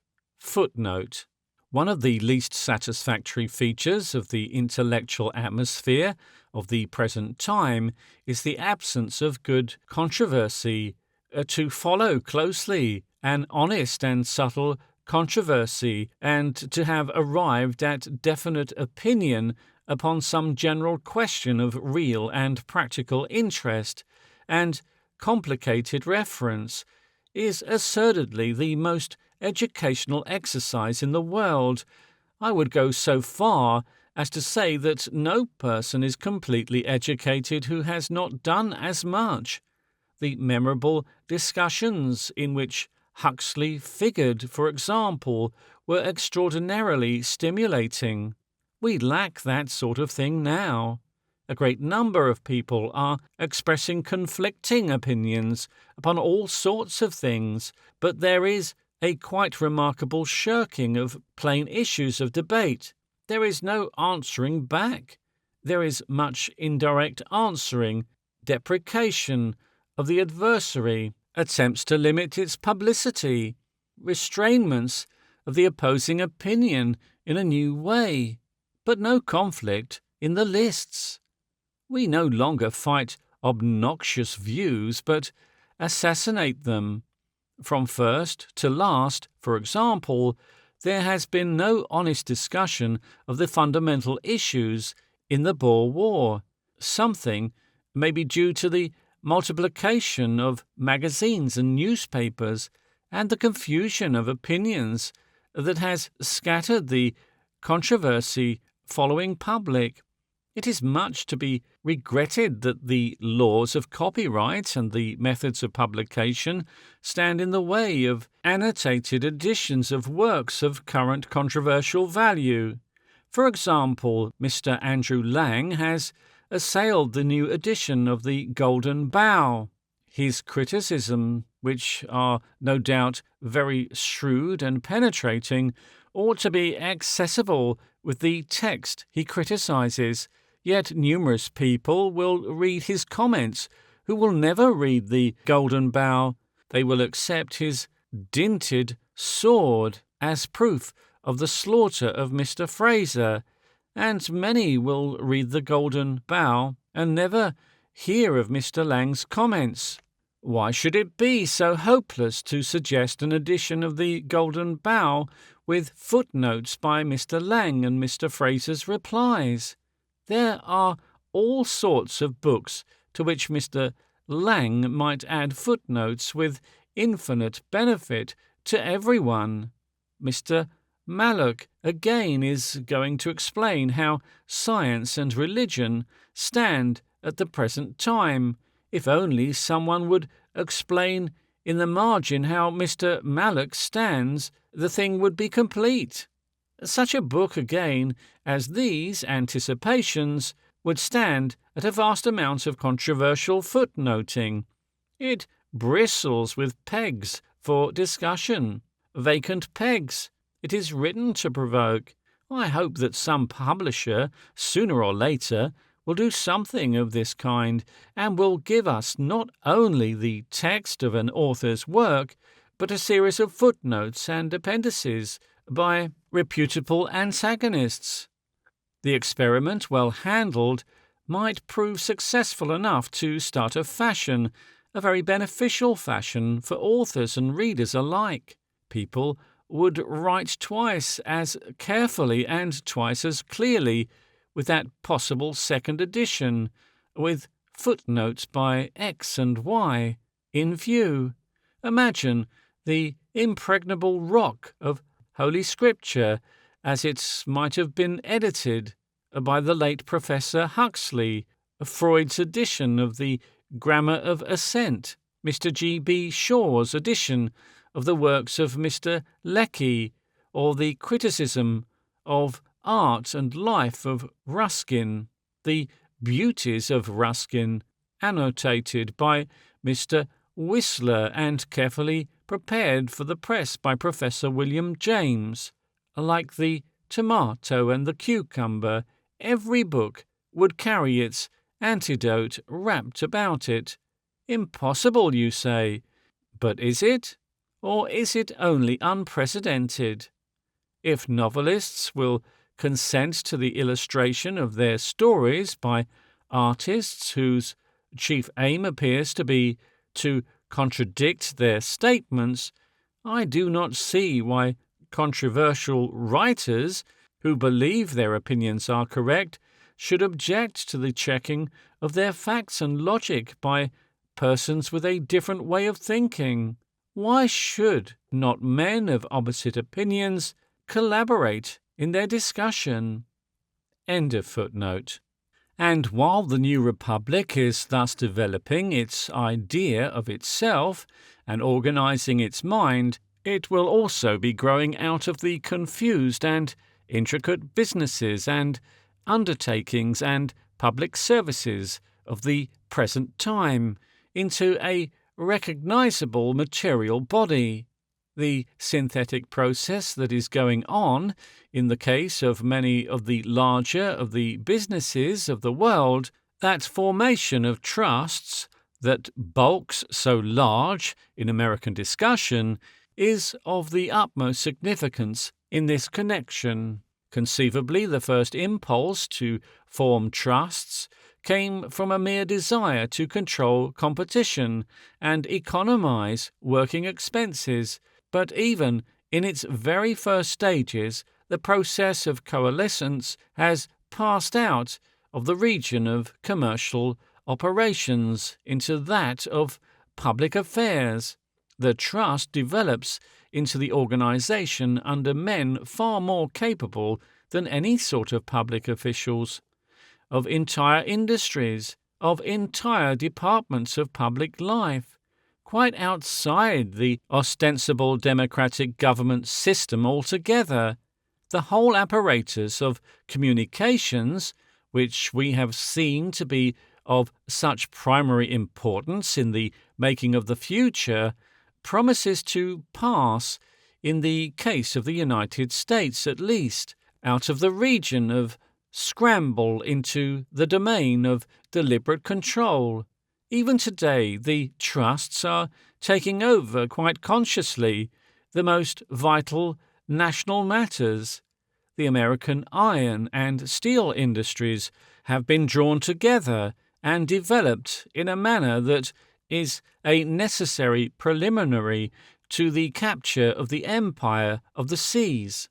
That end is declaredly within the vista of these operations, within their initial design. These things are not the work of dividend-hunting imbeciles, but of men who regard wealth as a convention, as a means to spacious material ends. There is an animated little paper published in Los Angeles in the interests of Mr. Wilshire, which bears upon its forefront the maxim, "Let the nation own the trusts." Well, under their mantle of property, the trusts grow continually more elaborate and efficient machines of production and public service, while the formal nation chooses its bosses and buttons and roads, its illustrated press. I must confess I do not see the Negro and the poor Irishman and all the immigrant sweepings of Europe, which constitute the bulk of the American abyss, uniting to form that great socialist party of which Mr. Wiltshire dreams, and with a little demonstrating and balloting taking over the foundry and the electrical works, the engine shed, and the single box from the capable men in charge. But that a confluent system of trust-owned business organism and of universities and reorganized military and naval services may presently discover an essential unity of purpose, presently begin thinking a literature and behaving like a state is a much more possible thing. In its more developed phases, I seem to see the new republic as, if I may use an expressive bull, a sort of outspoken secret society, with which even the prominent men of the ostensible state may be openly affiliated. A vast number of men admit the need but hesitate at the means of revolution, and in the conception of the slowly growing new social order, organized with open deliberation within the substance of the old, there are no doubt elements of technical treason, but an enormous gain in the thoroughness, efficiency, and stability of the possible change. So it is, or at least in some such ways, that I conceive the growing sense of itself which the new class of modern efficients will develop, will become manifest in movements and concerns that are now heterogeneous and distinct, but will presently drift into cooperation and coalescence.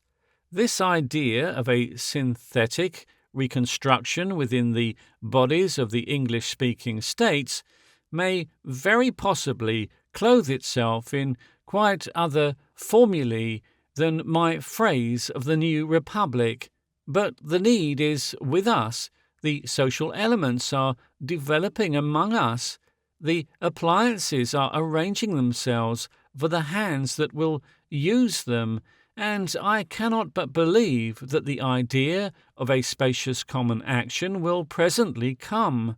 In a few years, I believe many men, who are now rather aimless men, who have disconsolately watched the collapse of the old liberalism, will be clearly telling themselves and one another of their adhesion to this new ideal.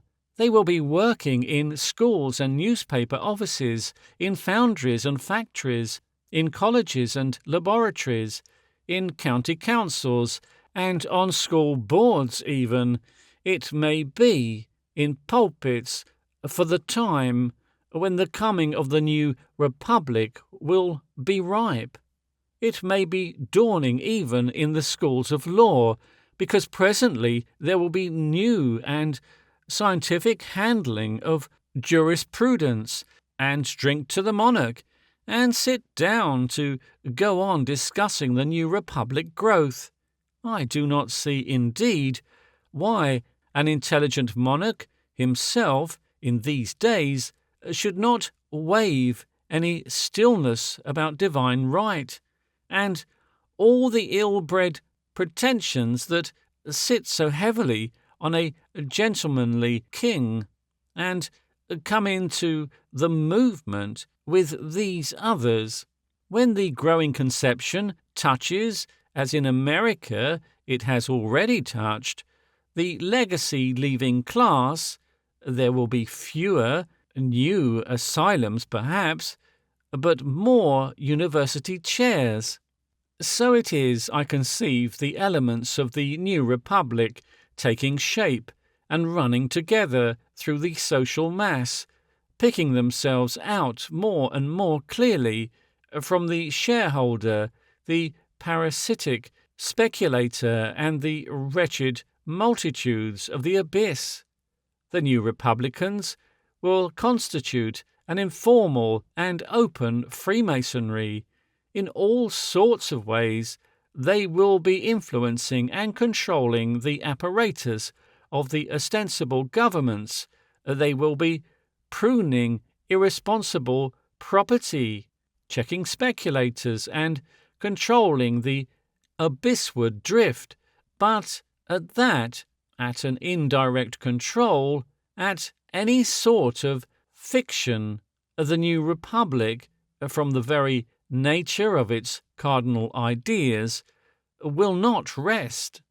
The clearest and simplest statement, the clearest and simplest method, is inevitably associated with the conceptions of that science upon which the New Republic will arise. There will be a time, in peace it may be, or under the stresses of warfare, when the New Republic will find itself ready to arrive, when the theory will have been worked out and the details will be generally accepted, and the new order will be ripe to begin.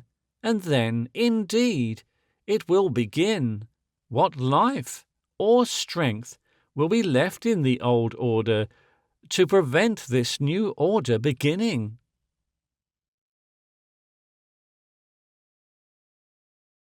Chapter 9. The Faith, Morals, and Public Policy of the New Republic. If the surmise of a developing New Republic, a republic that must ultimately become a world state of capable, rational men, developing amidst the fading contours and colours of our existing nations and institutions, be indeed no idle dream, but an attainable possibility in the future, and to that end, it is that the preceding anticipations have been mainly written. It becomes a speculation of very great interest to forecast something of the general shape and something even of certain details of that common body of opinion which the New Republic, when at last it discovers and declares itself, will possess. Since we have supposed this New Republic will already be consciously and pretty freely controlling the general affairs of humanity before this century closes, its broad principles and opinions must necessarily shape and determine that still ampler future of which the coming 100 years is but the opening phase. There are many processes, many aspects of things that are now, as it were, in the domain of natural laws and outside human control, or controlled unintelligently and superstitiously, that in the future, in the days of the coming New Republic, will be definitely taken in hand as part of the general work of humanity, as indeed already, since the beginning of the 19th century, the control of pestilence has been taken in hand, and, in particular, there are certain broad questions, much under discussion, to which, thus far, I have purposely given a value disproportionately small. While the New Republic is gathering itself together and becoming aware of itself, that other great element, which I have called the people of the abyss, will also have followed out its destiny. For many decades, that development will be largely or entirely out of all human control. To the multiplying rejected of the white and yellow civilizations, there will have been added a vast proportion of the black and brown races, and collectively those masses will propound the general question: what will you do with us, we hundreds of millions who cannot keep pace with you? If the New Republic emerges at all, it will emerge by grappling with this riddle. It must come into existence by the passes this Sphinx will guard. Moreover, the necessary results of the reaction of irresponsible wealth upon that infirm and dangerous thing, the human will, the spreading moral rot of gambling which is associated with irresponsible wealth, will have been working out, and will continue to work out, so long as there is such a thing as irresponsible wealth pervading the social body. That, too, the new republic must, in its very development, overcome. In the preceding chapter, it is clearly implicit that I believe that the new republic, as its consciousness and influence develop together, will meet, check, and control these things. But the broad principle upon which the control will go, the nature of the methods employed, still remain to be deduced. And to make their deduction, it is necessary that the primary conception of life, the fundamental religious and moral ideas of these predominant men of the new time, should first be considered. Now, quite inevitably, these men will be religious men, being themselves, as by the nature of the forces that have selected them, they will certainly be men of will and purpose. They will be disposed to find, and consequently they will find, an effect of purpose in the totality of things. Either one must believe the universe to be one and systematic, and held together by some omnipresent quality, or one must believe it to be a casual aggregation, an incoherent accumulation, with no unity whatsoever outside the unity of the personality regarding it. All science and most modern religious systems presuppose the former, and to believe the former is, to anyone not too anxious, to quibble to believe in God. But I believe that these prevailing men of the future, like many of the saner men of today, having so formulated their fundamental belief, will presume to no knowledge whatever, will presume to no possibility of knowledge of the real being of God. They will have no positive definition of God at all. They will certainly not indulge in that something, not ourselves, that makes for righteousness, not defined, or any defective claptrap of that sort. They will content themselves with denying the self-contradictory absurdities of an obstinately anthropomorphic theology. Footnote. As, for example, that God is an omnipresent mind, this is the last vestige of that barbaric theology which regarded God as a vigorous but uncertain old gentleman with a beard and an inordinate lust for praise and propitiation. The modern idea is, indeed, scarcely more reasonable than the one it has replaced. A mind thinks and feels and wills. It pauses from phase to phase. Thinking and willing are a succession of mental states which follow and replace one another.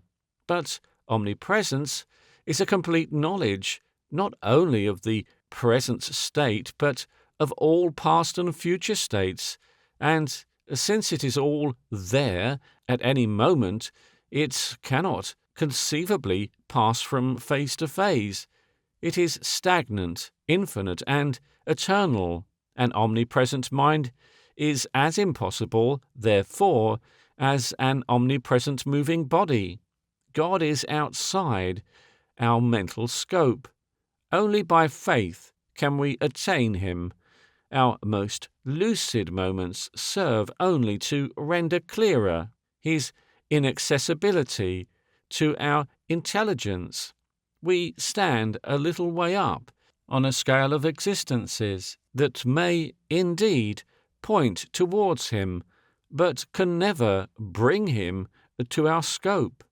As the fullness of the conscious mental existence of a man stands to the subconscious activities of an amoeba or of a visceral ganglion cell, so our reason forces us to admit other possible mental existences may stand to us, but such an existence, inconceivably great as it would be to us, would be scarcely nearer that transcendental God in whom the serious men of the future will, as a class, believe.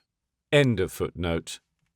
They will regard the whole of being, within themselves and without, as the sufficient revelation of God to their souls, and they will set themselves simply to that revelation, seeking its meaning towards themselves, faithfully and courageously. Manifestly, the essential being of man in life is his will. He exists consciously only to do. His main interest in life is the choice between alternatives, and since he moves through space and time to effects and consequences, a general purpose in space and time is the limit of his understanding. He can know God only under the semblance of a pervading purpose, of which his own individual freedom of will is a part. But he can understand that the purpose that exists in space and time is no more God than a voice calling out of impenetrable darkness is a man. To men of the kinetic type, belief in God, so manifest as purpose is irresistible, and to all lucid minds, the being of God, save as that general atmosphere of imperfectly apprehended purpose in which our individual wills operate, is incomprehensible. To cling to any belief more detailed than this, to define and limit God in order to take hold of him, to detach oneself and parts of the universe from God in some mysterious way in order to reduce life to a dramatic antagonism, is not faith but infirmity. Excessive, strenuous belief is not faith. By faith we disbelieve, and it is the drowning man and not the strong swimmer who clutches at the floating straw.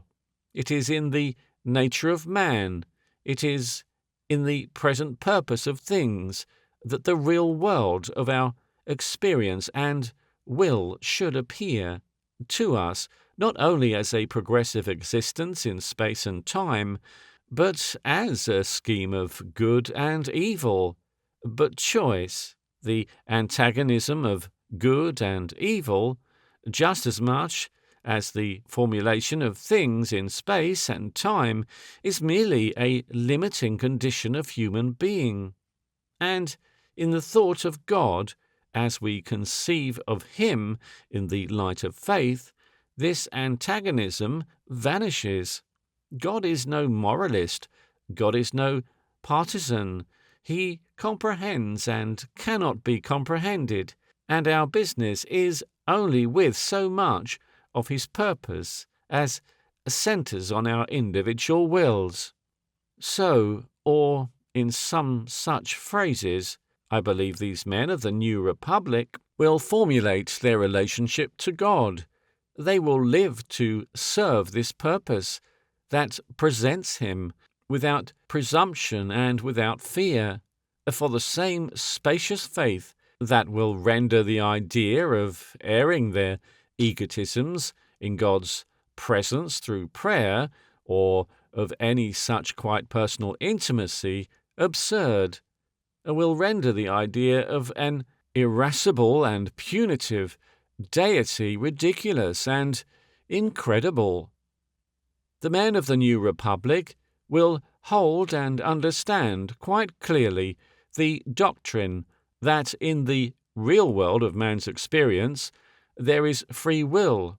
They will understand that constantly, as a very condition of his existence, man is exercising choice between alternatives, and that a conflict between motives that have different moral values constantly arises.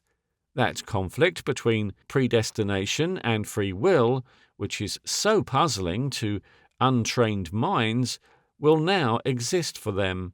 They will know that in the real world of sensory experience, will is free, just as new-sprung grass is green, wood hard, ice cold, and toothache painful. In the abstract world of reasoning science, there is no green, no colour at all, but certain lengths of vibration, no hardiness, but a certain reaction of molecules, no cold and no pain, but certain molecular consequences in the nerves that reach the misinterpreting mind. In the abstract world of reasoning science, moreover, there is a rigid and inevitable sequence of cause and effect. Every act of man could be foretold to its uttermost detail, if only we knew him and all his circumstances fully. In the abstract world of reasoned science, all things exist now, potentially down to the last moments of infinite time. But the human will does not exist in the abstract world of reasoned science, in the world of atoms and vibrations, that rigidly predestinate scheme of things in space and time.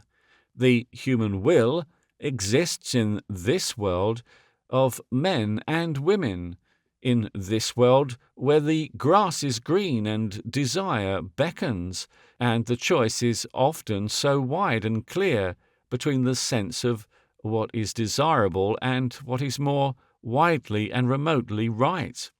In this world of sense and daily life, these men will believe with an absolute conviction that there is free will and a personal moral responsibility in relation to that indistinctly seen purpose, which is the sufficient revelation of God to them, so far as this sphere of being goes.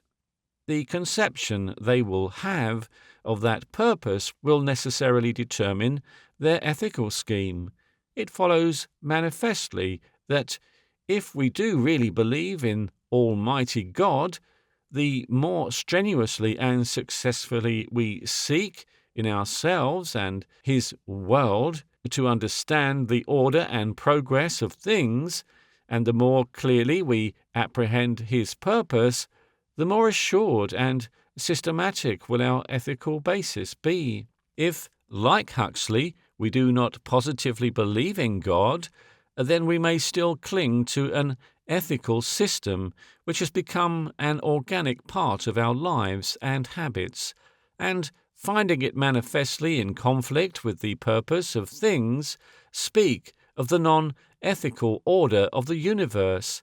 But to any one whose mind is pervaded by faith in God, a non-ethical universe in conflict with the incomprehensibly ethical soul of the agnostic is as incredible as a black-horned devil, an active material anti-God with hooves, tool, pitchfork, and Dunstan-scorched nose, complete. To believe completely in God is to believe in the final rightness of all being.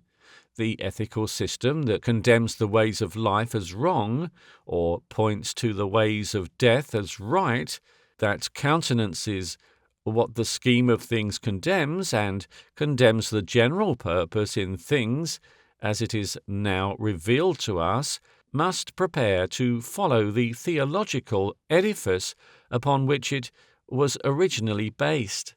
If the universe is non-ethical by our present standards, we must reconsider these standards and reconstruct our ethics. To hesitate to do so, however severe the conflict with old habits and traditions and sentiments may be, is to fall short of faith. Now, so far as the intellectual life of the world goes, This present time is essentially the opening phase of a period of ethical reconstruction, a reconstruction of which the new republic will possess the matured result. Throughout the 19th century, there has been such a shattering and recasting of fundamental ideas, of the preliminaries to ethical propositions, as the world has never seen before. The breaking down and rooting out of almost all the cardinal assumptions on which the minds of the 18th century dwelt securely is a process akin to, but independent of, the development of mechanism whose consequences we have traced. It is part of that process of vigorous and fearless criticism which is the reality of science, and of which the development of mechanism and all that revolution in physical and social conditions we have been tracing is merely the vast imposing material byproduct. At present, indeed, its more obvious aspect on the moral and ethical side is destruction. Anyone can see the chips flying, but it still demands a certain faith and patience to see the form that ensues. But it is not destruction any more than a sculptor's work is stone breaking. The first chapter in the history of this intellectual development, its definite and formal opening, coincides with the opening of the 19th century and the publication of Malthus's essay on population. Malthus is one of those cardinal figures in intellectual history who state definitely for all time things apparent enough after their formulation, but never effectively coincide before. He brought clearly and emphatically into the sphere of discussion a vitally important issue that had always been shirked and tabooed heretofore, the fundamental fact that the main mass of the business of human life centers about reproduction. He stated in clear, hard, decent, and unavoidable argument what presently Schopenhauer was to discover and proclaim, in language at times, it would seem, quite unfitted for translation into English, and having made his statement, Malthus left it in a contract with its immediate results. Probably no more shattering book than the essay on population has ever been or ever will be written.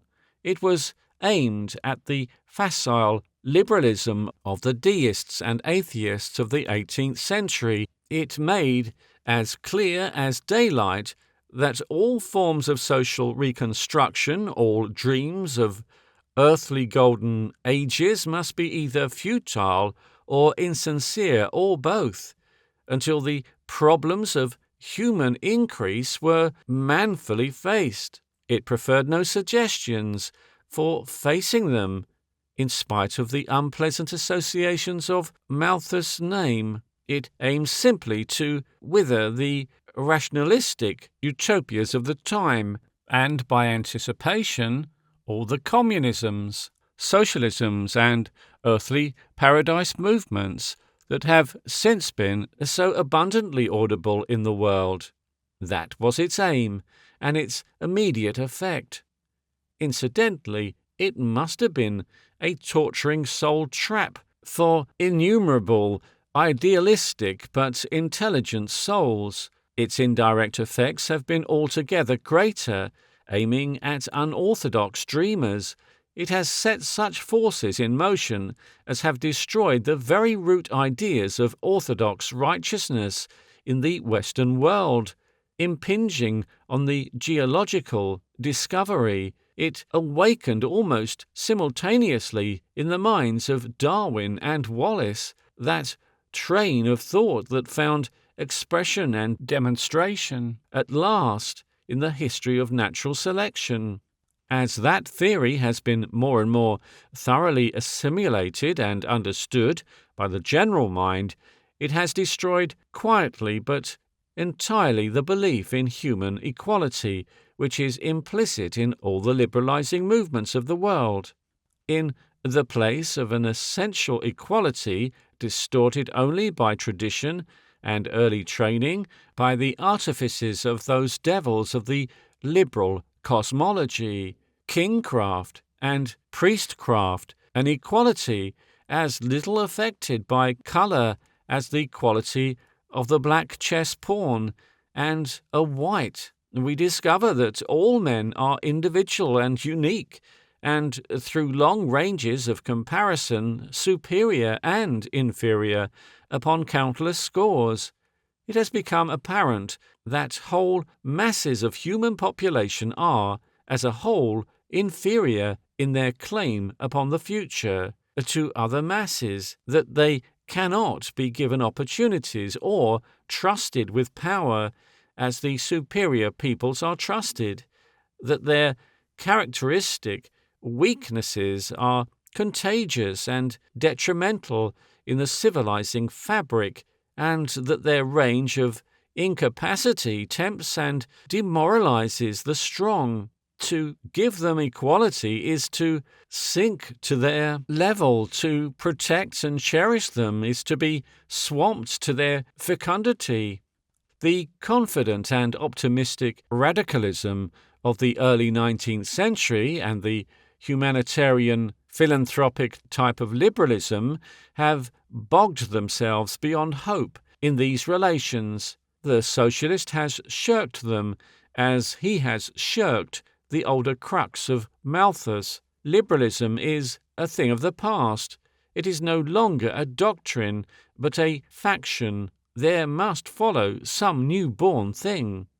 And as effectually has the mass of criticism that centres about Darwin destroyed the dogma of the fall upon which the whole intellectual fabric of Christianity rests. For without a fall there is no redemption, and the whole theory and meaning of the Pauline system is vain.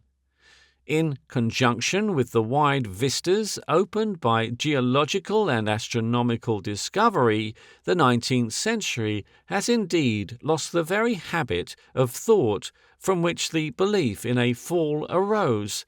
It is as if a hand had been put upon the head of the thoughtful man, and had turned his eyes about from the past to the future. In matters of intelligence, at least, if not yet, in matters of ethics and conduct, this turning round has occurred. In the past, thought was legal in its spirit. It deduced the present from pre-existing prescription. It derived everything from the offences and promises of the dead. The idea of a universe of expiation was the most natural theory amidst the processes.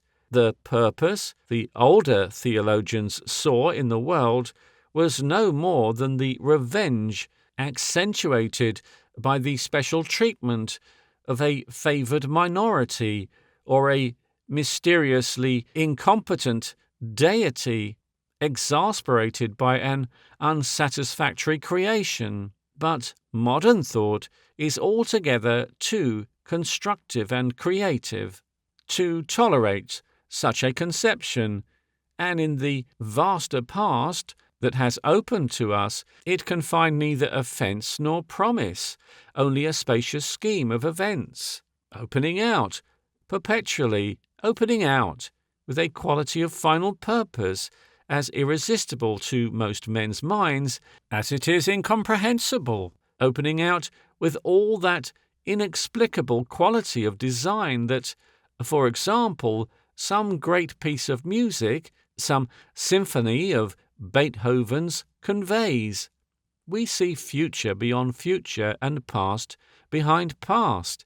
It has been like the coming of dawn, at first a colourless dawn, clear and spacious, before which the mists whirl and fade, and there opens to our eyes not the narrow passage, the definite end we had imagined, but the rocky, ill-defined path we follow high amidst the limitless prospect of space and time. At first, the dawn is cold. There is, at times, a quality of terror, almost in the cold clearness of the morning twilight, but insensibly its coldness passes. The sky is touched with fire, and presently, up out of the dayspring in the east, the sunlight will be pouring, and these men of the new republic will be going about in the daylight of things assured. And men's concern under the ampler view will no longer be to work out a system of penalties for the sins of dead men, but to understand and participate in this great development that now dawns on the human understanding. The insoluble problems of pain and death, gaunt, incomprehensible facts as they were, fall into place in the gigantic order that evolution unfolds. All things are integral in the mighty scheme. The slain builds up the slayer, the wolf grooms the horse into swiftness, and the tiger calls for wisdom and courage out of man. All things are integral, but it has been left for men to be consciously integral, to take at last a share in the process, to have wills that have caught a harmony with the universal will, as sand grains flash into splendour under the blaze of the sun. There will be many who will never be called to this religious conviction, who will lead their little lives like fools, playing foolishly with religion and all the great issues of life, or are like the beasts that perish, having sense alone, but those who, by character and intelligence, are predestinate to participate in the reality of life, will fearlessly shape all their ethical determinations and public policy anew from a fearless study of themselves and the apparent purpose that opens out before them. Very much of the cry for faith that sounds in contemporary life so loudly and often with so distressing a note sincerely comes from the unsatisfied egotisms of unemployed and therefore unhappy and craving people, but much is also due to the distress in the minds of active and serious men, due to the conflict of inductive knowledge with conceptions of right and wrong deducted from unsound but uncriticized first principles. The old ethical principles, the principle of equivalence or justice, the principle of self-sacrifice, the various vague and arbitrary ideas of purity, chastity, and sexual sin, came like rays out of the theological and philosophical lanterns men carried in the darkness. The ray of the lantern indicated and directed, and one followed it as one follows a path. But now there has come a new view of man's place in the scheme of time and space, a new illumination, dawn. The lantern rays fade in the growing brightness, and the lanterns that shone so brightly are becoming smoky and dim. To many men, this is no more than a waning of lanterns, and they call for new ones, or a trimming of the old.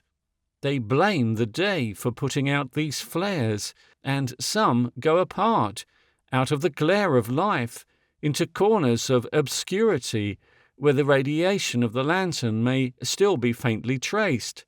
But indeed, with the new light there has come the time for new methods. The time of lanterns, the time of deductions from arbitrary first principles is over.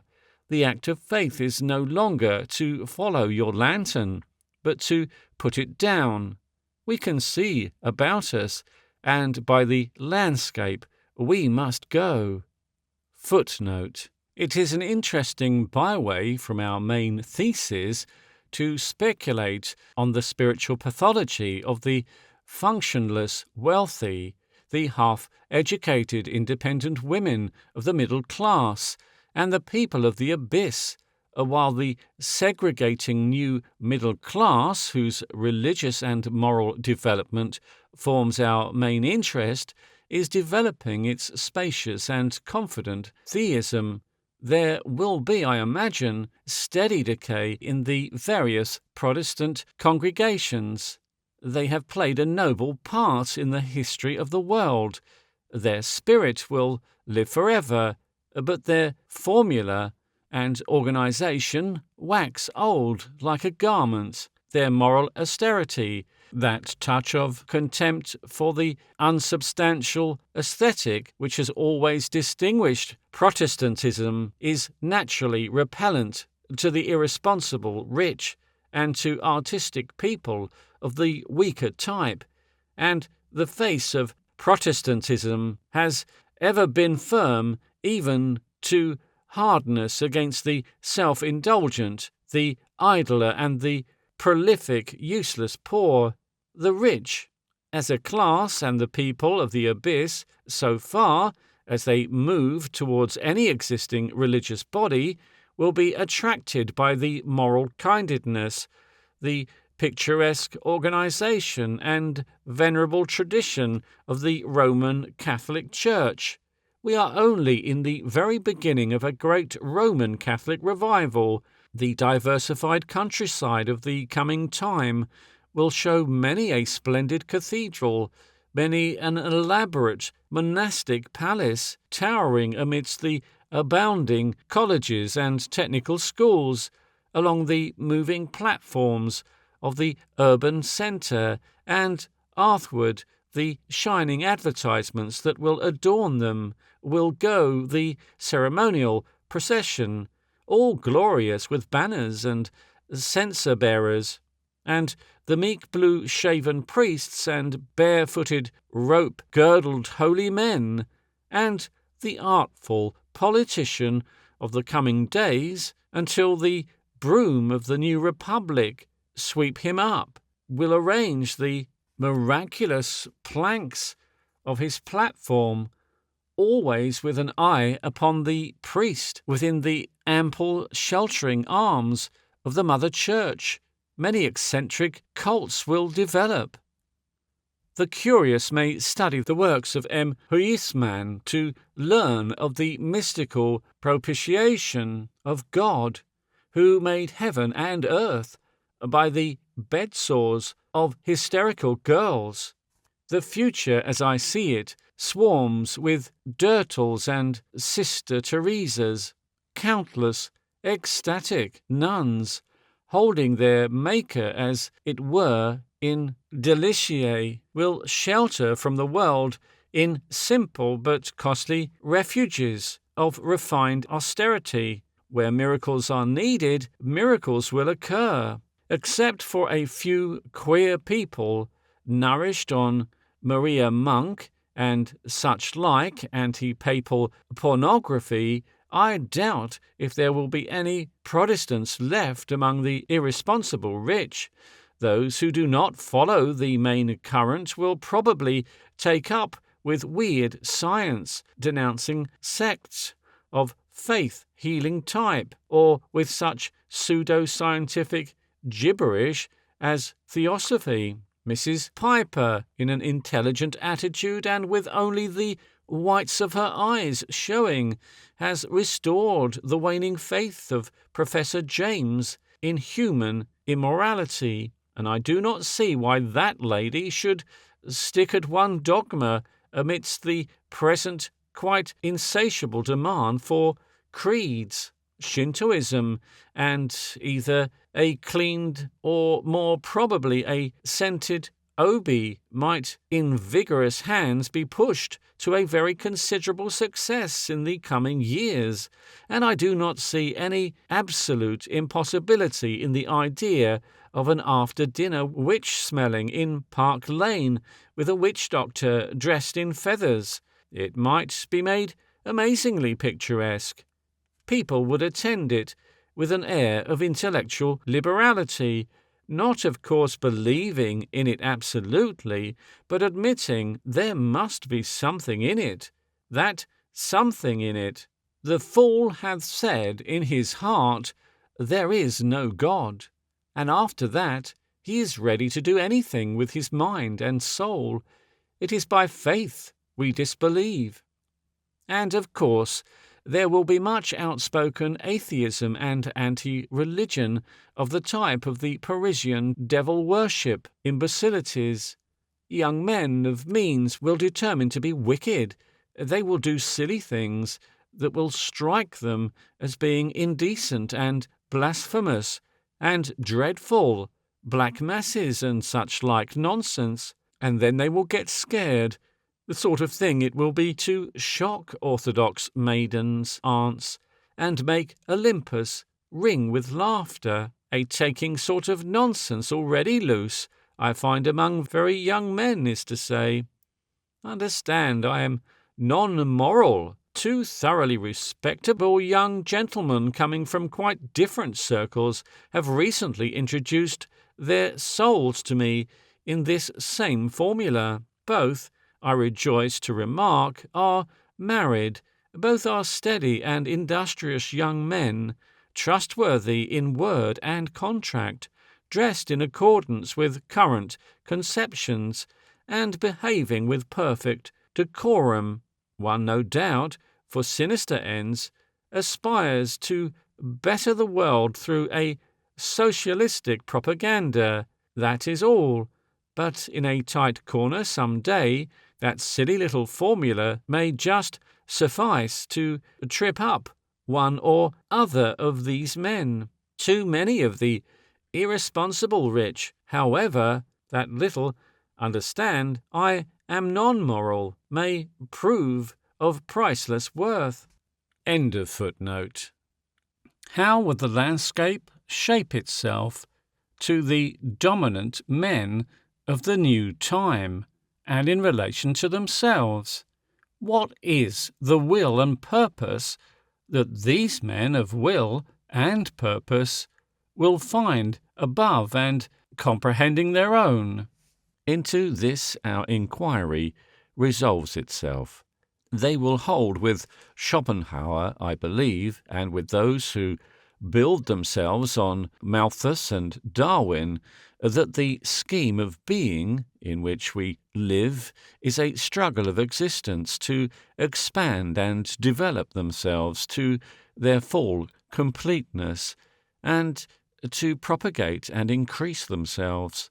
But, being men of action, will feel nothing of the glamour of misery that irresponsible and sexually vitiated shareholder Schopenhauer threw over this recognition.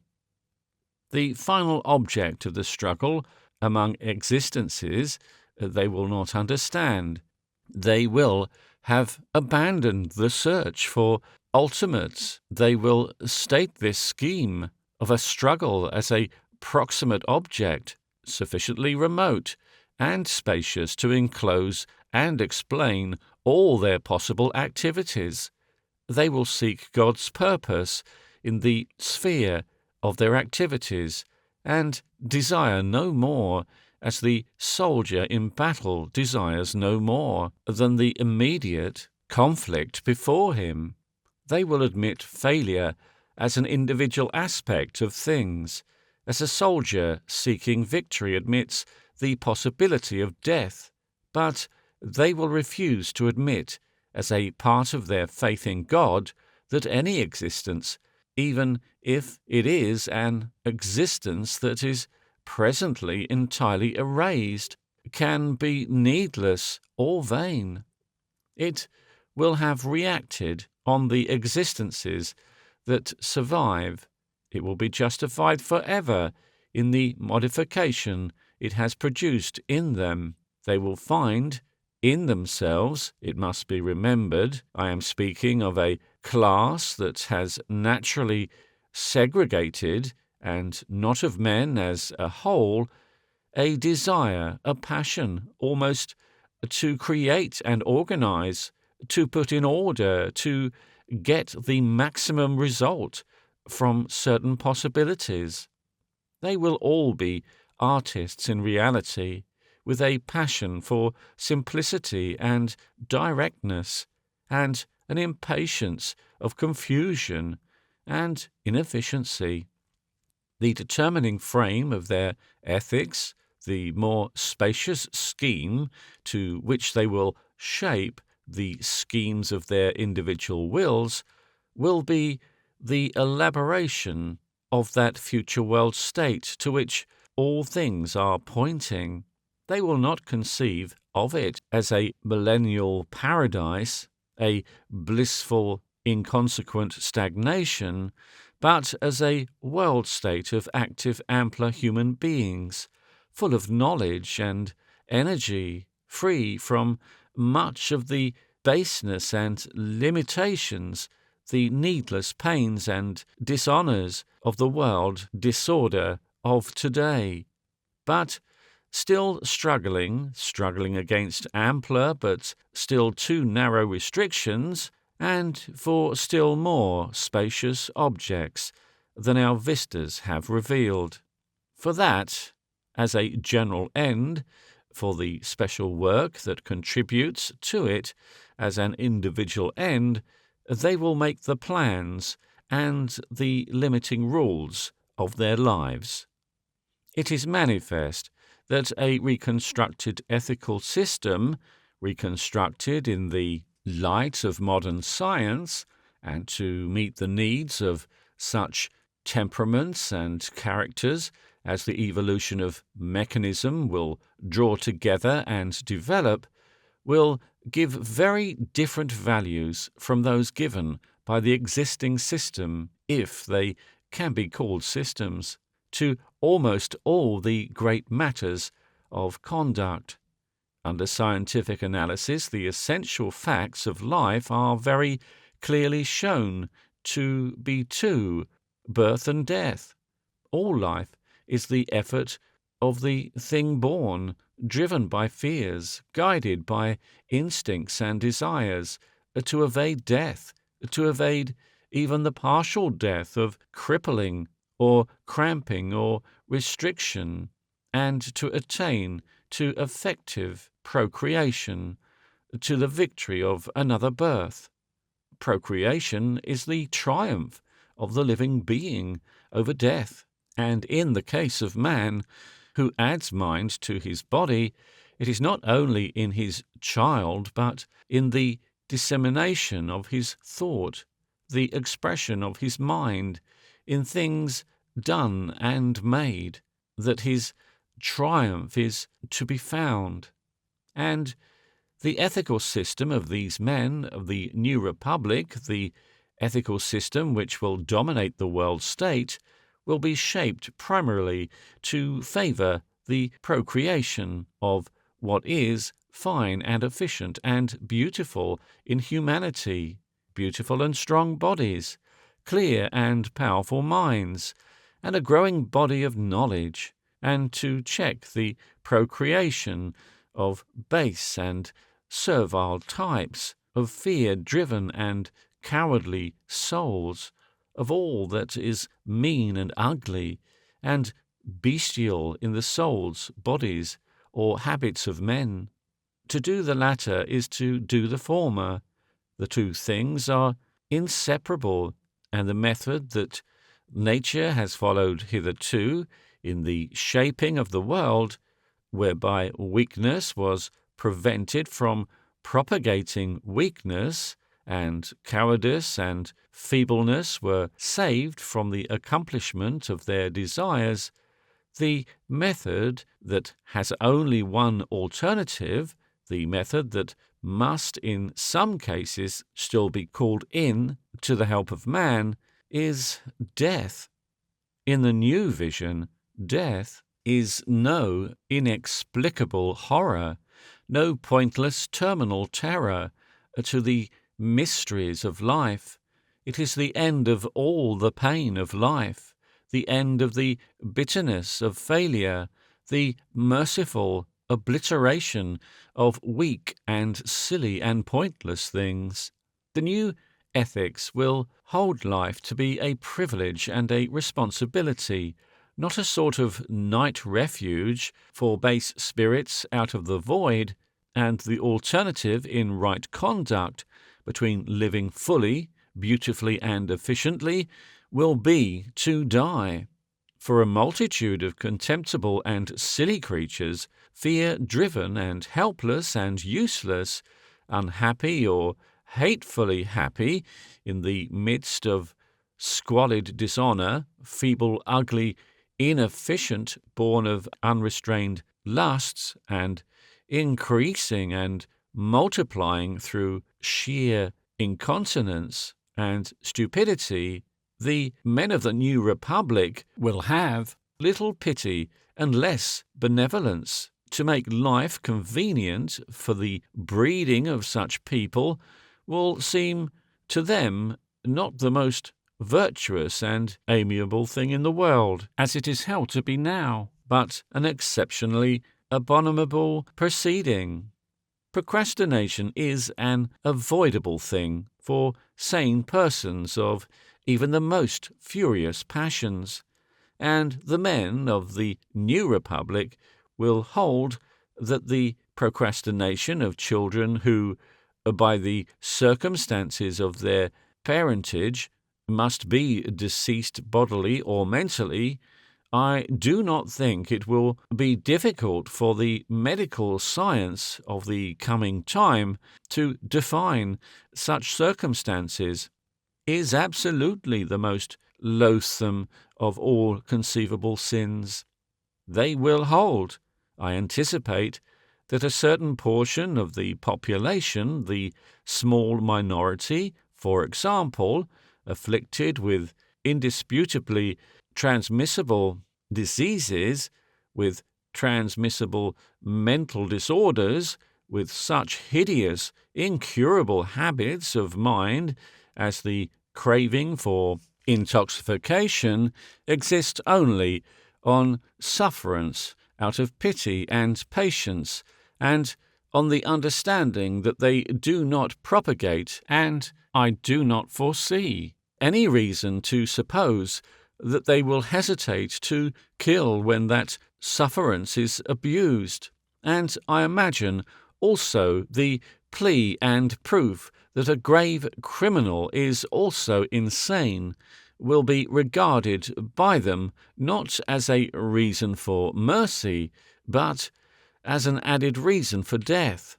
I do not see how they can think otherwise on the principles they will profess. The men of the new republic will not be squeamish either in facing or inflicting death, because they will have a fuller sense of the possibilities of life than we possess. They will have an ideal that will make killing worth the while. Like Abraham, they will have the faith to kill, and they will have no superstitions about death. They will naturally regard the modest suicide of incurable melancholy or diseased or helpless persons as a high and courageous act of duty rather than a crime. And since they will regard, as indeed all men raised above a brutish level do regard, a very long term of imprisonment as infinitely worse than death, as being indeed death with a living misery added to its natural terror, they will, I conceive, where the whole tenor of a man's actions, and not simply some incidental or impulse action, seems to prove him unfitted for free life in the world, consider him carefully and condemn him and remove him from being. All such killing will be done with an opiate, for death is too grave a thing to be made painful or dreadful, and used as a deterrent from crime. If deterrent punishments are used at all, in the code of the future, the deterrent will neither be death nor mutilation of the body, nor mutilation of the life by imprisonment, nor any horrible thing like that, but good scientifically caused pain that will leave nothing but a memory. Yet even the memory of overwhelming pain is a sort of mutilation of the soul.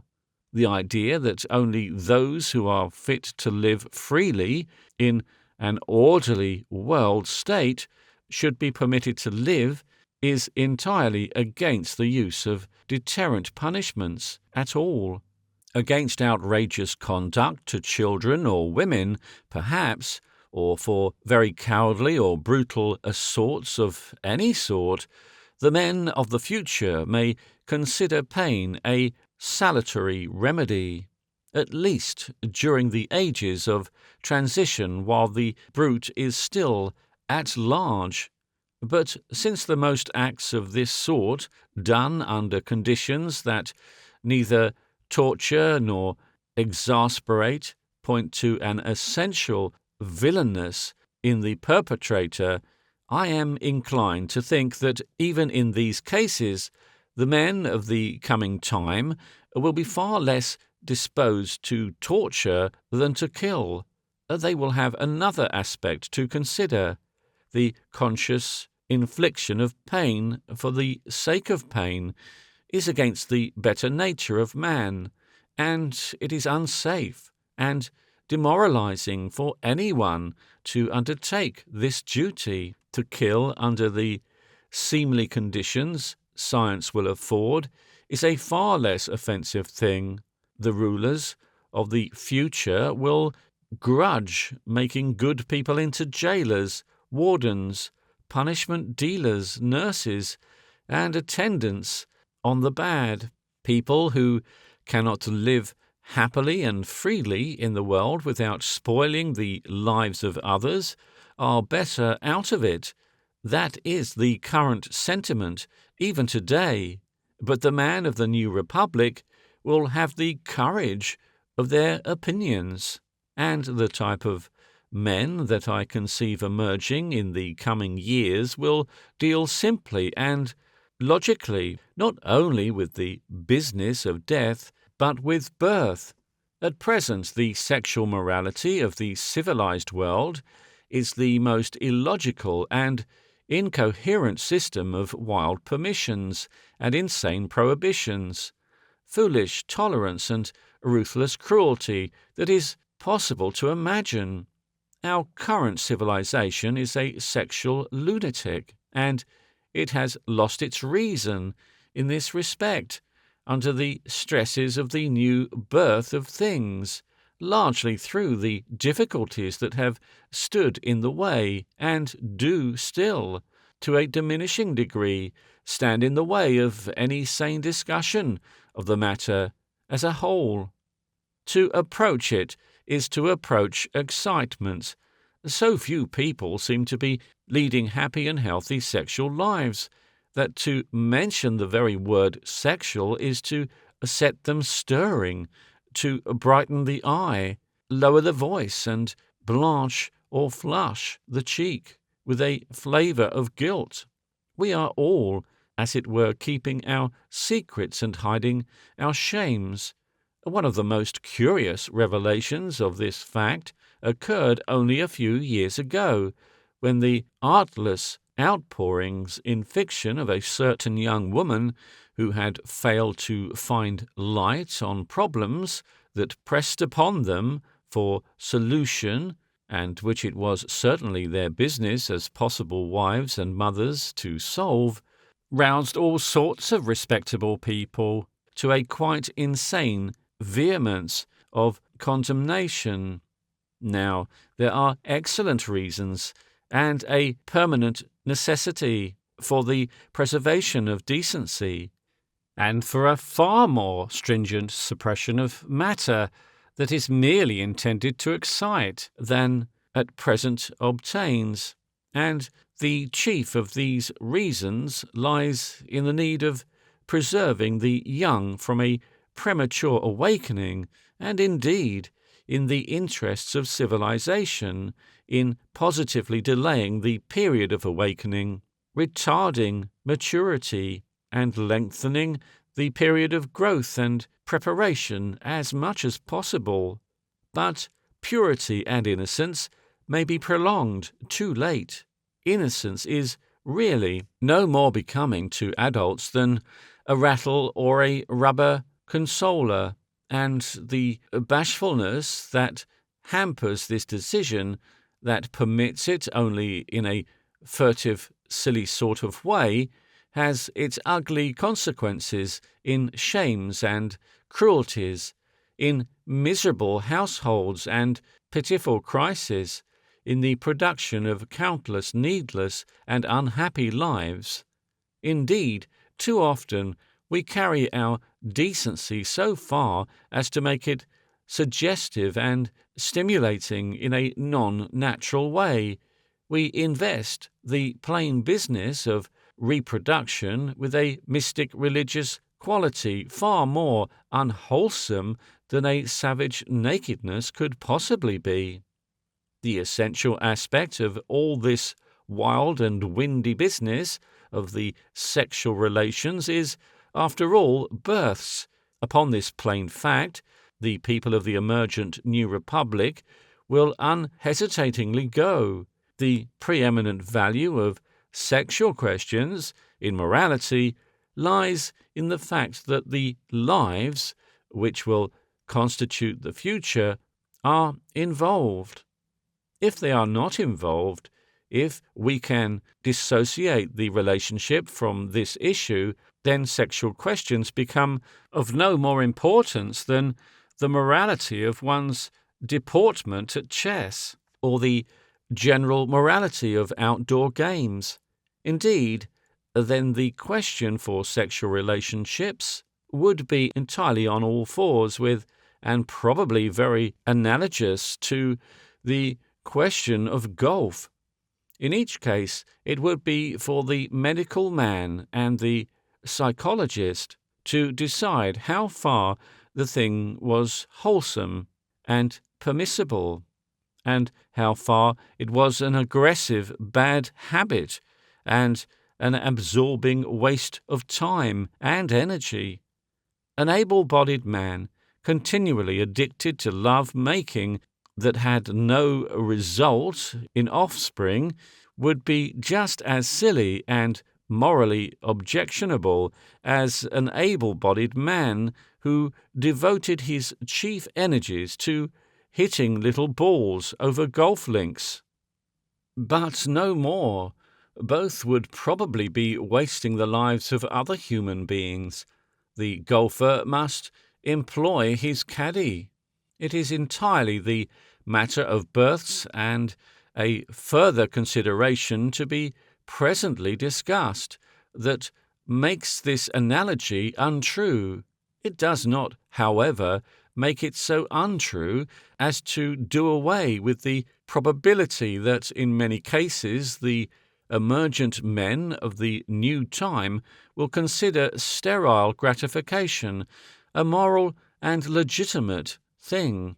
St. Paul tells us that it is better to marry than to burn, but to beget children on that account will appear, I imagine, to these coming men as an absolutely loathsome proceeding. They will stifle no spread of knowledge that will diminish the swarming misery of childhood in the slums. They will regard the disinclination of the witless society women to become a mother as a most admirable trait in her folly. In our bashfulness about these things, we talk an admirable lot of nonsense. All this uproar one hears about the rapid multiplication of the unfit and the future of the lower races takes on an entirely different complexion directly we face known, if inadequate, facts. Most of the human types that by civilized standards are undesirable are quite willing to die out through such suppressions if the world will only encourage them a little. They multiply in sheer ignorance, but they do not desire multiplication, even now, and they can easily be made to dread it. Sensuality aims not at life, but at itself. I believe that the men of the New Republic will deliberately shape their public policy along these lines. They will root out and illuminate urban rookeries and all places where the base can drift to multiply.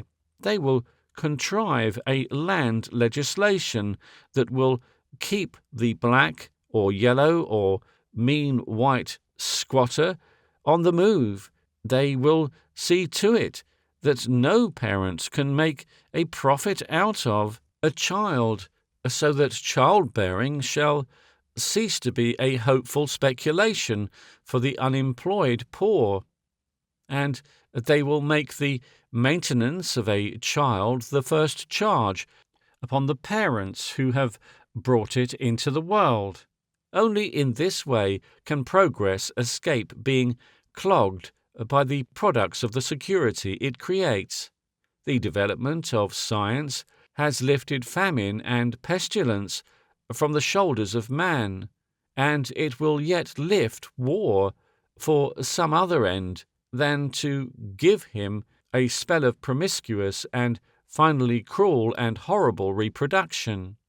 No doubt, the sentimentalist and all whose moral sense has been vigorously trained in the old school will find this rather a dreadful suggestion.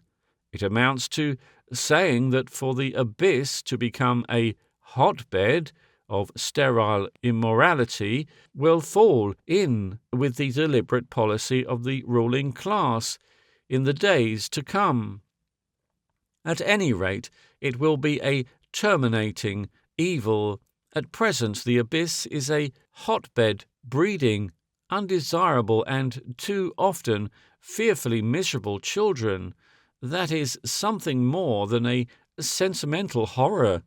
Under the really very horrible morality of today, the spectacle of mean-spirited, undersized, deceased little man, quite incapable of earning a decent living, even for himself, married to some underfed, ignorant, ill-shaped, plain and diseased little woman, and guilty of the lives of 10 or 12 ugly, ailing children, is regarded as an extremely edifying spectacle, and the two parents consider their reproductive excesses as giving them a distinct claim upon less fecund and more prosperous people.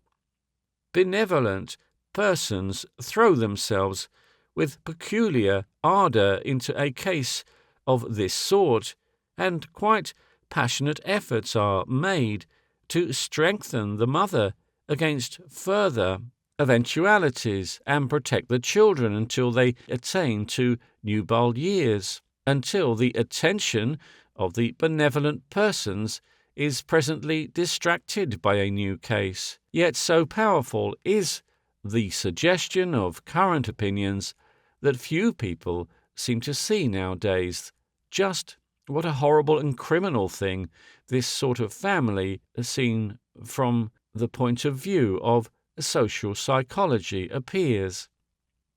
And directly such principles as these come into effective operation, and I believe that the next 100 years will see this new phase of the human history beginning.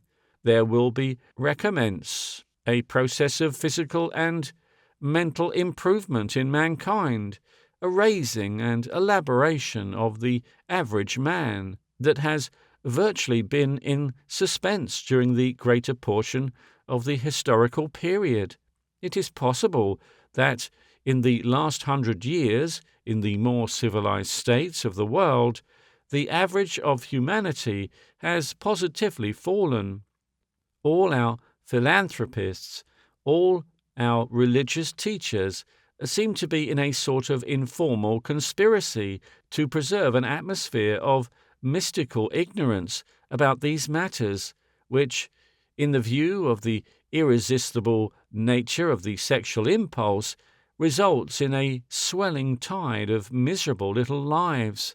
Consider what it will mean to have perhaps half the population of the world in every generation restrained from or tempted to evade reproduction. This euthanasia of the weak and sensual is possible on the principles that will probably animate the predominant classes of the new time. It will be permissible, and I have little or no doubt that in the future it will be planned and achieved.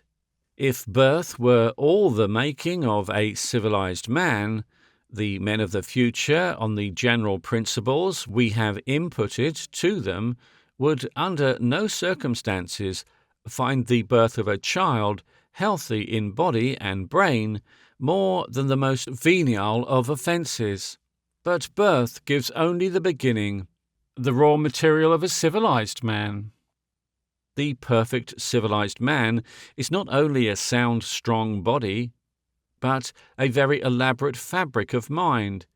He is a fabric of moral suggestions that become mental habits, a magazine of more or less systemized ideas, a scheme of knowledge and training and an aesthetic culture.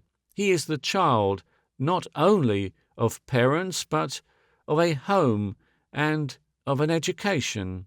He has to be carefully guarded from physical and moral contagions.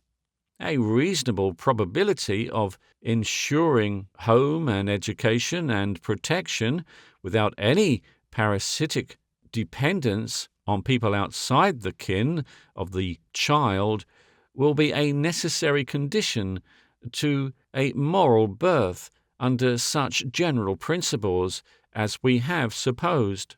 Now, this sweeps out of reason any such promiscuity of healthy people as the late Mr. Grant Allen is supposed to have advocated, but, so far as I can understand him, did not.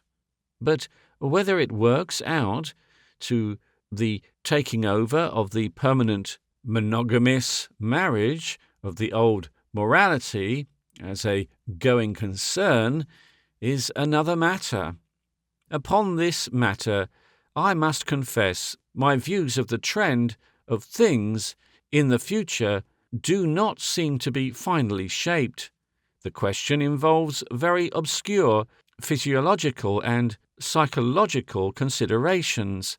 A man who aims to become a novelist naturally pries into these matters whenever he can, but the vital facts are very often hard to come by. It is probably that a great number of people could be paired off in couples who would make permanently happy and successful monogamous homes for their sound and healthy children.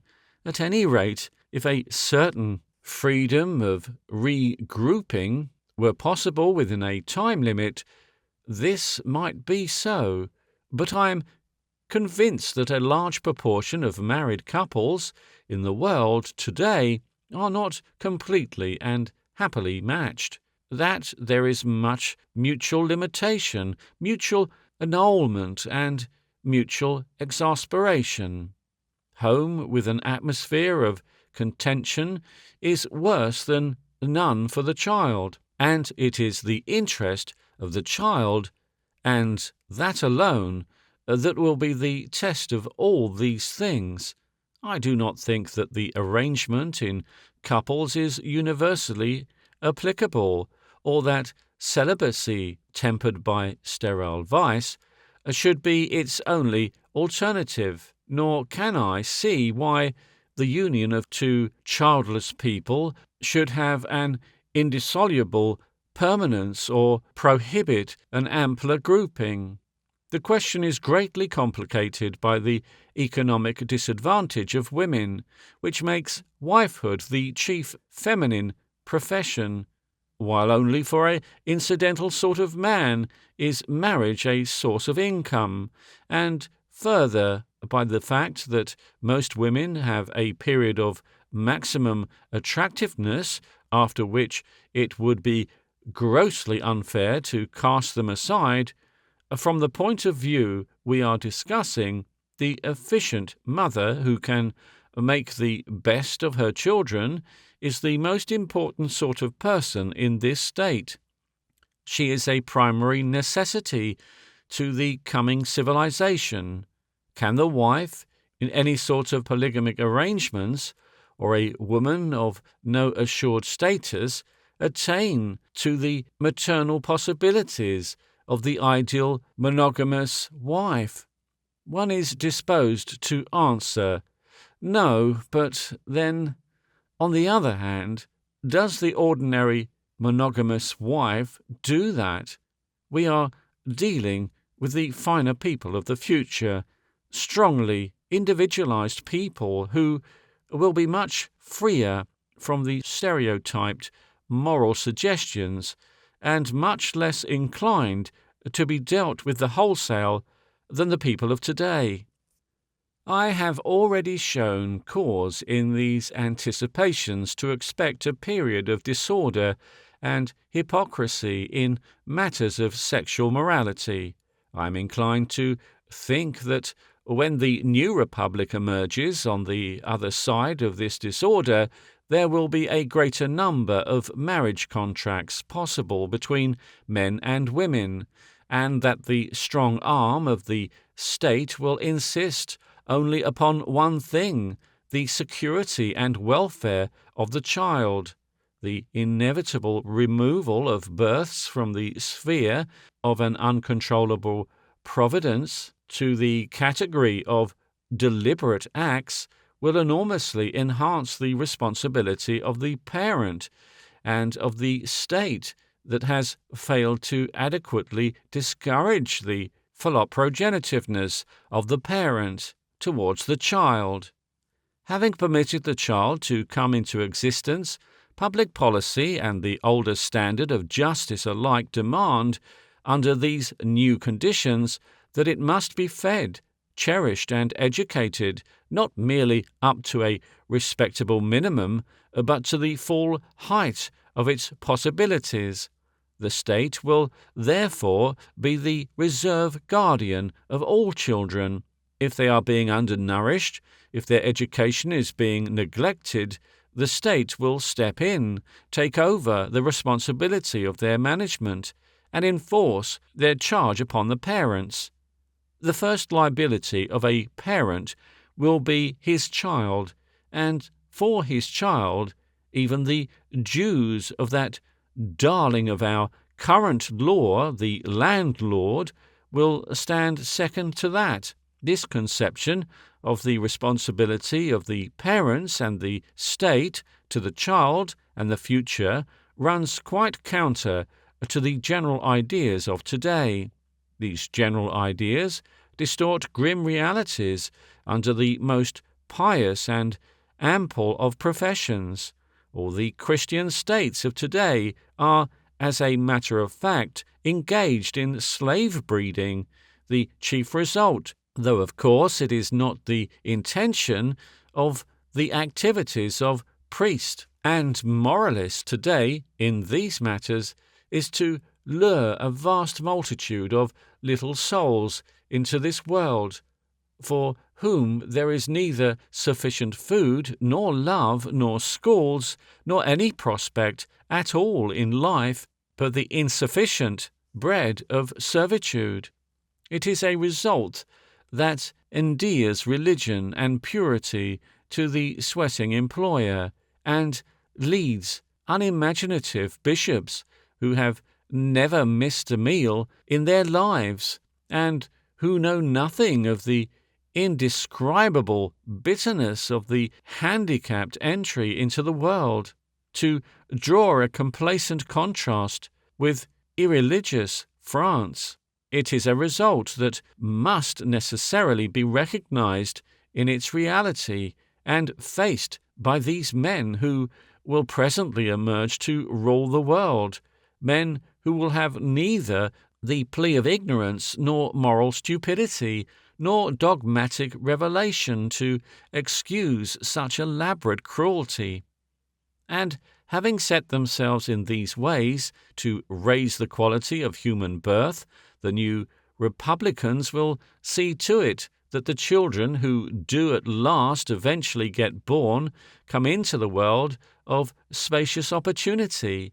The half-educated, unskilled pretenders professing impossible creeds and propounding ridiculous curricula to whom the unhappy parents of today must needs entrust the intelligence of their children, these heavily-handed barber surgeons of the mind, these schoolmasters with their ragtag and bobtail of sweated and unqualified assistants, will be succeeded by capable, self-respecting men and women constituting the most important profession of the world. The windy pretense of forming character, supplying moral training, and so forth, under which the educationalists of today conceals the fact that he is incapable of his proper task of training, developing and equipping the mind, will no longer be made by the teacher, nor will the teacher be permitted to subordinate his duties to the entirely irrelevant business of his pupils' sports. The teacher will teach and confine his moral training beyond enforcing truth and discipline to the exhibition of a capable person, doing his duty as well as it can be done. He will know that his utmost province is only a part of the educational process, that equally important educational influences are the home and the world of thought about the pupil and himself. The whole world will be thinking and learning. The old idea of completing one's education will have vanished with the fancy of a static universe. Every school will be a preparatory school, every college. The school and college will probably give only the keys and apparatus of thought, a necessary language or so, thoroughly done, a second mathematical training, drawing, a wide and reasoned view of philosophy, some good exercises in dialectics, a training in the use of those stores of fact that science has made. So equipped, the young man and young woman will go on to the technical school of their chosen profession and to the criticism of contemporary practice for their special efficiency, and to the literature of contemporary thought for their general development.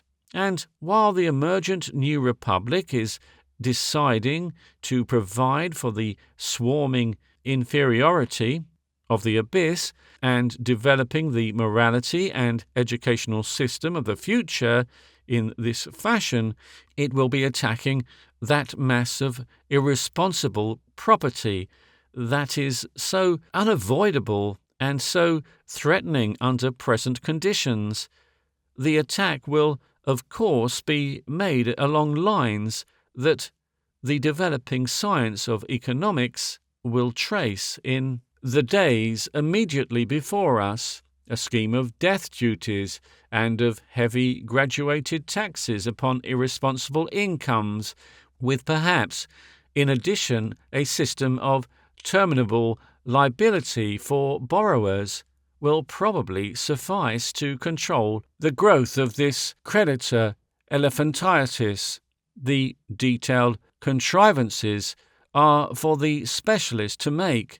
If there is such a thing as bitterness in the public acts of the new republicans, it will probably be found in the measures that will be directed against these who are parasitic, or who attempt to be parasitic, upon the social body, either by means of gambling, by manipulating the medium of exchange, or by such interventions upon legitimate transactions as, for example, the legal trade union in Great Britain contrives in the case of house property and land, simply because he fails more often than he succeeds.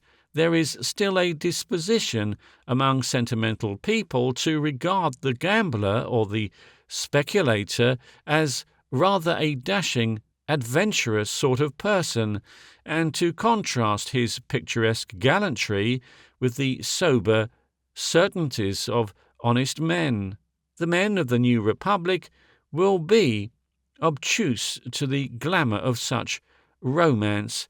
They will regard the gambler as simply a mean creature who hangs about the social body in the hope of getting something for nothing, who runs risks to filch the possessions of other men, exactly as a thief does. They will put the two on a footing, and the generous gambler, like the kindly drunkard, in the face of their effectual provision for his little weakness, will cease to complain that his worst enemy is himself.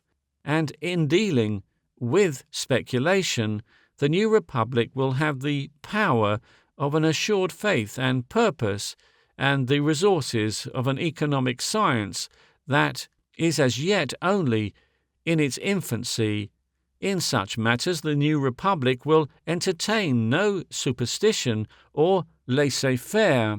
Money and credit are as much human contrivances as bicycles, and as liable to expansion and modification as any other sort of prevalent but imperfect machine. And how will the new republic treat the inferior races? How will it deal with the black? How will it deal with the yellow man? How will it tackle the alleged termite in the civilized woodwork, the Jew? Certainly not as races at all. It will aim to establish, and it will at last, though probably only after a second century has passed, establish a world state with a common language and a common rule. All over the world, its roads, its standards, its laws, and its apparatus of control will run. It will, I have said, make the multiplication of those who fall behind a certain standard of social efficiency unpleasant and difficult, and it will have cast aside any coddling laws to save adult men from themselves. Footnote.